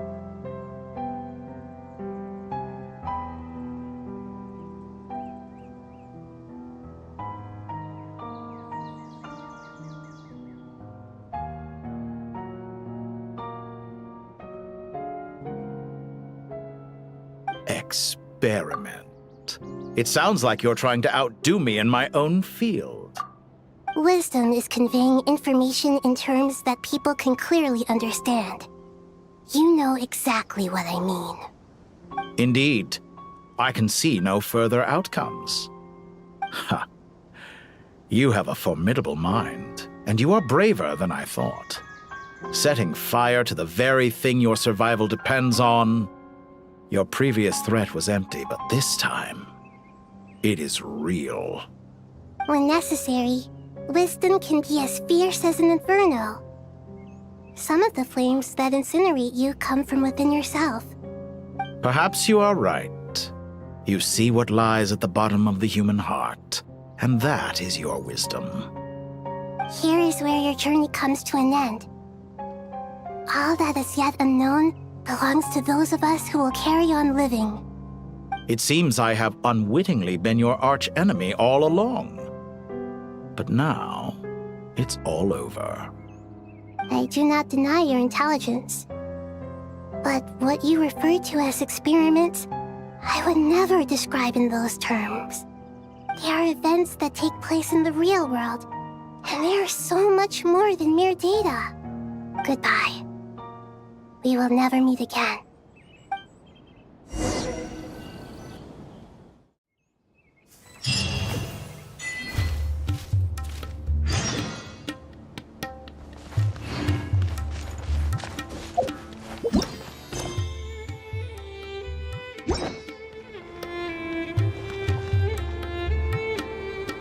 Well, that's the last of them. Everyone on the list is already back where they should be. It was a long, hard road, but we finally finished escorting everyone back. I just pray that we'll never need to leave again. I hope we can stay here forever in this peaceful paradise of our own choosing. Paradise. In the annals of the Temple of Silence, that word carries great significance. It represents the hopes and desires of the gods. Their longing for a place to rest. I wouldn't think gods need such a place. People always think they're the only ones who can lose their homes. They forget that gods too need a place to reside. As the Goat King once said, "A god without his people shall cease to exist." Gods need their believers every bit as much as their believers need them. Only we can truly understand how much the desert faith has faded over the centuries. But we still talk about the gods as though they're part of our lives. Given the myriad ways in which gods and humans interact, I'd say they really are. How else could Dunyarzad consider the Dendro Archon a friend? Well, that sounds about right to me. Describing them as friends sure makes us feel a whole lot closer. If you told me a few years back that I'd have this many friends, I'd have called you a liar. Belief is a choice, just like friendship. We've made our choices through battle. The right ones, wouldn't you say? I'll be heading back to the Temple of Silence. I heard the Goat King and the Ibis King decided to pay us a visit. How about you? It's back to Aru Village for us. Still plenty of supplies to distribute and people to help. Until next time, old friend. As long as you can find the time, you're always welcome to visit us in Aru Village. Right back at you. Make sure to drop by the Temple of Silence the next time you're free. Word is that 2 of the other 7 pillars, Shezapank and Bennu, might also be dropping by. Since you're wearing the symbols of their power, it'd only be fitting if you came to see them for yourselves. Dropping by? That makes it sound like they're visiting a neighbor's home. Well, the temple was founded by Hermanubis, so I guess to them, that's exactly what it is. Guess that's true. All right. We'll make sure to find time to stop by. Stay safe on your journey home. I will.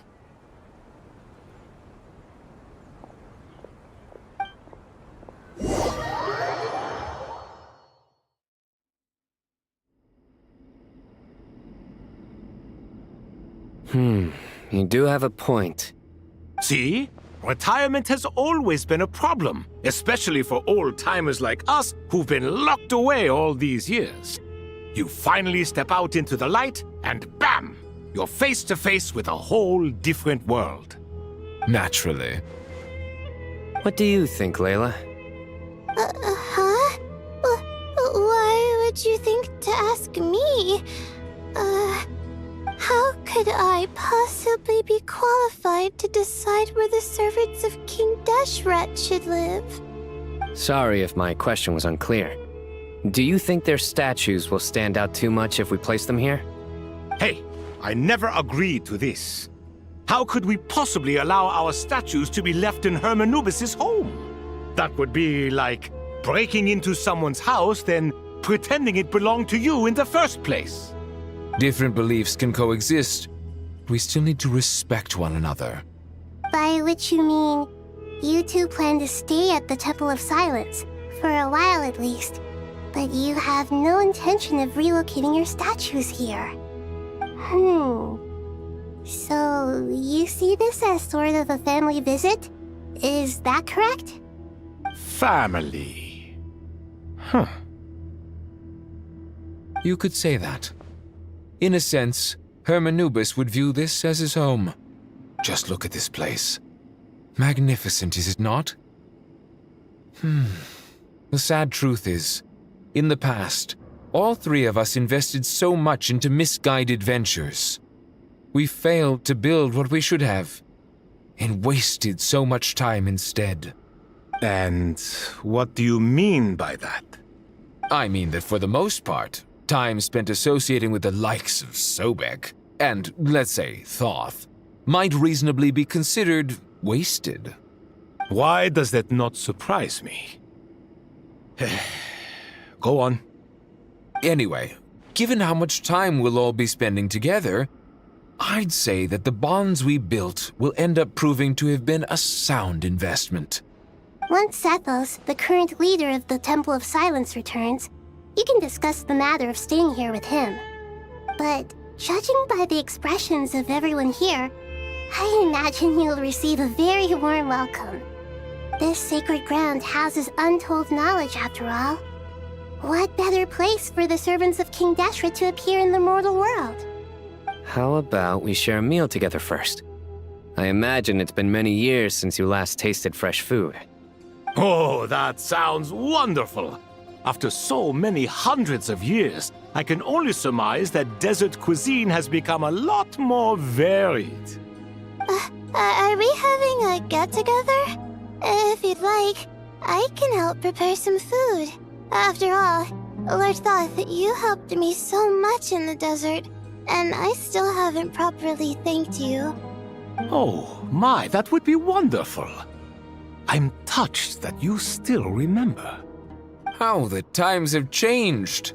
To the people of today, it seems the Ibis King has become a kind and passionate god.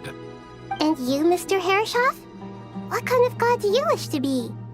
To be honest, I haven't given it much thought.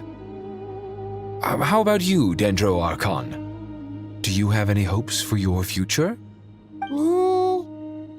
I'm very happy with my current life. Forgive my bluntness, but you do not seem to derive your authority from majesty and might, like Lord Al-Ahmar.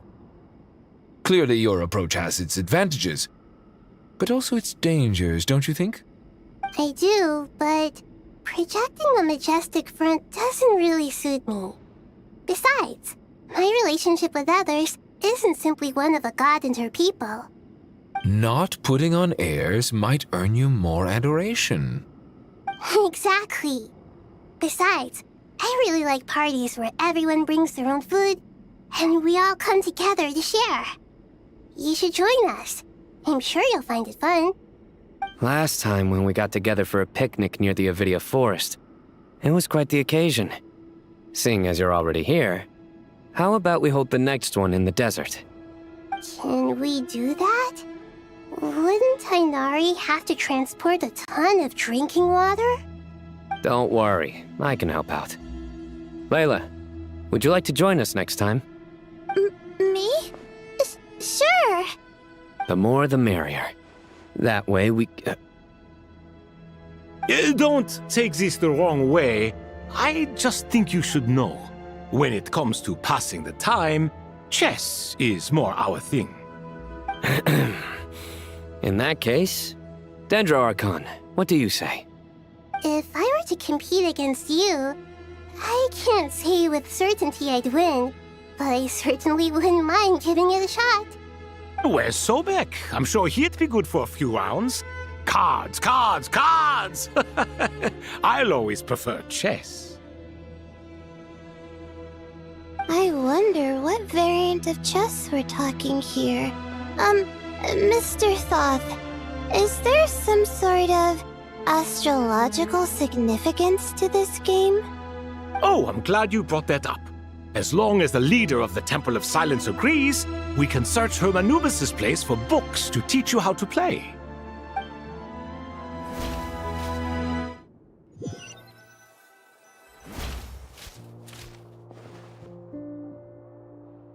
Such devastation visited on Sumeru City. So many houses destroyed or damaged in the fighting. Who could have foreseen this? Look at all of this. It's going to take me forever to tidy up. I suppose living below the academia doesn't always work out to your advantage. I would have thought a little appreciation of my sincerity and effort in helping to clean up this mess might be in order. Helping? Effort? This is your house! Of course you should be putting in the effort! If anything, I'm the one who's helping!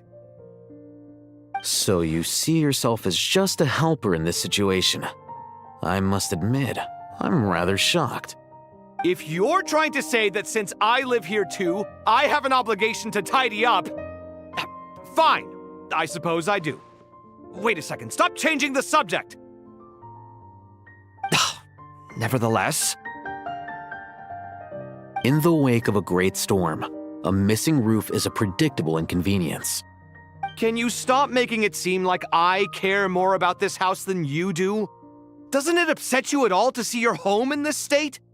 I won't pretend it's ideal, but that's no reason to be upset. This is the roof over your head, your shelter from the cold. The furniture is scattered, the paintings have fallen off the walls, the windows are shattered. Don't you feel even a little disheartened? The way I see it, these problems are easily solved. Ugh, this is precisely why I hate talking to you about sentimental things. It's like banging my head against a wall. You simply don't understand just how much work goes into making a proper home. It sounds like this is causing you a lot of anguish. You mean the house or the paintings? I mean your sentimentality. Oh, well, yes. But I'd rather not dwell on such things right now. Generally speaking, when anguish becomes the norm, people usually make an attempt to improve their situation. But there are so many people and things in life that are difficult to change. It's not like you can force them. Besides, anguish can be a source of inspiration, and I'm not sure I could break my reliance on it. I'm glad you're able to make yourself think like that. What kind of a response is that? I was stating a profound truth about the very nature of art. Suffering is the cradle of all creation. Even you can't deny that. And I wasn't trying to. I'm just happy for you. Pure and simple. Can't you tell? Happy about what? Happy that you can always find an answer that backs up your views. You... More often than not, life is a process of running into problems and then searching for answers. Yours more than most. Not everyone's so good at justifying things to themselves. It's something that you've been steadily mastering. Huh. What about you, then? What skills have you been mastering lately? Pass me that box. Huh? Okay. You may consider this my progress on the path to mastery. What? Wait a second. Isn't that box mine? Hey, it is! It must have fallen off that shelf. I'll hate them. Those are my paints and inks. Would you like me to put it in your bedroom for you? Huh? I mean, sure, if you don't mind. What kind of progress is this? Does he think he can bribe me? Not that giving me back my own things is much of a bribe. These books on the floor, they're a complete mess. And this one, didn't he say it was an out-of-print collectible? It's completely covered in dust, and some of its pages have even fallen out. Ugh, guess I should help him repair it. This one too. And this one.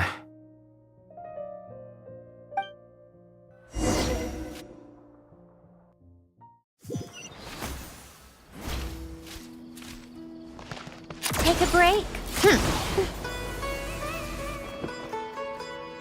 Local Sumter beasts, imported goods.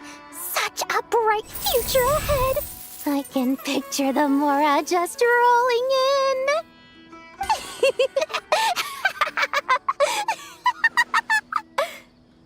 You do realize you sound like a choking cow?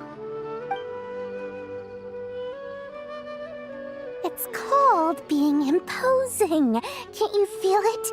Are you not intimidated? Oh, I'm positively shaking in my sandals. What commands do you have for me, oh mighty Lord Sangama Bay? You've got a lot of nerve, Nefer. You went and told Candace and the others everything, didn't you? Seriously, do you have any idea how differently they see me now? Surely that's a good thing. I presume they're more disposed to actually like you now, maybe even view you as a friend. You traded my secret for sympathy! Thanks to you, I've lost every last shred of my mercantile majesty. How am I supposed to make anyone think I'm a big, scary investor now? The dark days of Lord Sangama Bay are behind you. Why not take this chance to make a few honest friends? Speaking of friends, since when did the notorious Lady Nefer gain such an admiration for holier-than-thou types? A moon chanter here, an angel there? Who'd have thought it? A coming together of fates, nothing more. No need to throw around accusations of admiration. Forget it. You're right about one thing at least. Making friends is never a bad thing for a merchant. So, I really took a loss this time.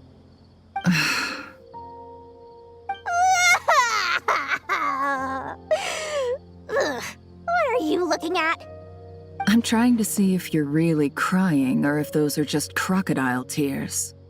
A little birdie told me that when Lord Sangamabe makes money, the tears flow from the center of her eyes. But when she loses it, they flow from the corners. Which is it this time? Ugh, you are so annoying. I'm not talking to you anymore. Nefer! Thank goodness you're here. I've been looking everywhere for you. Huh? Oh, well. If it isn't the House of Dana's very own librarian. What can I offer you today, Miss Katayun? Oh, no. I'm not here to buy. I'm here to bring Lady Nefer a book, and a fascinating one at that. We agreed to meet at the entrance to the mausoleum of King Deshret. One more thing. I bought this copy with my own money. It's not borrowed. Reasoning knows not time of day, but suspense always follows a blizzard. That's quite the mouthful. Huh? Isn't that the one that... It was all the rage for a while. People throughout the city were clamoring to get their hands on a copy. The names inside were all circled. Everyone thought it was a riddle. Don't bring up that book in my presence. I don't even want to hear its name. That thing was nothing but a scam. Surprisingly enough, I've actually heard of this book, though it doesn't seem of much consequence. So what truth lies behind it? You're from the Vahumana and you're asking me what the truth is? I'd say the actual truth was about the least important part of the whole episode. I brought you this book because it probably has the most interesting backstory of any in the House of Dana's collection, at least in recent years. As for its quality, well, you can judge that for yourself. Don't tell me it's actually any good. You may not know this, Lord Sangamabe, but Lady Nefer has a fondness for books with... how should I put this? Mixed reviews? No eye for good literature, huh? Perhaps she feels that bad books hide interesting secrets? But I shouldn't put words in her mouth. It's probably fair to say she prefers the conversations that books can spark over the substance of the books themselves. Suits my style as an intel broker, wouldn't you say? Very interesting, thank you. I'll return it to you once I'm done reading. And as it happens, I have something for you, too. Incense? I imagine you've already used up the incense I gave you last time. Here's some more. This batch is from Krai, so the scent won't be quite the same. Well, actually, I've been saving the incense you gave me. I couldn't bring myself to waste it without a special occasion. But I'll gladly accept this, too. And I promise I'll use it this time. Katayun, you haven't changed a bit.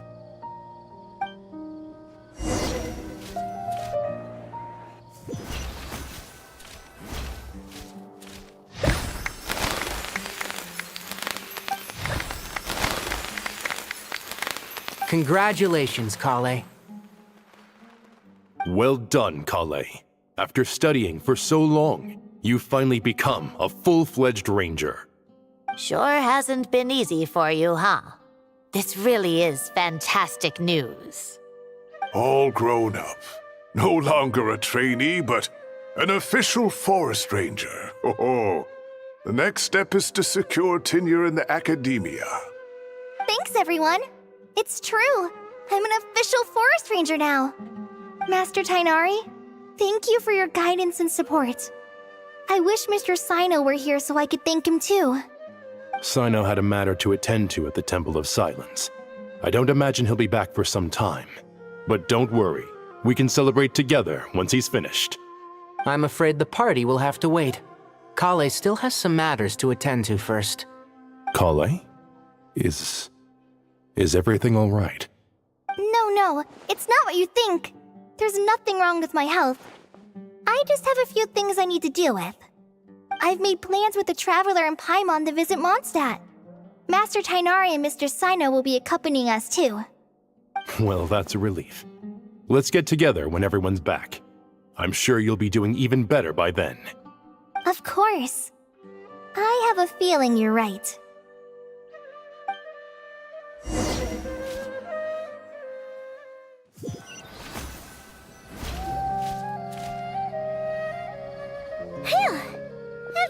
yet catching up on sleep and food, Paimon's feeling full of vim and vigor again. For someone who spends so much time resting, your recovery routine is surprisingly simple. Hey! Paimon's been working her butt off too, you know. She flew all over the city helping everyone out. Don't worry. I saw how hard you worked. All right. We all know you're the most hardworking person in Tavad. As long as you're rested and full, that's what really matters.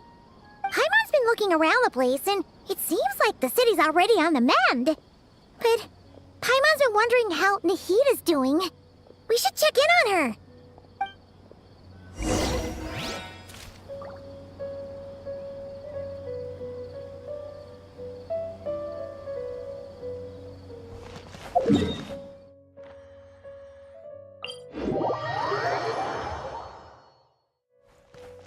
Come on, keep up. Pick up the pace. Hey,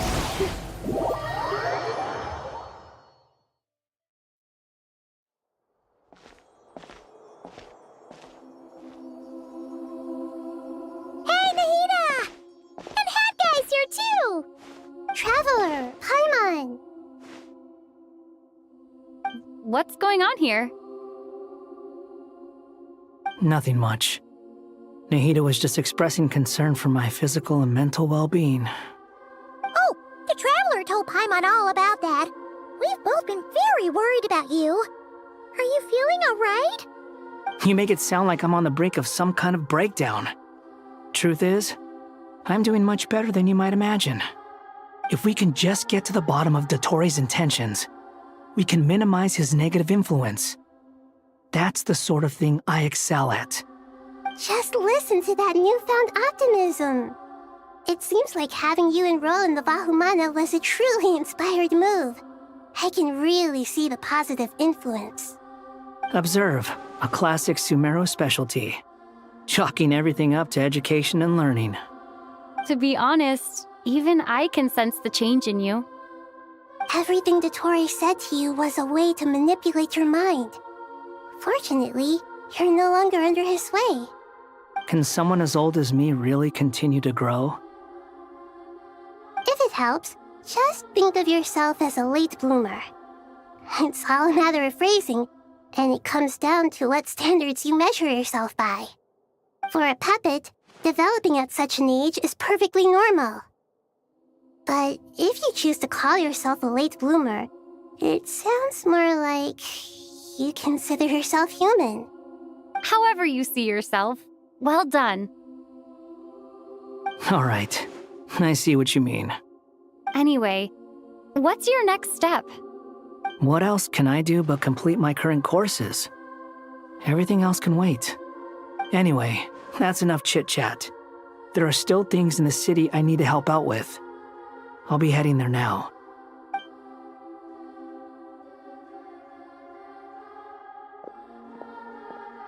I'm so happy that Hat Guy is doing better than we thought. But what about you, Nahida? How are you holding up? The pyronosis burned down the corrupted Irminsul. The flames blazed for 7 days and 7 nights before they finally subsided. All that was left were the parts underground. Now, Aru shoulders the responsibilities that once belonged to Irminsul. The situation was contained before it got out of hand, so Tevat's most vital information has largely been preserved. Irminsul has a strong influence over you, doesn't it? How will you cope now that it's gone? There is no need to worry. Thanks to Nicole's extraordinary talents, my connection to Irminsul has been severed and transposed onto Aru. Angels can do things like that? They can. Such abilities are precisely what makes them so powerful. The goddess of flowers, Nabu Malikata, once claimed that she too could perform feats beyond the reach of mere mortals. In my eyes, much of what she went on to achieve reached such transcendent levels. Her and Nicole really are both fascinating and magnificent. So, does that mean your situation is stable now? Correct. Just imagine that Aru has become the new Irminsul, and the essence of my existence has been bound to it. The wisdom of Sumeru has ultimately converged into a single, unified entity. Should we ascribe this all to fate, or is it merely fortune? Whatever it is, the important thing is that you're okay, Nahida. Dendro Archon, Lesser Lord Kusanali. Oh, thank goodness you're here. Greetings, Traveler and Paimon. Sir Nevis, do you have something urgent to say? Yes, there's something I need to report. We've received a message from Snezhnaya.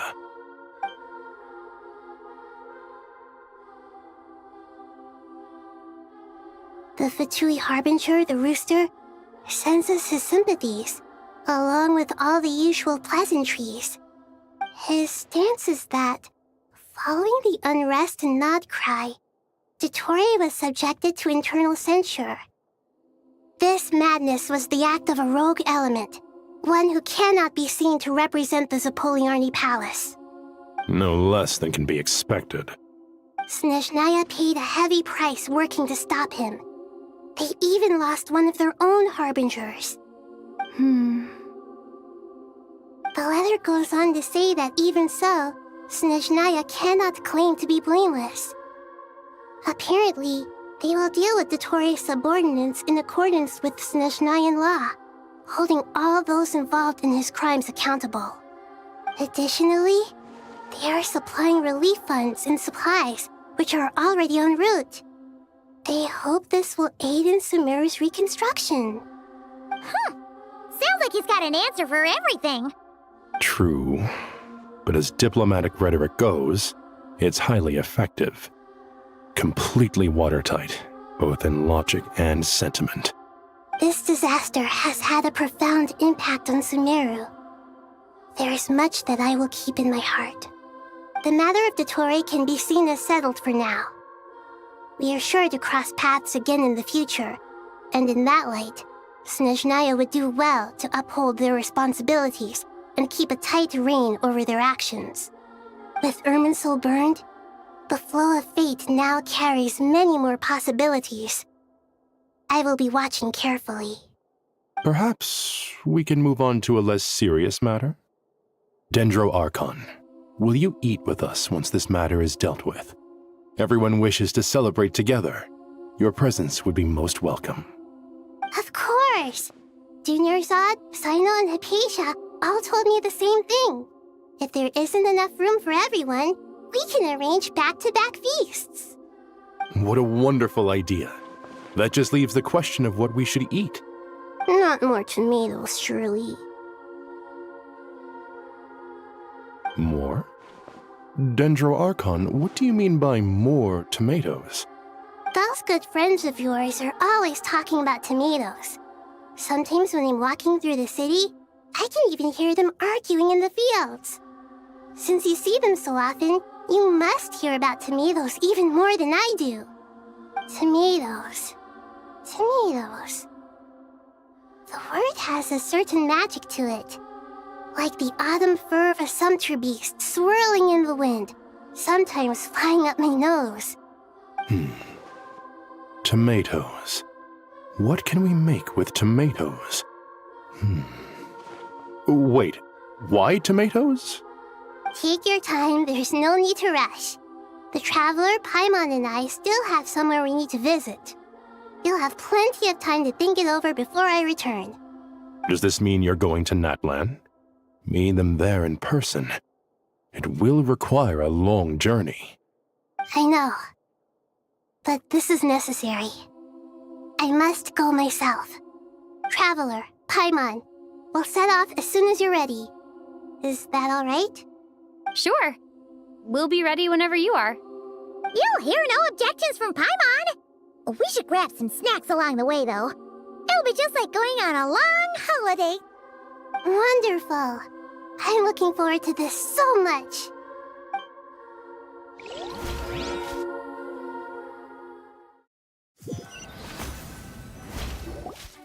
Natlan is such a lively place. It's super cheerful and positive, too. I can see that. There are people outside exercising at all hours. Such a healthy way of life. You came. Welcome, welcome. You must be hungry from your journey. Would you like something to eat? Oh, thanks, but no thanks. We've been eating the whole way here. We had a mushroom platter, Sab's meat stew, butter braised chicken, hot and sour pudding. Paimon's positively stuffed. All right. No need for all that detail. I'm starting to get hungry myself. Maybe later then. We can wait till everyone's got an appetite, then all head out for a meal together. Sounds like a plan. Let's find somewhere to sit down.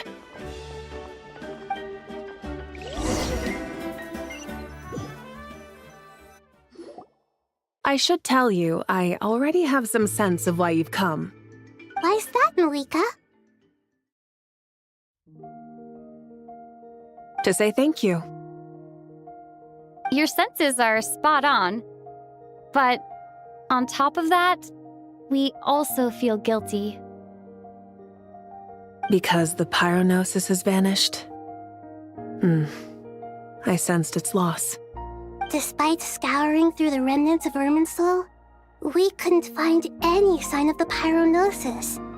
Not even any trace of it burning to ash. That's certainly unusual. Still, the potential fallout from Irminsul's loss is significant, to say the least. Perhaps the pyronosis's disappearance is simply a knock-on effect of the impact it's had on a certain strand of fate. There's no need to feel guilty. We were clear that this time, there was to be no returning, only giving. Pure and simple. Thank you really is a fascinating phrase. We use it to express gratitude for the smallest of things. Yet, when faced with a kindness too immense to describe, we use exactly the same words. It's not that we lack other means of expression. It's that when we truly need to express our feelings, the simplest and purest words are always the most powerful. You're right. In Natlan, we prefer simple expressions too. Companionship, friendship, support. They might not sound fancy, but the sentiment behind them is sincere. That's wonderful to hear. Sincere feelings are often a vehicle for the deepest wisdom of all. Irminsul's destruction doesn't seem to have done you much harm. I'm glad to see you're doing well. There's still a lot of work to do, but before we begin, we felt it was important to come here and speak with you. Partly to express our gratitude, but also because we felt that seeing you, in a sense, is like basking in warm sunlight. That's a nice way of putting it. I like that. To tell you the truth, though, I'm not a fan of somber meetings. So, since there's nothing more to say, why don't we go bask in some actual sunlight? The weather's beautiful today. What a great idea! Paimon's gonna lie back and soak up some rays.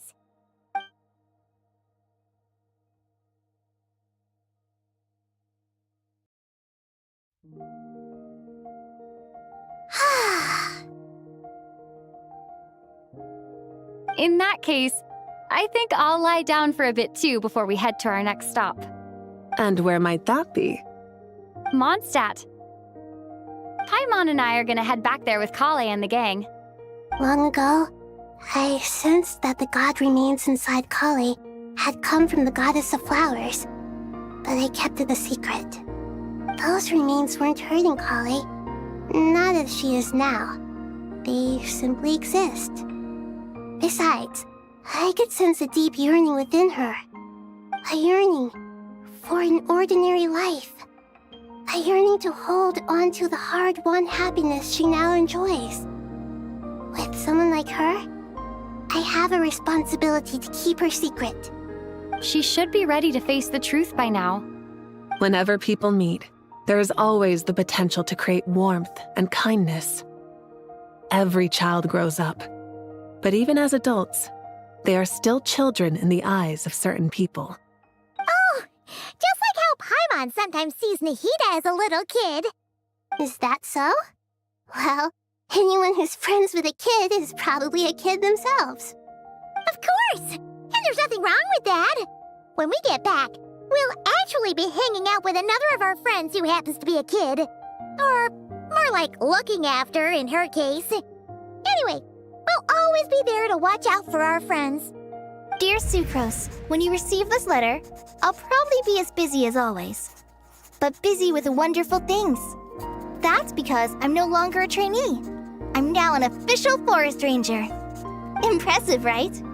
Sino said that official rangers sound much tougher than trainees. Though he did say it was already pretty tough to start out with. You probably heard that something big happened in Sumeru recently.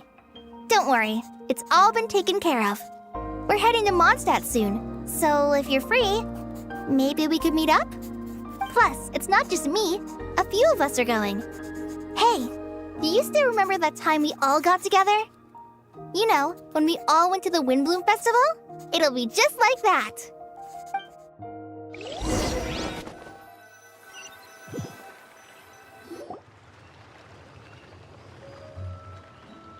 Dainari, is that... Don't you say it! Is that the great Vayuvyastra? Behold, the great Vayuvyastra, General Mahamatra. How times have changed. I wasn't expecting you to beat me to the punchline. You've changed. You've really upped the aggression in your battle against Sino's jokes. Kale, how did you know what I was going to say? For the love of... Hey! Traveler! Paimon! You're right on time! I hope we haven't kept you waiting. Kalei! Sucrose! It's been so long! How have you been? I've been well. Everything's going great. What about you? Are you still busy? Not at the moment. Oh, right! That juicer you gave us works amazing! Farzan loves it! Seriously? That's wonderful. I don't suppose you drew up a detailed test report.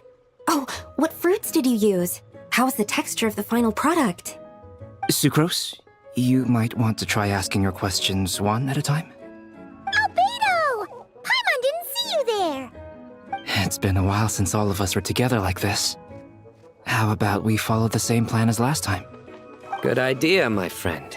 You never disappoint. So, what are your identities this time? Don't remind him. First things first. Allow me to introduce our very own official Forest Ranger Kale. The rest of us are simply her humble travel companions.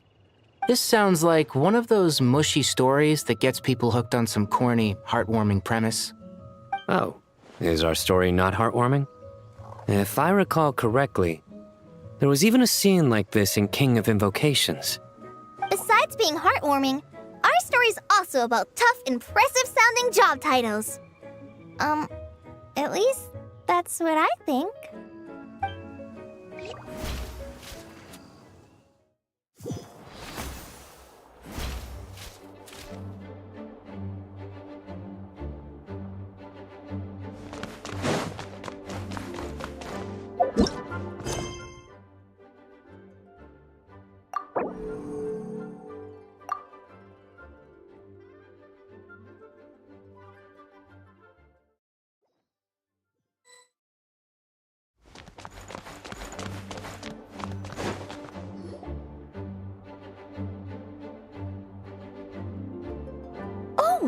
You're here already?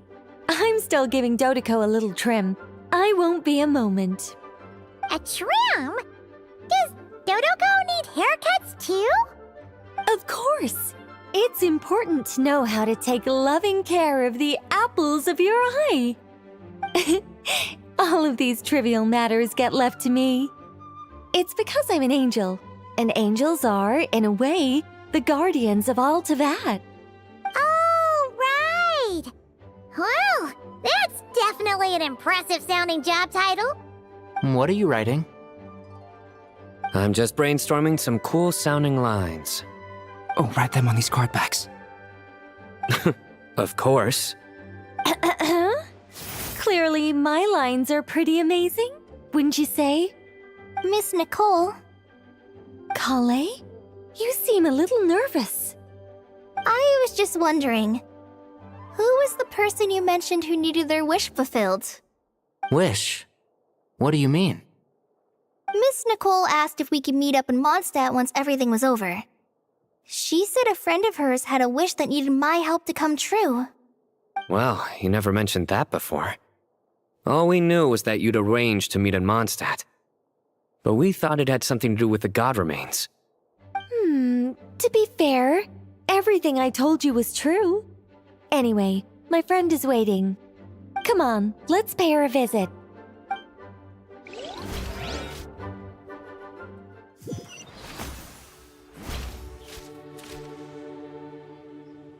How tiresome.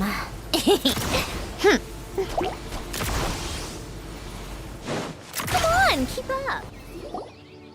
Huh? You're... Surprised?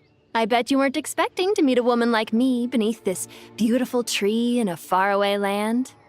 An oasis will spring from the place where a djinn resides. That saying falls somewhat flat here in Mondstadt, given that everywhere is already so lush and green. Lilupar, what are you doing here? I made friends with Miss Nicole. I asked her to bring me here and then invite Kale to come. The prologue to this story is that I have a wish. It has stirred within my heart for centuries, millennia even.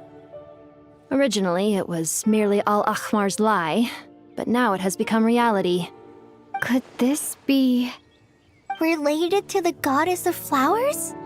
My dear young lady, my mistress left her final trace in this world upon you. I can't tell you how glad I am to see you here. And now I have seen you, and peered into your heart. You have experienced hardships and suffered setbacks. The torment an ordinary person might expect to face has befallen you threefold. This is the source of your resilience. But, beneath all this, I've witnessed the seeds of desire. You yearn to return to the simple life you once knew, do you not? I do. I want to throw away everything that isn't mine.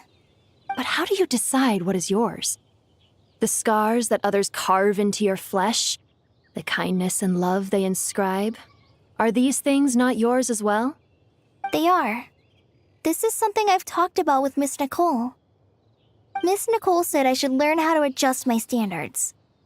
I just want to live as an ordinary human. Anything beyond that isn't mine. Don't you want anything from the remains of the goddess of flowers? She gave me a revelation once. I think that's already more than enough. In the past, you would not have possessed such a rich heart. Your brief life has taught you to hold on to everything good, to home in on kindness. How fascinating. You're nothing like Nabu Malikata, and you're certainly not her. Of course not. I'm not some great and powerful being, Miss Lilopar. Yet I am a djinn. We exist because of the Lord of Flowers. We revere and love her. My wish is to see her one last time, to give everything for her. Kale, can you do this for me? But her remains won't be easy to remove. Are you sure this is what you want? That's beside the point. First, I need to know. Are you willing to do something for the soul of this lonely, wandering woman? I'm willing. But look, you know nothing about me. Even if you have heard the stories about me, all you would know is that I was rightly punished for the many evil deeds I committed. So you do know. Your lips are quivering, your eyes trembling, and still you're willing to do something for me. Life has been cruel to you, and yet you've learned to be kind.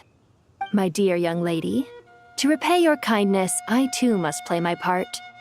Are you sure about this, Lilupar? I yearn to see my mistress. For this moment, the world can burn to ashes, the universe be engulfed in flame. I care about nothing else.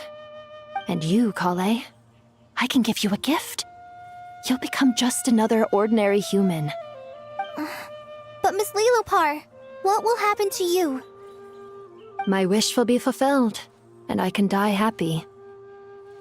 Why would you wish for that?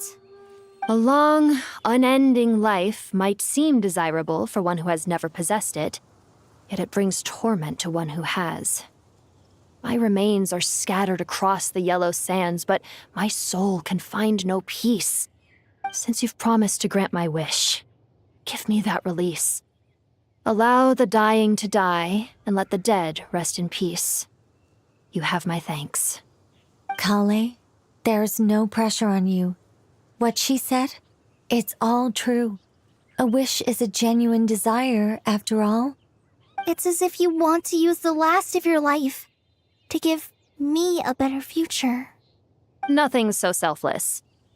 We'll be using our futures to fulfill each other's wishes. This is a noble act, a beautiful and secret transaction between two women. I understand. Miss Lilopar, I'm ready. Close your eyes, Kale. Then open your soul. From there, I will embrace my mistress. The downpour of flowers is your touch, like returning to the very beginning, like surrendering to your grace, my mistress. People say that devotion is beautiful, yet filled with pain. How foolish of them. For me, devotion is beautiful, pure and painless. Devotion is my love. Thank you.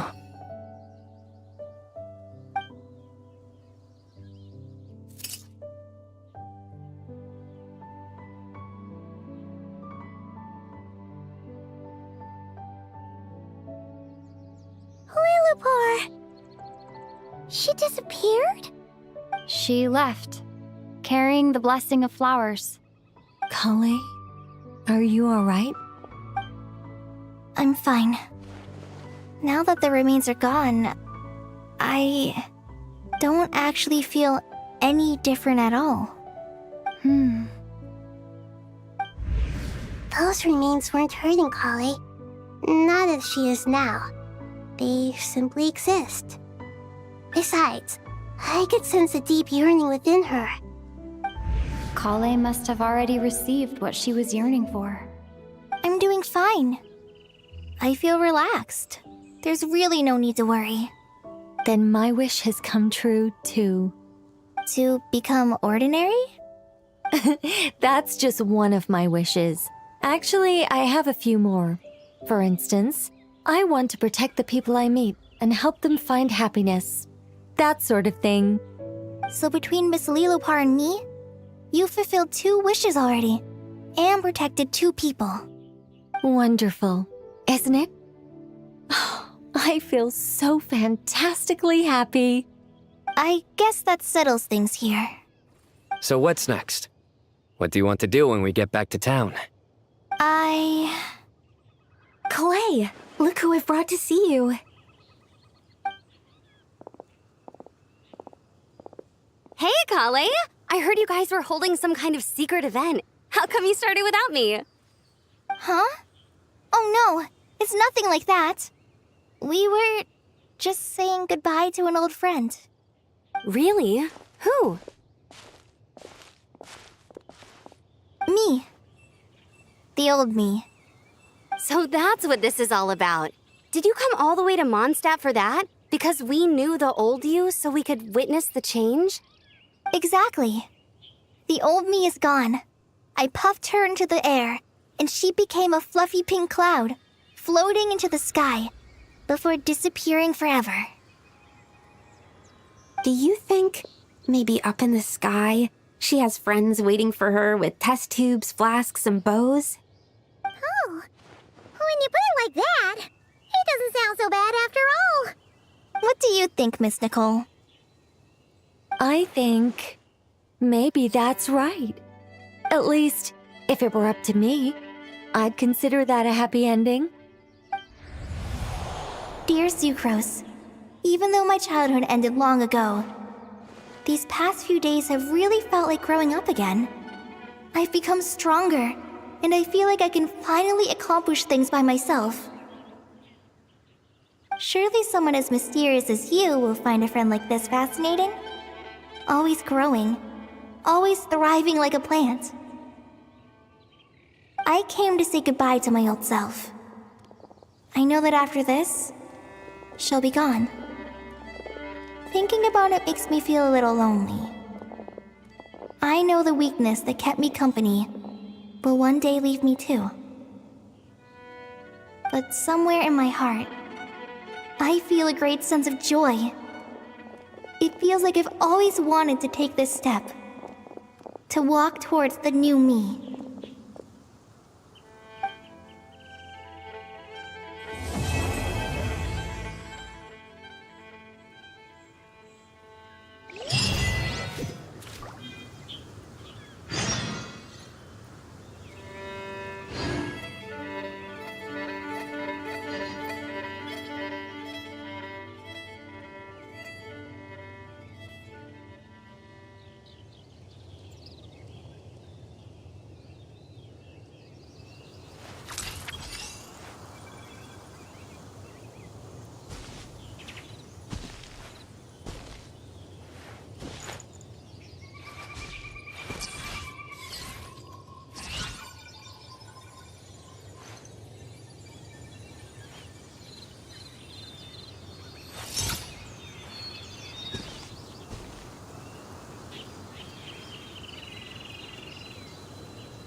called back to the Zeppeljärni Palace again?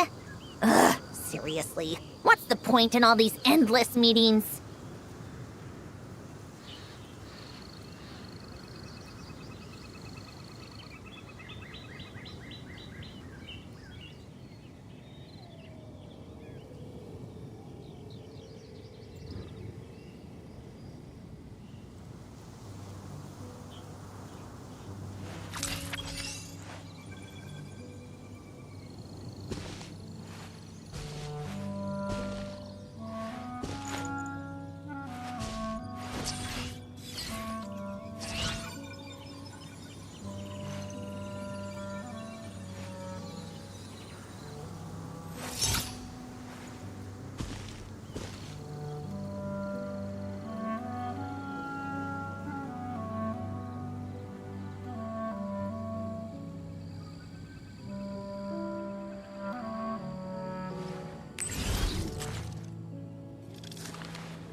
It's about time we threw another tea party, don't you think? I wonder who else is free.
I like music.